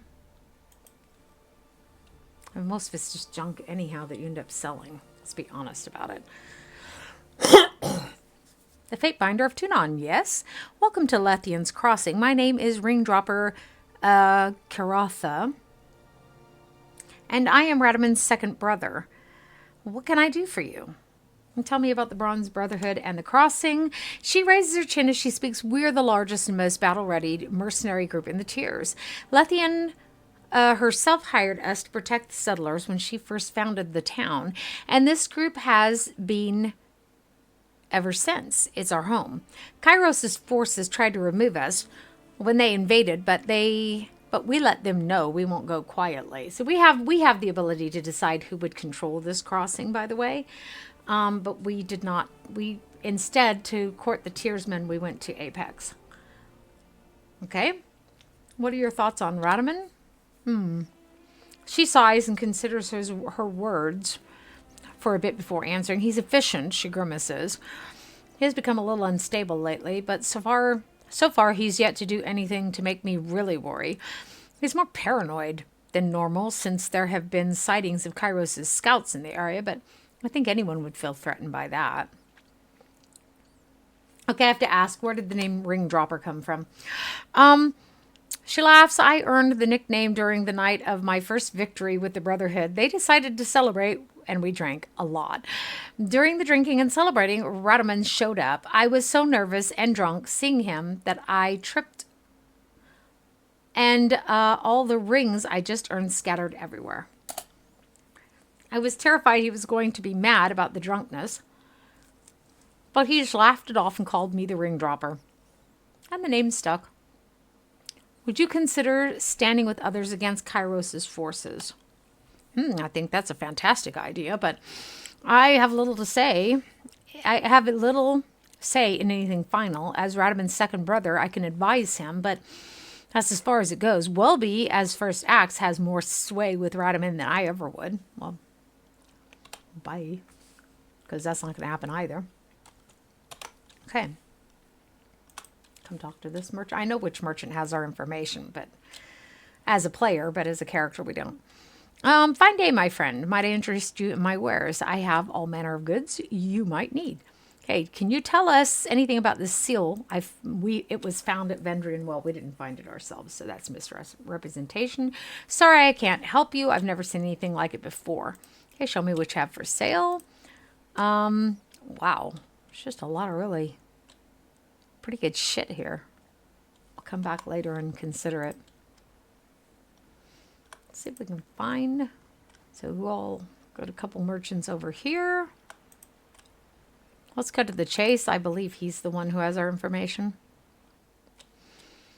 Greetings and salutations. The jolly merchant greets you with a smile and a clap on the shoulder. By the way, welcome to everyone, anyone who is here live or watching this as a past broadcast. If you like my content, follow me or subscribe, depending on which, platform you're watching it on. And welcome to Lethian's Crossing, home of the best merchants in the entirety of the tiers. He pauses and winks. That would be me. Oh, the best merchant. Singular. Okay. Harchient Bronze at your service, he bows. What can I do for you? Can you tell me anything about this seal? I found it in Vendrien's well. Let me take a look, shall we? He takes the seal and turns it over. When he spots the insignia, he quickly deposits it back in your hand and wipes his palms clean. Where did you get that? It came from a merchant caravan that was ransacked. Hi. Hi. Are you? My thing is that when you see me game, people will see me because I myself have always been told I'm a manly female. Okay. And I've got the equipment of a female, and sometimes I'm feminine and, but a lot of times I'm more masculine and yeah, I'm just kind of doing my thing. So, you can call that poly and pan as well, I guess. So welcome and hi. Would be really hugely interested in hearing more about you. That would be cool. Because I rarely meet anyone else who's gender fluid, to be honest with you. So, suspected as much, he mumbles and worries his brow. So far off the normal trading routes, but why there? Why then? Why now? Maybe you could start by telling me about the merchants. Of course, the sigil belongs to the Handover Quill Merchant Company. His lips tighten and form a violent pucker. Well, tell me more about the Handover Quill. Okay. And by the way, this time I am playing a female, but a lot of times I play males as well because I really just don't care. I mean, it's just all people. that is fine since we all do our own things. Yeah. I'm more a busty guy, but I'm doing stuff to go more in the middle, and you can ask me anything you want. I'm an open book to most. Yeah, I hear you. My hugest thing is, I pick whatever floats my boat. To be honest with you, I do. And if you notice, like, my fingernails are always cut short because I like digging in the dirt. I studied archaeology and history at university. But yeah, no, I've always been doing my own thing. And I'm in that generation where we didn't have sex changes and stuff available. If we had, I probably would have changed myself to a male when I was young. But then I discovered the sensations of a female body are pretty nice too. So, I'm kind of glad I didn't go that route. But yeah, I am just me and I just do my thing. So yeah, people don't understand that. And people like this whole classifying ourselves is really kind of rough for me, But that's just me. They were once a powerful trade organization that, he cups his mouth and glances around. Let's just say that you didn't want to get between them and a contract. Well, with Tunon's new laws in the Bastard City, the Quill slunk into the shadows of Kairos' authority, trying to keep a lower profile. If you're involved with any of their dealings, stay far away. Okay, a shipment of iron and weapons went missing.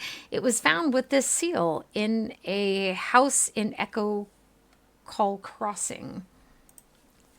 He strokes the shadow of beard growth under his chin. Suspicious, I agree, but war always has its little problems.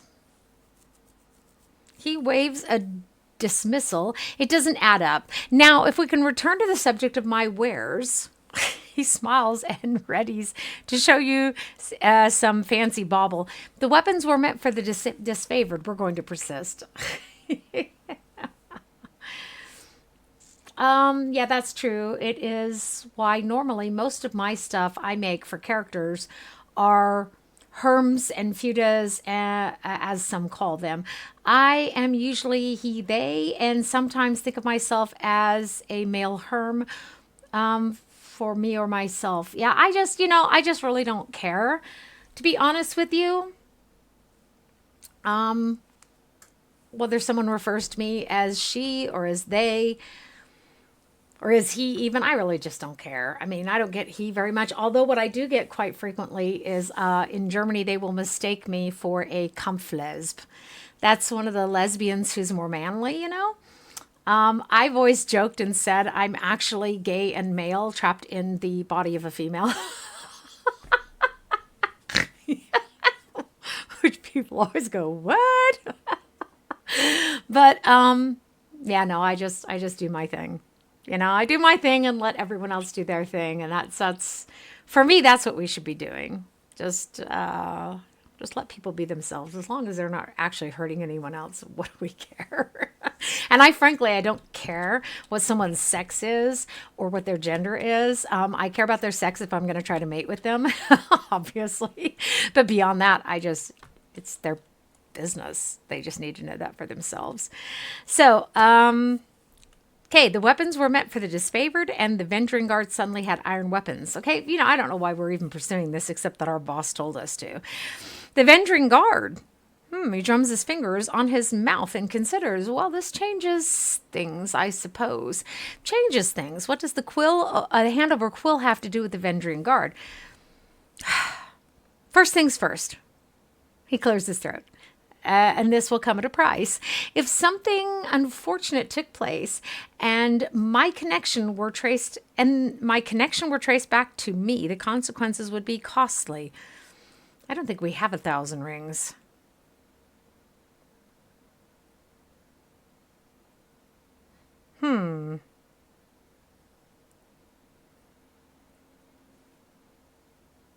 Let's go with number 2. Have you considered that shaking me down might be even more costly? He studied you for a moment before his posture deflates. No, I suppose not. You can make my life far more difficult in the long run, can't you? If you breathe a word of this to anyone, I will denounce you for the liar that you are. He will denounce me for a liar, maybe. But he looks around to make sure there are no settlers close enough to overhear what is being said. I received instructions from Fifth Eye to use Hand Over Quill to deliver iron weapons to Vendrien's Well Citadel. I don't question my orders, I just follow through. I don't know anything else, and that's the truth. Ooh, our first piece of dirt on Nerat. Okay, now we'll take a look at your wares. See what you... Oh, healing potions are always welcome. Okay, this is a new game plus, by the way, folks. That's why we have a lot of these sigils already. It's too rich for our blood. Grounding garbs. That sounds intriguing. Plus 10 armor, shock stolen. That does sound interesting. What is she wearing? Assassin's raiment, rogue's leathers, magician's mantle, and she's wearing hers. Okay, let's just trade for this for the moment. We have a lot more dialogue to go. I do too. I end up reading to y'all. This is, y'all come and sit in my stream and I read to you. By the way, there's a lot more people than what the Twitch shows. First of all, Kick is there, and I usually have 1 or 2 people watching over Kick. But also, if you click on the little person in the chat in Twitch, you'll see that there is actually a list of people who are sitting in this stream. I just have a lot of lovely lurkers who, well, they lurk. What? So let's go do some more dialogue here. My brain will melt. I am trying to eat my first bit of something for the day. He's still not here. This looks exactly like the... And that's why I kept thinking there was something on the bed. Do you? These games are really roleplay games and not battle simulators and stuff. So... there's just a ton of reading. This looks so much like that old man's thing, home in Echocall Crossing, doesn't it? So he was supposed to be in his home, but he's not. And I'm pretty sure that's his home. Yep. Let's go collect Sirin. See if we can't be subtle about it.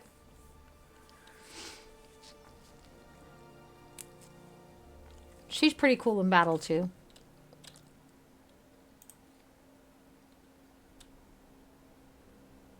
Oh, the Forgebound won't sell anything to you settlers. Well, you probably don't need it as much. Let's be honest. She's 15 years old, by the way. Sirin stands here, surrounded by a group of villagers. She speaks to them in soft, dulcet tones, holding them hypnotized with her hand motions. Her headdress flashes as she speaks, and you are unable to tell if it's a trick of the light or the gem in it is actually glowing. She is swept up in her oration and seems completely unaware you've arrived. There's a lull in her conversation, and she opens her eyes. Lethian's Crossing. Can't imagine it's the scenery or the quaint locals. Have you come to spoil my fun? She frowns a little, momentarily lost in thought. Tunon probably insisted you find me, didn't he? Because we can't let Sirin have any fun, can we? Let's control her. Let's tell her what she can and can't do. Let's use her to destroy nations. As she speaks, the crowd around her appears agitated, and the air in the room grows heavy and warm. Suddenly, she smiles. But enough of that talk. What do you think of my followers? She makes a motion over the group gathered at her feet. As she speaks, you feel a peaceful serenity wash over you. The crowd calms, and breathing becomes easier. Very nice, as long as you don't allow it to get out of hand. Oh, stop that, Fate Binder. It's not like I'm hurting anyone. Well, at least not yet. She laughs, and the feeling in the room buoys. You smile without even realizing you wanted to.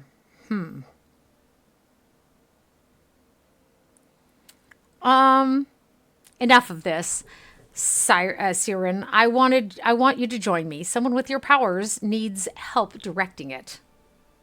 Why on earth would you want that? I can't imagine you're doing it out of the goodness of your heart. No. Oh. Tunon must have had a hand in this. No. Or Nerat. No. Maybe I'd rather stay here where people won't insist on ordering me around all the time. Although, you did activate one of the spires, so your power is something I could learn from, and you are right. Certainly not going to make any significant advances staying here with a bunch of nobodies worshipping me. Watching you in action could give me the edge I need to unlock a spire of my own.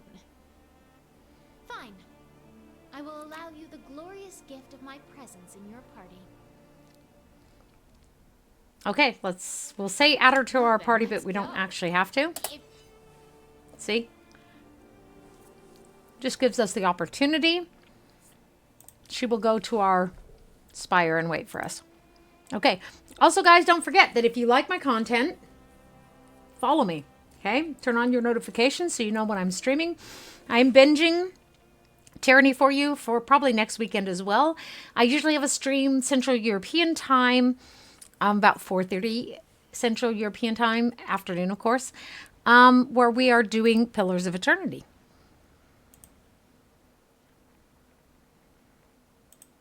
Let's go talk to the Forgebound. Because we could certainly use them on our side.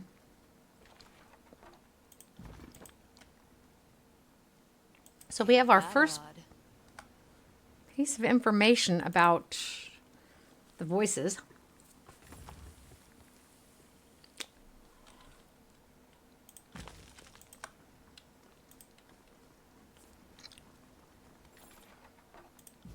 I was going to say, how many bits of camping equipment do we have? We get 8. That's a lot.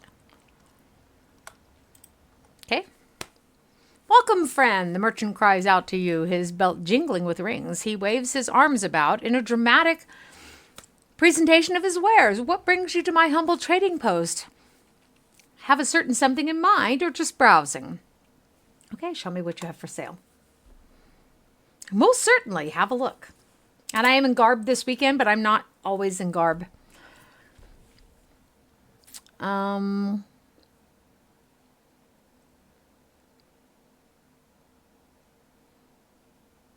This we actually find eventually. Or we may already have it for all I know.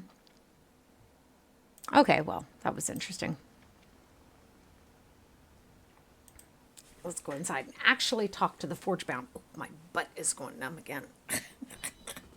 People are like, what? Did you just say that? I say that a lot.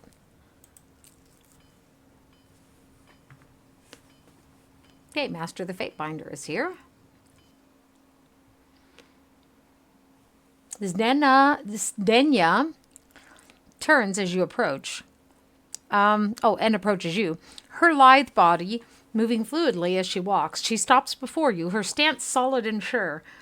But you see she's standing lightly on her feet, ready to move if necessary. She never takes her eyes off of you, and you know she is acutely aware of her surroundings. We have no reputation at all with these people. Okay? Fatebinder, may the fires of your forge never cool. That sounds a little bit weird to me. I had hope our paths would cross. What can this servant of the flame do for you? Why have you come to Lethian's Crossing? What an odd question, Fatebinder. When you showed up in the forge, I thought you had been sent to check up on me, as my mission came directly from Tunon. I feel a little bit insulted. Shouldn't you already know? I was tasked with creating an artifact to protect the Forgebound from the Bane. We have been delayed too often and lost too many of our own, so it was decreed that something must be done.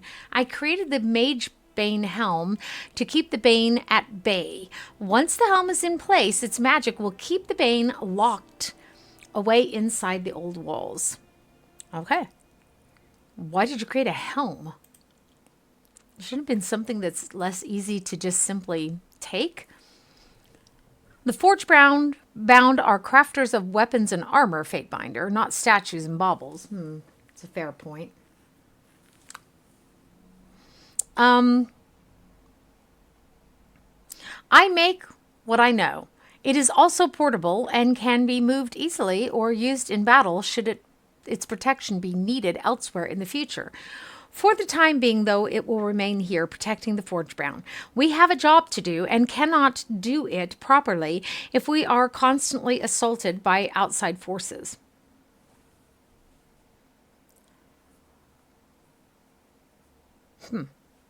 I'm reading our choices here. By order of Tunon the Abjugator, I am here to bring order to the tiers. Reaffirm your loyalty to the court and Kairos by bowing to me. Or, this is impressive, I could use your talents to supply an army to overthrow Kairos. Would you join me? Why do the Forgebound stay here if the Bane is such a threat? Or why were you asked to create this thing? Okay, I think one of the first two would be intelligent, but I don't want to... I'm not working for Kairos. Period. Ah.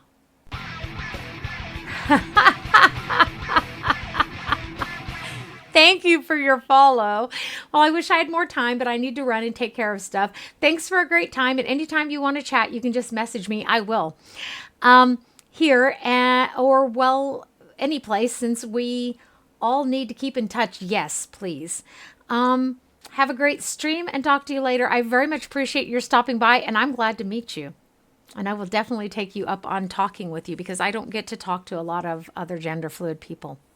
So I would really like that. You take care, okay? So let's just be honest. This is impressive. I could use the talents of the Forgebound to supply an army to overthrow Kairos. Would you consider joining us? There it is. Okay, talk of mutiny from a Fatebinder. I would have thought one so deeply entrenched in Kairos' employ would know better. And as we both currently work for Kairos, it would not be to either of our benefits to speak of such things. I have seen the fruits of such endeavors lining the paths to Archon's camps. Eh? I'm also afraid what you propose isn't as easy as you imagine. An artifact of such power can't simply be manufactured. Did I ask her for an artifact?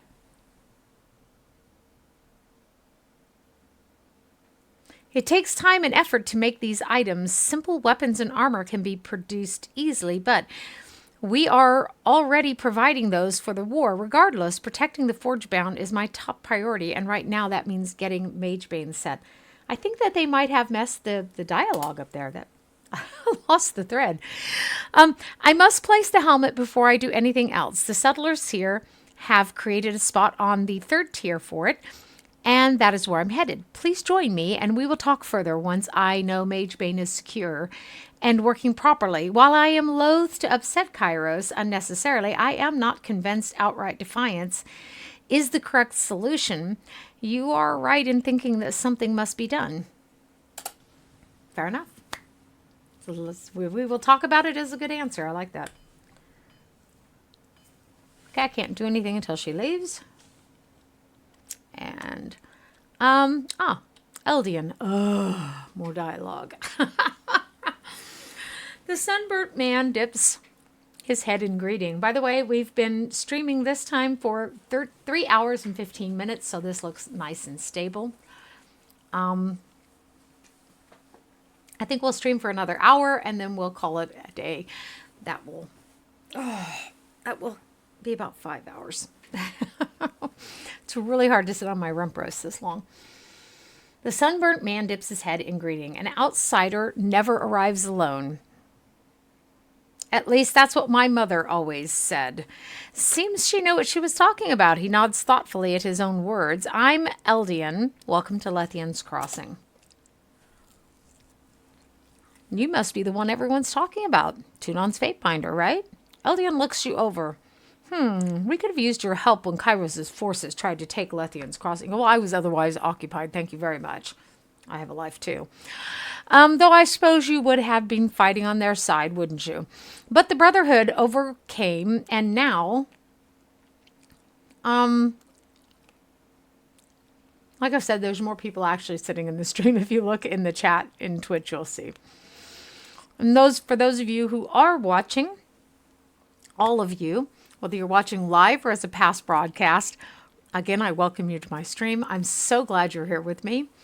Creativity doesn't happen in a vacuum, so it's nice to have an audience to perform to.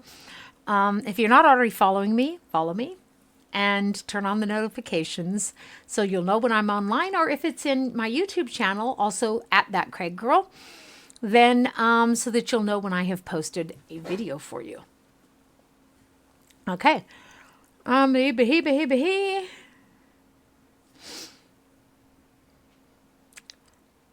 Okay, the Brotherhood overcame, and now we're saddled with their continued leadership.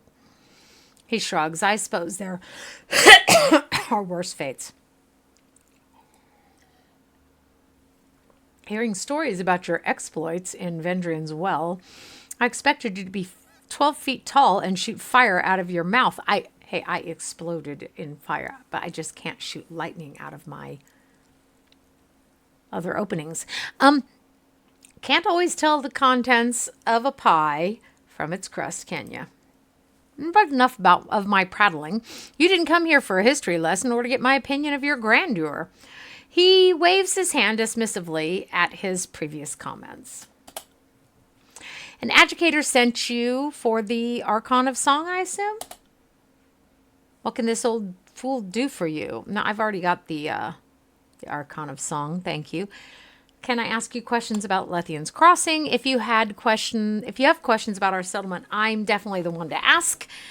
I have the dubious distinction of being the oldest living resident of Lethian's Crossing, so I've been here. For a lot of its history. Eldian smiles.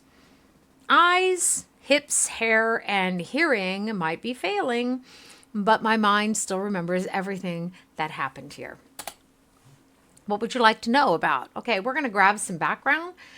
If y'all don't mind, I don't want to read out every single piece of background. We're just going to grab it and go, unless it's pertinent.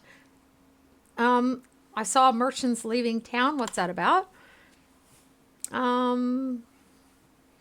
If I were to be honest, I'm surprised more people haven't left. Not just the merchants, the current tension between the town, between the Brotherhood, Kairos' forces are making life hell here.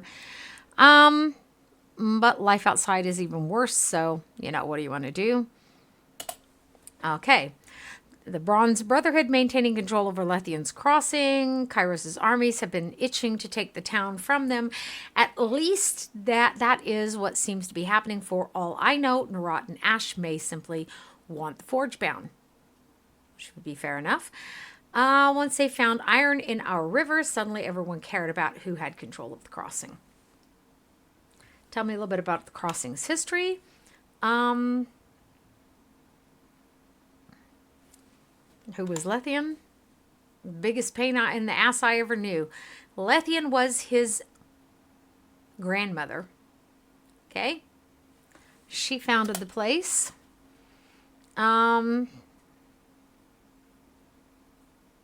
She had trade rights given to her by Kairos, apparently, and then Kairos took them away. But she was a stubborn one. She knew if she just kept at it, eventually things would turn around for her, and so she did. Okay, so, hold it. Lethian was your mother. Okay.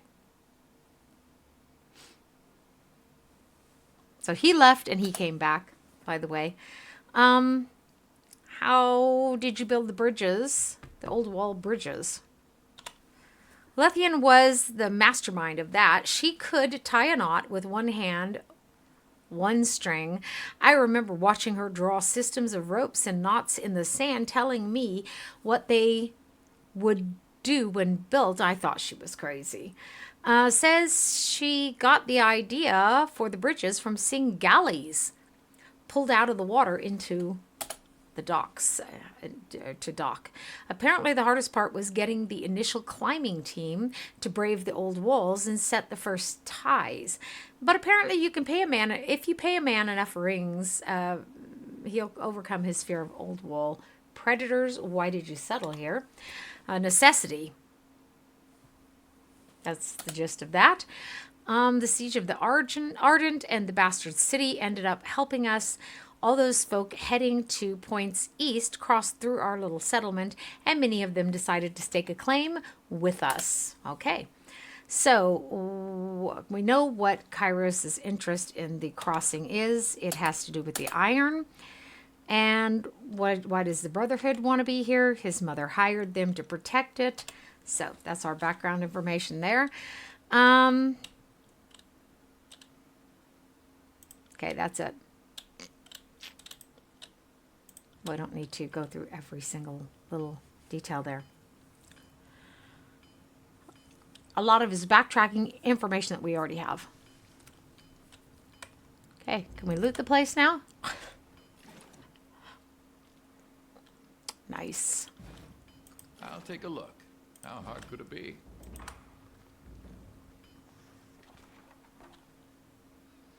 Headhunter can be created with access to this. What? So we need to get our Forge Spire up and running, it seems. Okay.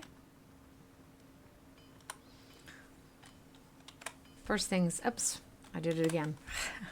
Keep hitting F5, it's F6 or pressing it. Brutality and technology don't always mix. They used to when we were young, remember? When you beat on the side of the television set?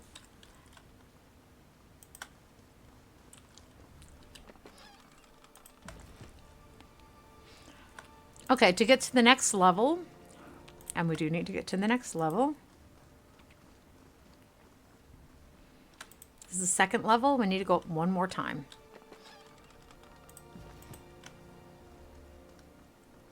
There's various doors we can go into, and we can loot things. There's a couple different people we can talk to. I think I'm going to do some of that offline. So we really want to do the main story, and as you see, this game has hours of gameplay for you, even if you only play it once. Curious. Think about that. We played, and of course, like I said, it takes longer for me to read everything to you than it would take for you to read it yourself. But even a conservative estimate, we've already played 8 hours, and we're not even halfway through the game. It's just a lot of gameplay. It's done.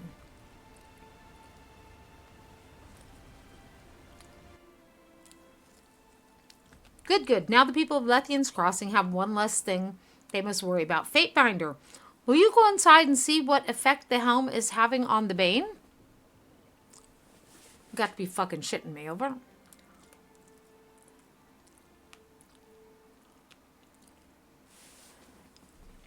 Okay. Kairos' law states that no one is allowed to enter the old walls, but if no one goes inside, we will never know if the helmet is working. This is our specious excuse. We will use it. I will do this for you. Plus, we have a major gain in favor. Thank you, Fatebinder. Your help is invaluable. I just need to know my citizens are safe. Okay. So we just acquired the old walls keystone. That'll be helpful. Take this. It is the keystone to enter the old walls. The entrance is directly below us. And good luck on the first level. I got it. Still think making a helm that can be just so simply removed is not very intelligent. But hey, you know, nobody asked my opinion. I used to have a saying when I was young. I was kind of brutal when I was young. I brutally used the fact that people perceived me as a female who would just, you know, claw at their hair. And when people started shit with me, then I would just finish it. I did. But I had a saying, and that was, if I want your opinion, I will beat it out of you.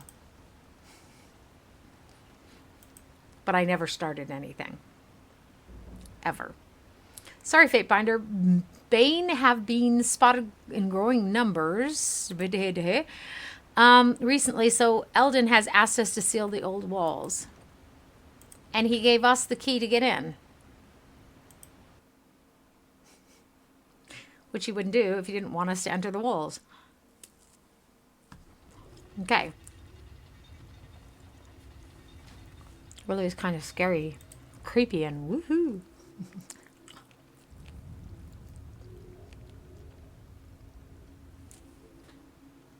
Whose idea was it to come in here? Nothing good comes out of the old walls.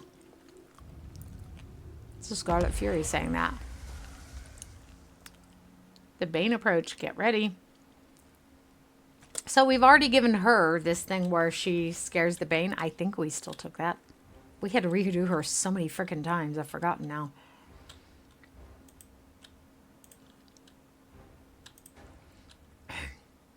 And by the way, always go for one who that you have the best chance of actually hitting when you're doing that sort of bouncing. The bouncy bounce stuff. Fuck me. Looks like some of them got it and some of them don't. Hey. That one is going to be much harder to do, isn't it? I'll leave her to fight those on her own then.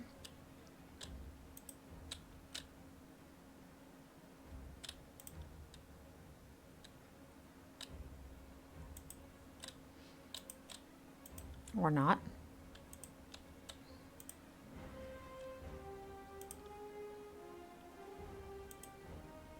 You got it.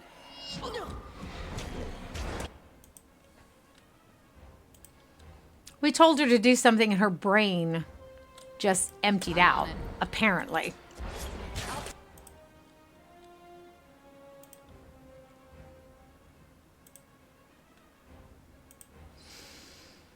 I find it to be very discouraging when they do that to me.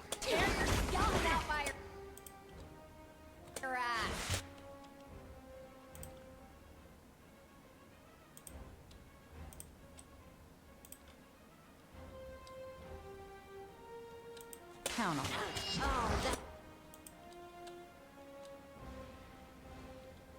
See if we can get her to heal herself, and we will try to have him heal her at the same time. Mayhap one of them will be successful. Obviously, both of them should be successful, but, you know, would be, could be, should be. Type of thing.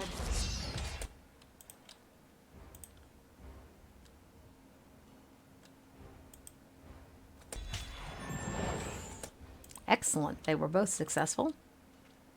I'm very pleased by that. So you, did that just say that it failed? Please don't say that. Will do. No, it didn't. Oh, it sort of did. It didn't really do much, did it? Bugger me. Okay, there we go.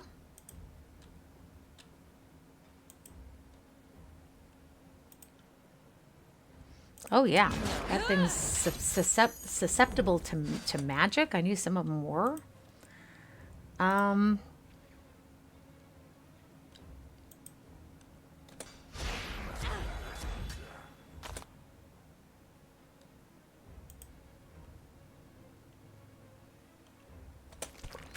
Okay, so she failed to do that, but it's still queued up on her. I don't understand.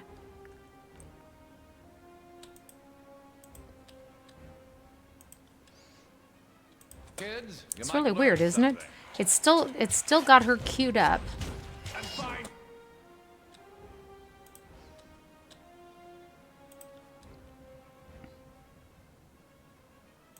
As you command.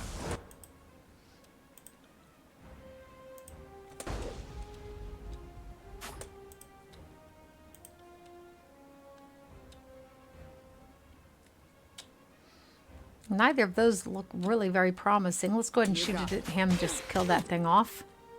Okay. And let's shoot this here. And can count on.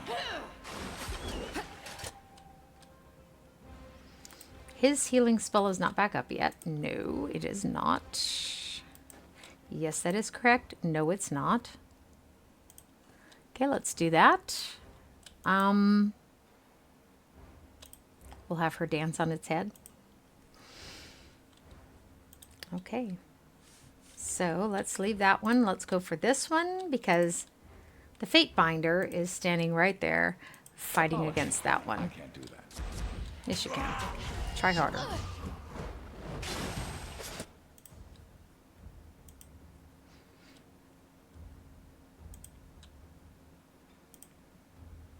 I'll tear your skeleton out by your ass.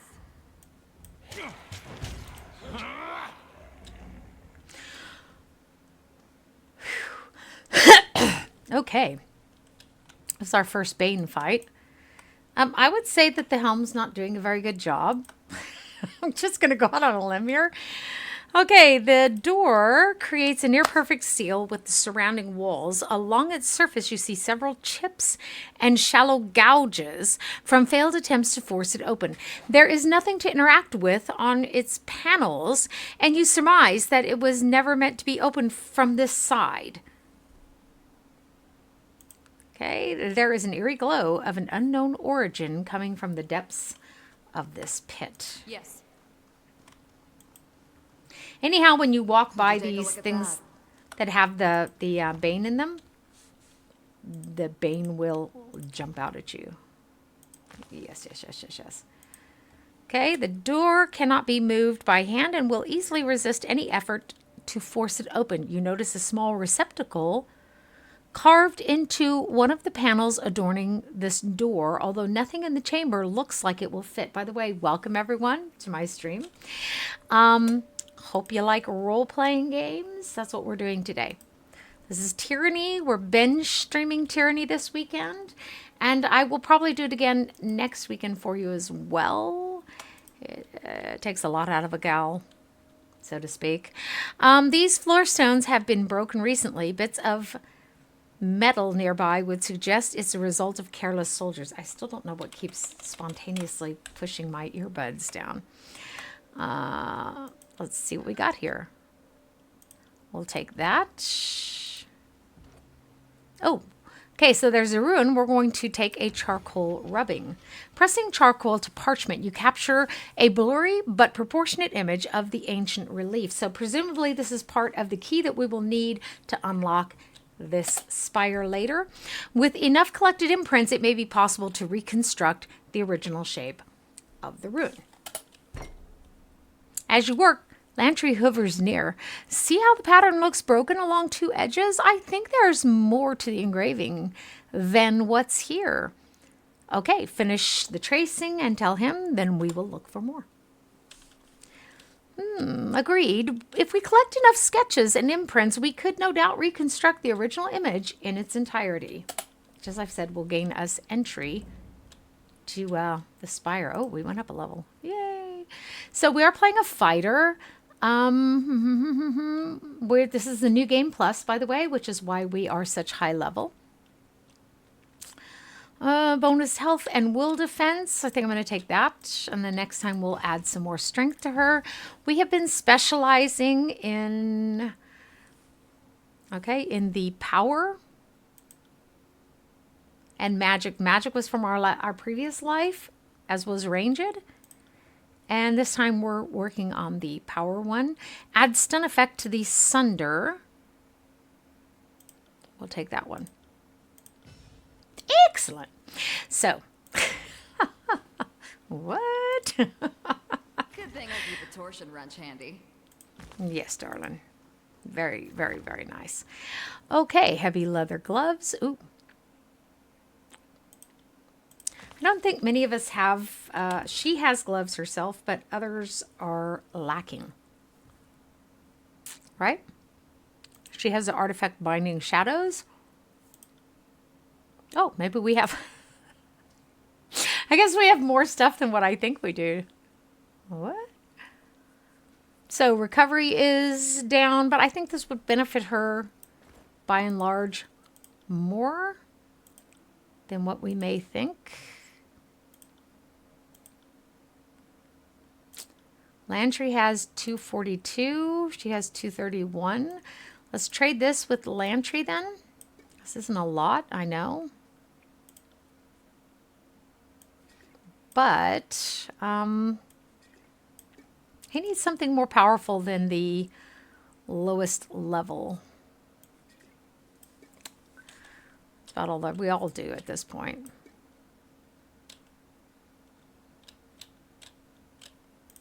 Okay.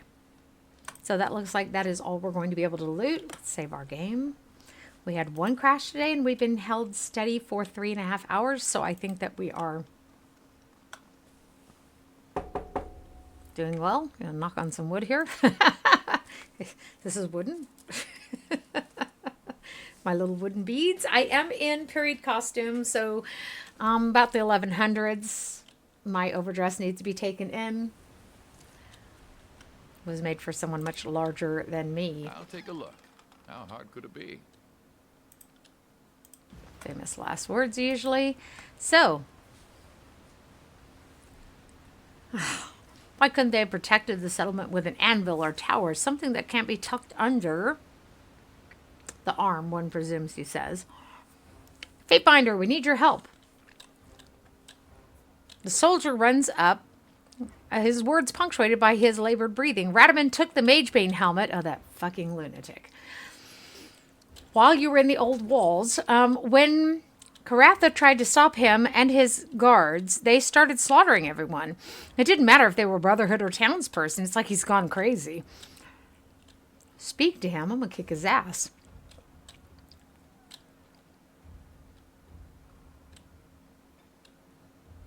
Okay, we don't want to do that. We don't want to attack him either, so I'll talk to him and see what I can do. We need these guys on our side. If we're gonna rebel against Kairos, we need all the allies we can get. So we don't want to alienate these people with stupidity. We can do that some other time. What? It's not going to be one of those games. You all know I love to play an evil party. Probably more than most people.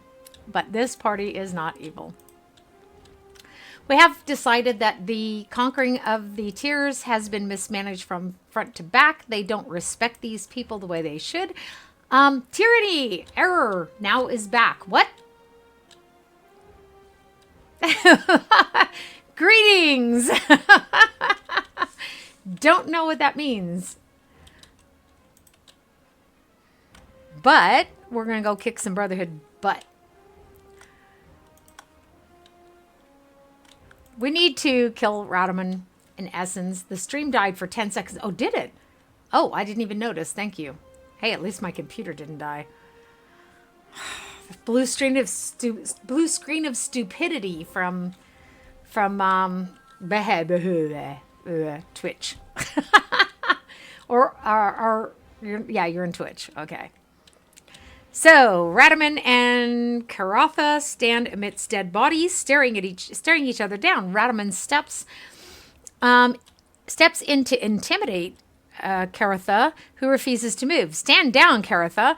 If you do not let me pass, I will kill you, just as I have every other pile of shit in this town. I thought he was supposed to be protecting this town. Why are you doing this, Raetommon? The townfolk are innocent, and you're killing your own men. Have you gone insane? Oh, that's probably not the right thing to say. Watch your tongue, Caratha, lest I split it for you. I know you and Welby have been plotting against me behind my back. Extreme measures are needed to ensure your plans never come to fruition. Just because you're paranoid doesn't mean they're not out to get you, right? I've got what I needed, and now it's time for me to get to work. You'll pay for your insolence, and Kairos will pay for trying to take Lethian's crossing from me. This town belongs to me, and no one else will have it. Plotting against you? Welby and I have done no such thing. We want what's best for the Brotherhood and Lethian's cross. This is our home.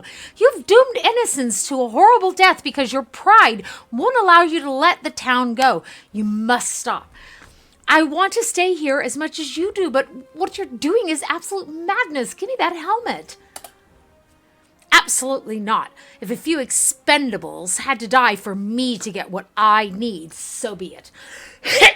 And it's clear to me that Welby's betrayal has infected you too.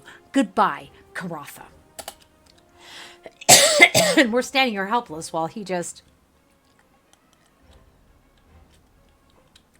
Farewell, Karatha. You've served me well, but you are no longer needed.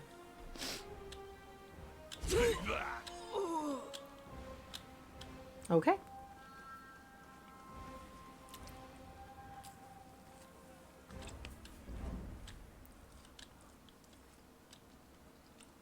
Okay.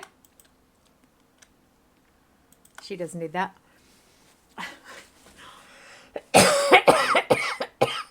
I'm the one who's always in favor of looting the bodies. By the by. Devastating.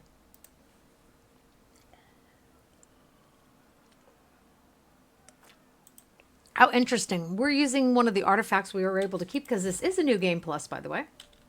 Why my throat suddenly itches, I have no idea. That was a lot to swallow, perhaps. What?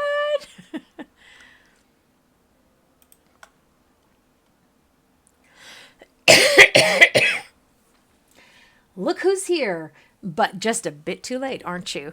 Raetommon laughs. He holds a rope. This is all I've eaten today, by the way, guys, so please forgive me. He holds a rope, the end of which is binding Zenya's hands. Zenya stares at Raetommon with an intense hatred. Now that I have the Magebane and the Forge-bound Master, nothing can stop me from unleashing the Bane on Lethian's Crossing. Like, why would he do that? Who's supposed to be protecting these people? Zdenya growls and takes a step toward Raetommon, who jumps back and puts up his hands in front of him. You notice one of his eyes is black and his nose is bleeding. If ever a man did deserve it. You motherless cur. Zenya spits at him. Her clothes are splattered in blood, and she works her hands fighting against the bonds holding her. As soon as I free myself, and make no mistake, I will free myself, your blood will join your underlings on my armor. It will take more than a hammer to my head to take me down, coward using your men as a distraction. You know you are no match for me. So, thank you, by the way, Sir Silverio, for letting me know, because I can't always see when the stream drops, especially when it drops for just a few seconds, but at least that gives me a clue. Raetommon takes another step away from Zenya before continuing. With the Bane free, I will prove that the Bronze Brotherhood are the only ones strong enough to protect Lethian's Crossing. Now, if you'll excuse me, I have a town to endanger so I can save it. Really? Muy loco. More tallies to the body count. I happen to agree with that sentiment. So let's see what we can do here.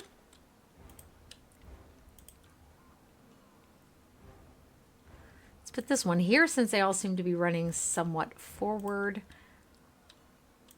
Nice. I'm on. Shit, now it's not going to work. Now he's aiming it at empty space. Baga. Baga, baga, baga. Nice for me on that count, though. So, who are you and why aren't you doing anything? That is a fair question, isn't it? So that did nothing. It did nothing. It did nothing. Enjoy this as much as I do. That's what I thought. For some reason, I've got the auto thing turned off because it just keeps interrupting me. See? I told him to do this. And anyhow, it empties out the queue. It's the one thing about this game that I find really annoying because it still does have a lot of bugs. And you.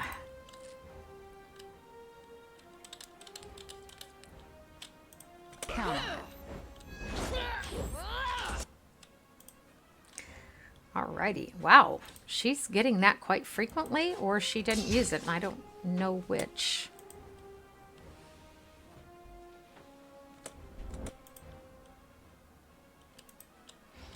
Once we get rid of that person, we will have a lot better chance. You got it. Is it our chick?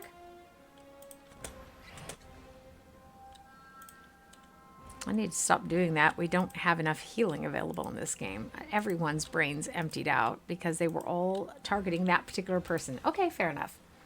That is, I think, fair enough. Okay, the person was very nice, told us, and then left. Now, yeah, happens. I got it.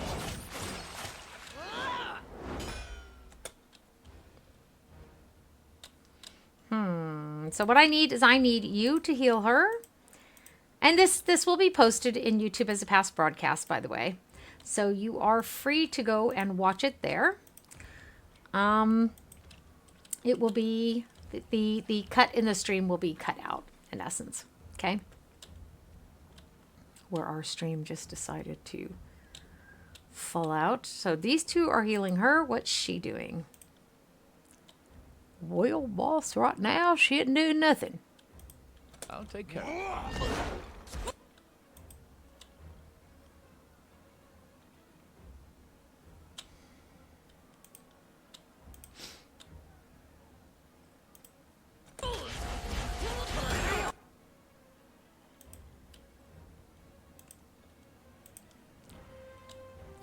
Very frustrating.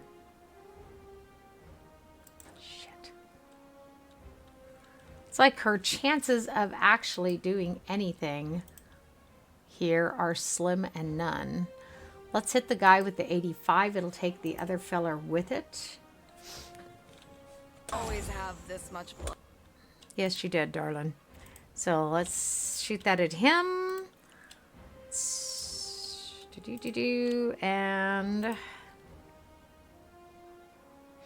we have to choose one. We may have to sleep when this is over. Depending on how many people get knocked out. What?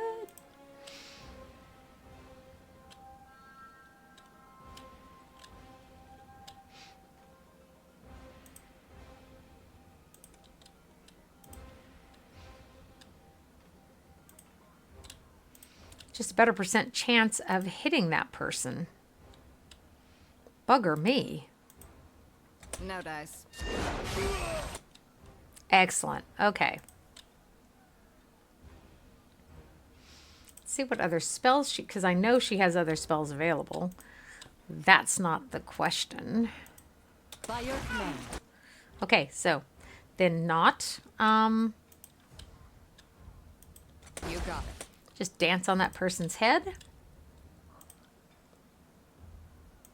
Beautiful. That person's still in motion, unfortunately, but that's okay.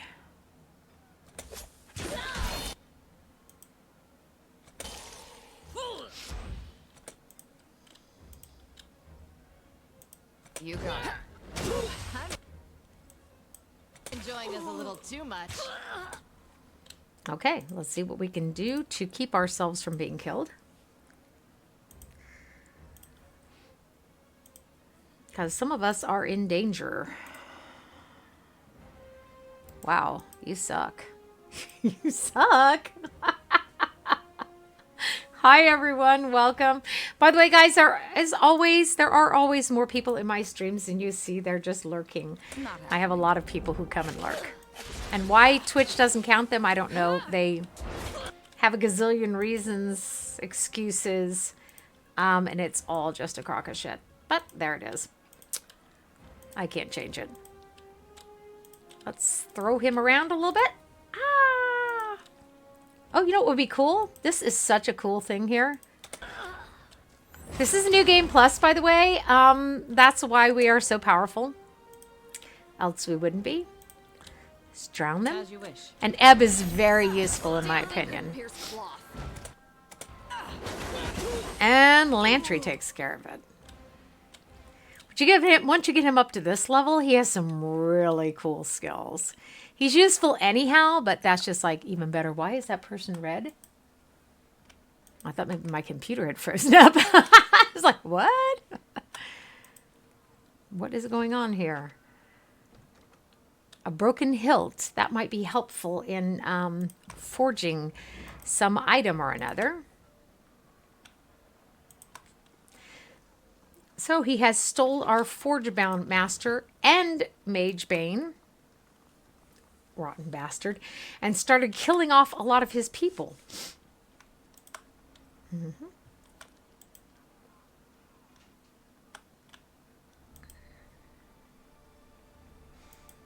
So what I want to do right now is I want to go back to our boss. There are some things we can... Cases he will ask us about our opinion. I need an achievement that I've never gained before. That makes me a seasoned educator, I think it is.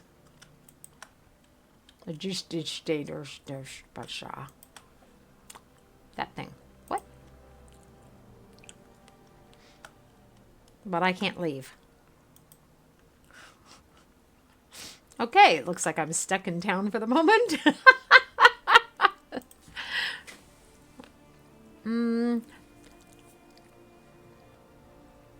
Oh, we have to go talk to the old man. Oh, bugger me.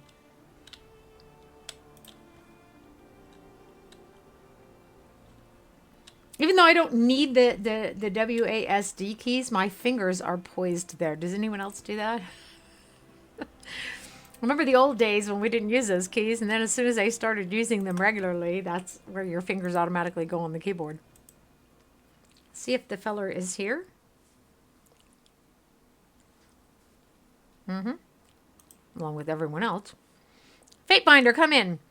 I was just told the news that Magebane helm has disappeared. This is terrible.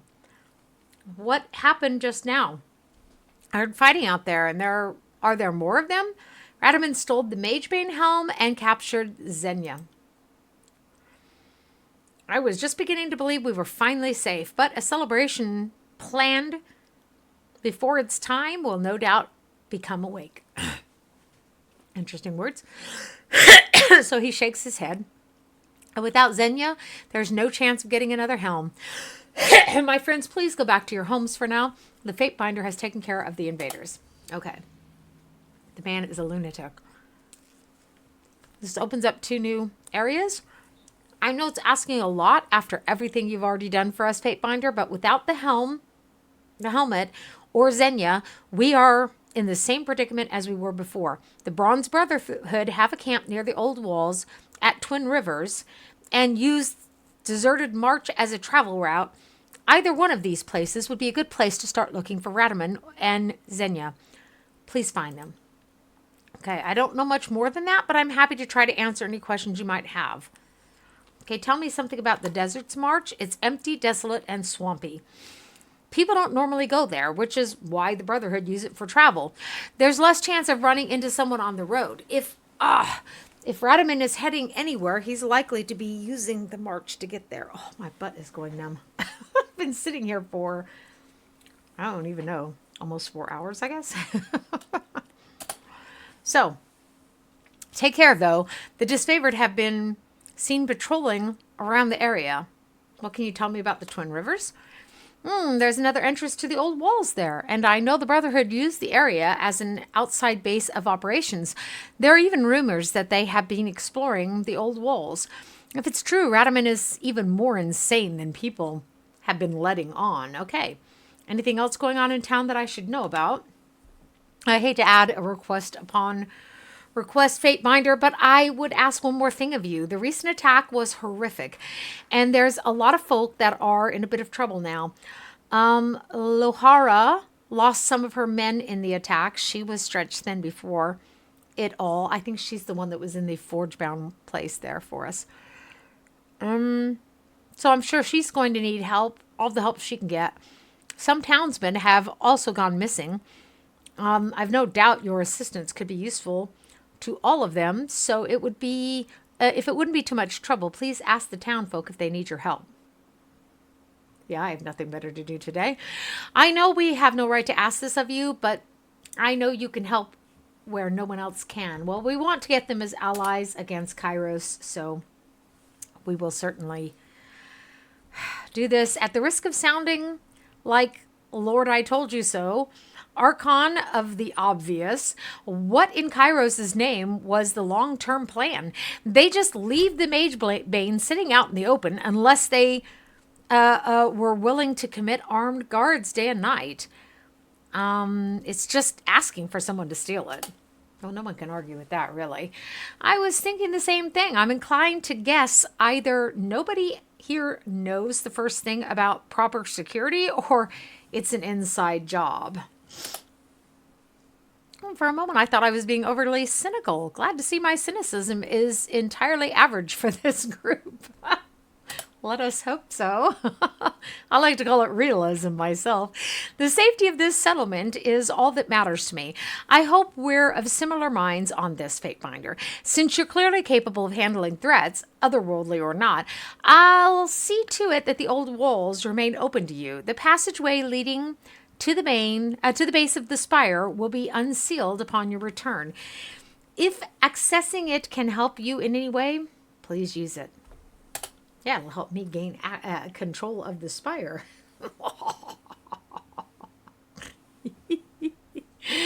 Okay, thank you and farewell. Farewell and fare thee well. We already looted his hut. What?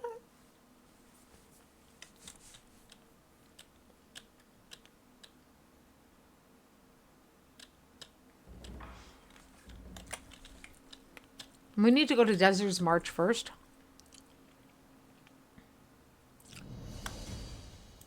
As I said, I'll go visit some of the other people while I'm offline in this game, so we don't have to do that. There are, as you've seen yourself, there are hours and hours of gameplay to this game. Even if you just play through it once, and I've played through it several times.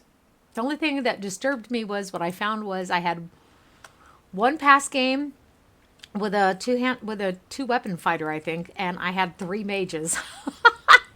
I need to branch out. So now we can finally leave this joint. Let's go up to the Bastard City and talk to our boss and see if he has anything interesting for us to help decide.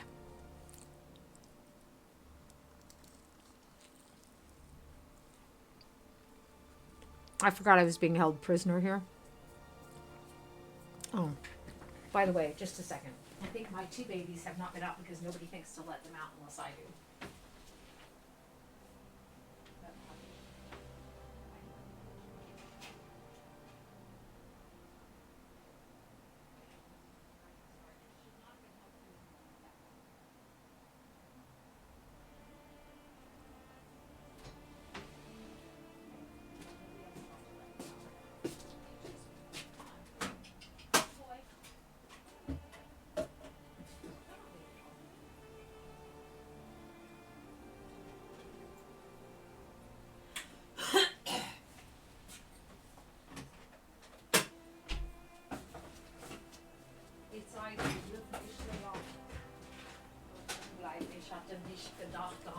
Das ist meine Schuld. Am Ende des Tages ist das mein Pflicht. Honey. Ja, ich kann oh, fuck me. Seriously? Ich kann ja, aber du musst nicht alles rumschmeißen. Okay, I'm back.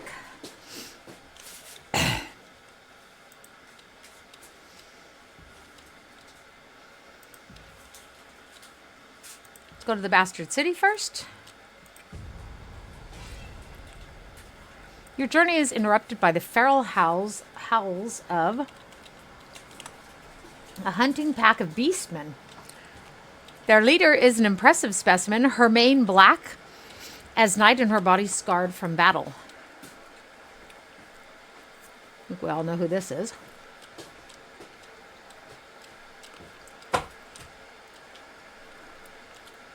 Killing shadows. Before you towers a massive creature of fur and flesh. Her short black snout snuffling in the air. Know this scent. Stench of blood, sweat, battle, iron and death. Stench of human blood, fate,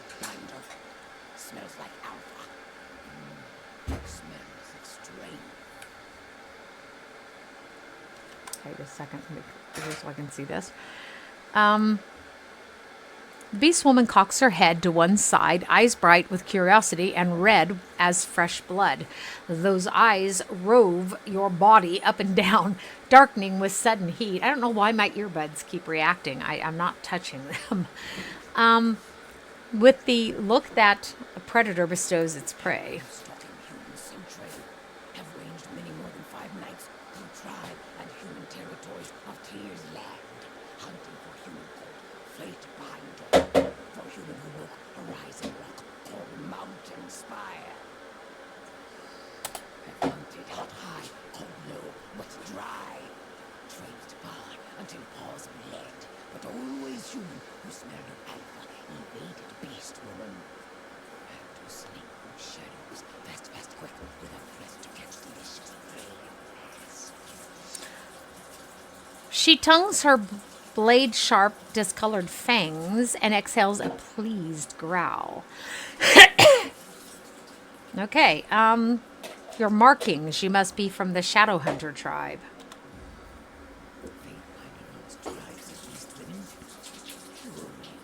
Remember, we want them to join us too. And knows a shadow hunter tribe. Best tribe. Lost tribe.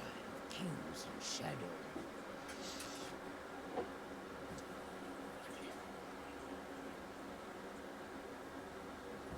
Okay, introduce yourself properly before I lose my patience. We could slap her in the face, but I think that's going to have not have the effect that we would really like. Let's pick number 2 then. Do not see. Beast woman. And best hunter. Kills in shadow. Relic. Glory to Kairos. We're about to topple Kairos. Welcome, greetings. We're uniting the Tiersmen because we don't like the way this conquest has gone. She huffs and sits back on her haunches, narrowed eyes, both curious and cross. Okay, explain yourself, beast woman. What is it you want? Humans. Next thing I'm going to do is going to be smacking her in the face, and we'll see what happens. I've forgotten. No human called Fate Binder. Kairos reads words on paper. Fate Binder binds words to earth and sky. Makes ground That's true. tremble. Makes night cry. Blood and fire. What do you usually do with the game Blackfish Tully, by the way? Do you usually, I mean, because I've played it like allying with the Disfavored, allying with the Scarlet Chorus, all the way through, and betraying them, each one of them, and allying with the Tiersmen. I haven't betrayed the Tiersmen yet, actually. There's something I could try. Not this playthrough, though. Okay,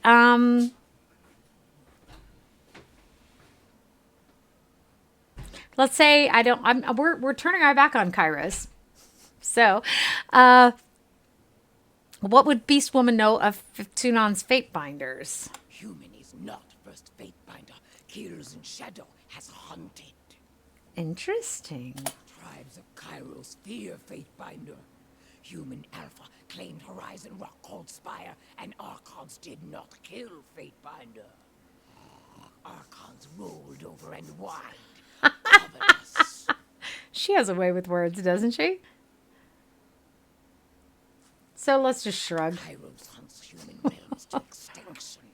That's true. Rules tribe of blood and ruin, starvation and death. Seeks to slaughter beast women like prey. That's true Beast too. Women are not prey. Are not flighty, feeble-minded humans. That was quite insulting. Kills in shadows, spits a gob of tawny mucus on the ground. Beast women are savage hunters. Meant to fight Kirut, like Fate Binder who smells of alpha. Strong always kill weak, then grow weak. Or killed. That's true. That's the circle of life. What kills in shadow is not weak now. Will not be weak for many long seasons. Will join Fate Binder and survive Kairos' tribe. Okay.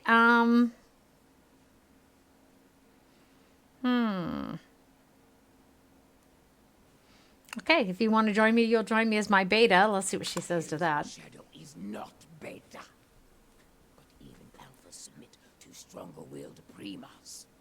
Many packs make a tribe. Is this not a thought humans also understand? Mm-hmm. Beast Woman will follow Fatebinder. Will not dominate. Unless Fatebinder begins to smell weak.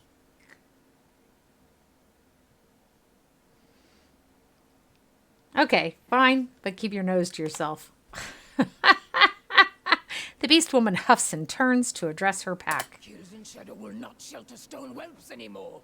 Scamper, run, flee!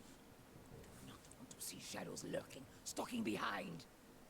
Barb cleft his leader now. The pack hesitates, causing Killin Shadows to emit a low, menacing growl. Will not like if Kills in Shadow catches sight or scent of stone mongrels again. Okay, so for right now, we're going to... I'm loath to take anyone else out of my party at the moment. I really like my party composition.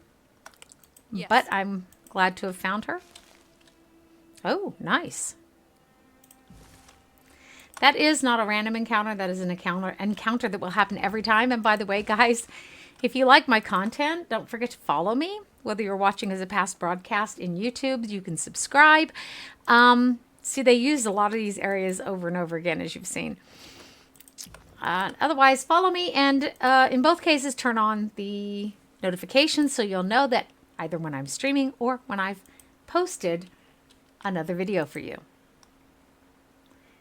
And I am learning how to do the chapters. I was afraid I wouldn't be able to do them until I had 1,000 followers. Someone had indicated that, but that is simply not the truth. I decided to try it anyhow and found it to be successful. Our stream from yesterday was disrupted a couple of times, though, so I had to edit that. And it is posted, is up and running. I am just still cutting the chapters.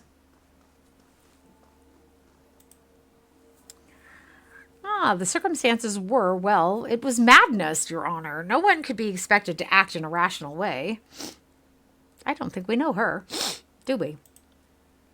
No, perhaps I expect too much of my servants. Is that it? No, Your Honor, but if you will hear my testimony, I think you'll understand. I see a better alternative has presented itself. Fatebinder, will you audience this case in my stead? I'm curious what manner of conclusions you draw. I am ready to hear the case. Excellent. Excellent. The testimony will begin. I'm afraid it was a sensitive matter. I was away from the city, seeing a military camp, when I discovered 2 Scarlet Chorus soldiers. She clears her throat and holds her posture firm, defiling a woman. A local from the Tiers? Yes, and I understand that it's a common enough occurrence in that army, but I couldn't stand for it. I was brought up to know better. She looks at Tunon. I was taught to be better. Okay, what happened next? I fought the recruits. They fought back, but in the end, my skills won out. After they were both dead, I let the poor woman go. Their gang boss witnessed everything, though he did not intervene until it was all done. I was trussed up and brought back to the court in a wagon where you find me now. And what fine company you made on the journey over. The gang boss spreads his lips over a toothy grin. Ooh. The defendant is charged with the murder of subjects who were owed the protection of Kairos' law. Fatebinder, I assume you wish to cross-examine? Okay, I want to ask him, why isn't the victim of assault a matter of concern? She was the denizen of the Tiers. She has no right under Kairos' law. This is simple murder trial, and the defendant stands before you. No, that's not true. We're trying to bring Kairos' laws to the Tiers, and it means the Tiersmen have to be covered by those laws as well. I would caution against burdening yourself with extraneous variables. Did you speak with the Tears woman? Only briefly. She thanked me before fleeing. I didn't want to keep her. She'd suffered enough at the hands of those soldiers. You don't think she said anything about wishing to join the army? She glances at you with frank curiosity. The army? Not that I... Thinking she frowns. And she definitely wasn't in the area for that very purpose. Her eyes widen as she realizes your intent. The Fatebinder nods. That's right. She only mentioned it in passing, but she told me that she was attempting to make contact with the Scarlet Chorus, you know, to join them. That was when the soldiers attacked. I hope this has a point. The gang boss didn't intervene at all? If my recruits couldn't defend themselves against a glorified clerk, then their lives were forfeit. As far as I was concerned, good riddance. I'm still happy to get satisfaction out of the matter. The law's the law. All he did was joke about how the court would be merciless, laughed all the way to the bastard city, didn't seem particularly bent out of shape over his lost men. That sounds about right. So, do you regret your actions? She frowns and thought, no. If our positions were reversed, I would have wanted someone to step in on my behalf. Kairos' law be damned. Oh. She glances up at Tunon with a momentary disease. Suppose I, by the way, that's what that word disease originally meant, was dis-ease. Okay. Suppose I should keep my distance from the Scarlet Chorus in the future. I might not be able to restrain myself if I saw it happen again. Okay, I'm ready to give my ruling. Very good. Present the verdict and let us be done with this unpleasant affair. If the woman intended to join the Scarlet Chorus, she was protected under Kairos' law. Your actions were just.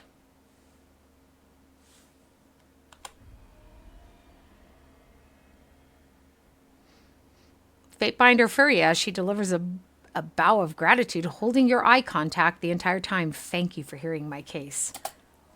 Fatebinder Furia, you have ducked Kairos' punishment with a technicality. Yes, but it's still correct. Be more mindful of your delicate position in the future.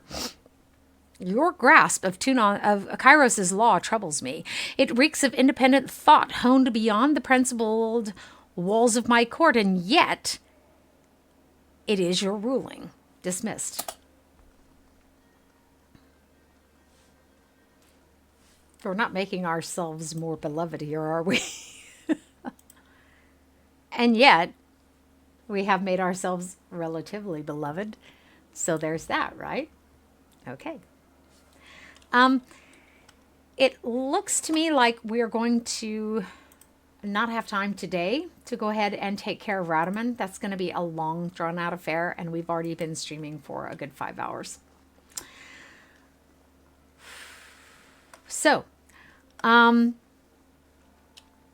go see if we can irritate him. How about a little breathing room, kid? I guess that's a no. We will save this then, and on second thought, let's go to the desert whatchamahoosit so we know what we were doing when we come back, because it's going to be a while before we come back. Twin Rivers, Desert's March, let's go there. During the week, I usually stream Tyranny, Pillars of Eternity. Next weekend, I think I will binge stream again this one. I've enjoyed it. I may not have had a lot of people in here sitting with me, which is sad, but I enjoyed it, even though my butt is numb. So, it's saved, but we're going to save it again, and we're going to go ahead and close the stream on that note. As I said, next time we will take on Raetommon. We will capture this spire for ourselves and deal with those issues. That will bring us a long way in the story. And you see, we've streamed for a total of approximately 10 hours. And this is where we are in the game. So there's a lot of gameplay time to this. There really is. And as I said offline, I will look into some of the houses there in Lethian's Crossing and loot things and talk to the people. But it's a lot to do online. So, but I want to thank everyone who is here. Thank you for spending your time with me. Thank you to everyone who stopped by. I very much appreciate it. It's wonderful. If you're not already following me, follow me or subscribe, as I've said. So turn on the notifications so you know when I'm online. Maybe it's something that will tempt you. Or in YouTube, you can turn on the notifications, see when I upload a video for you there. And other than that, y'all take care. And thank you again. And I will see you when I see you.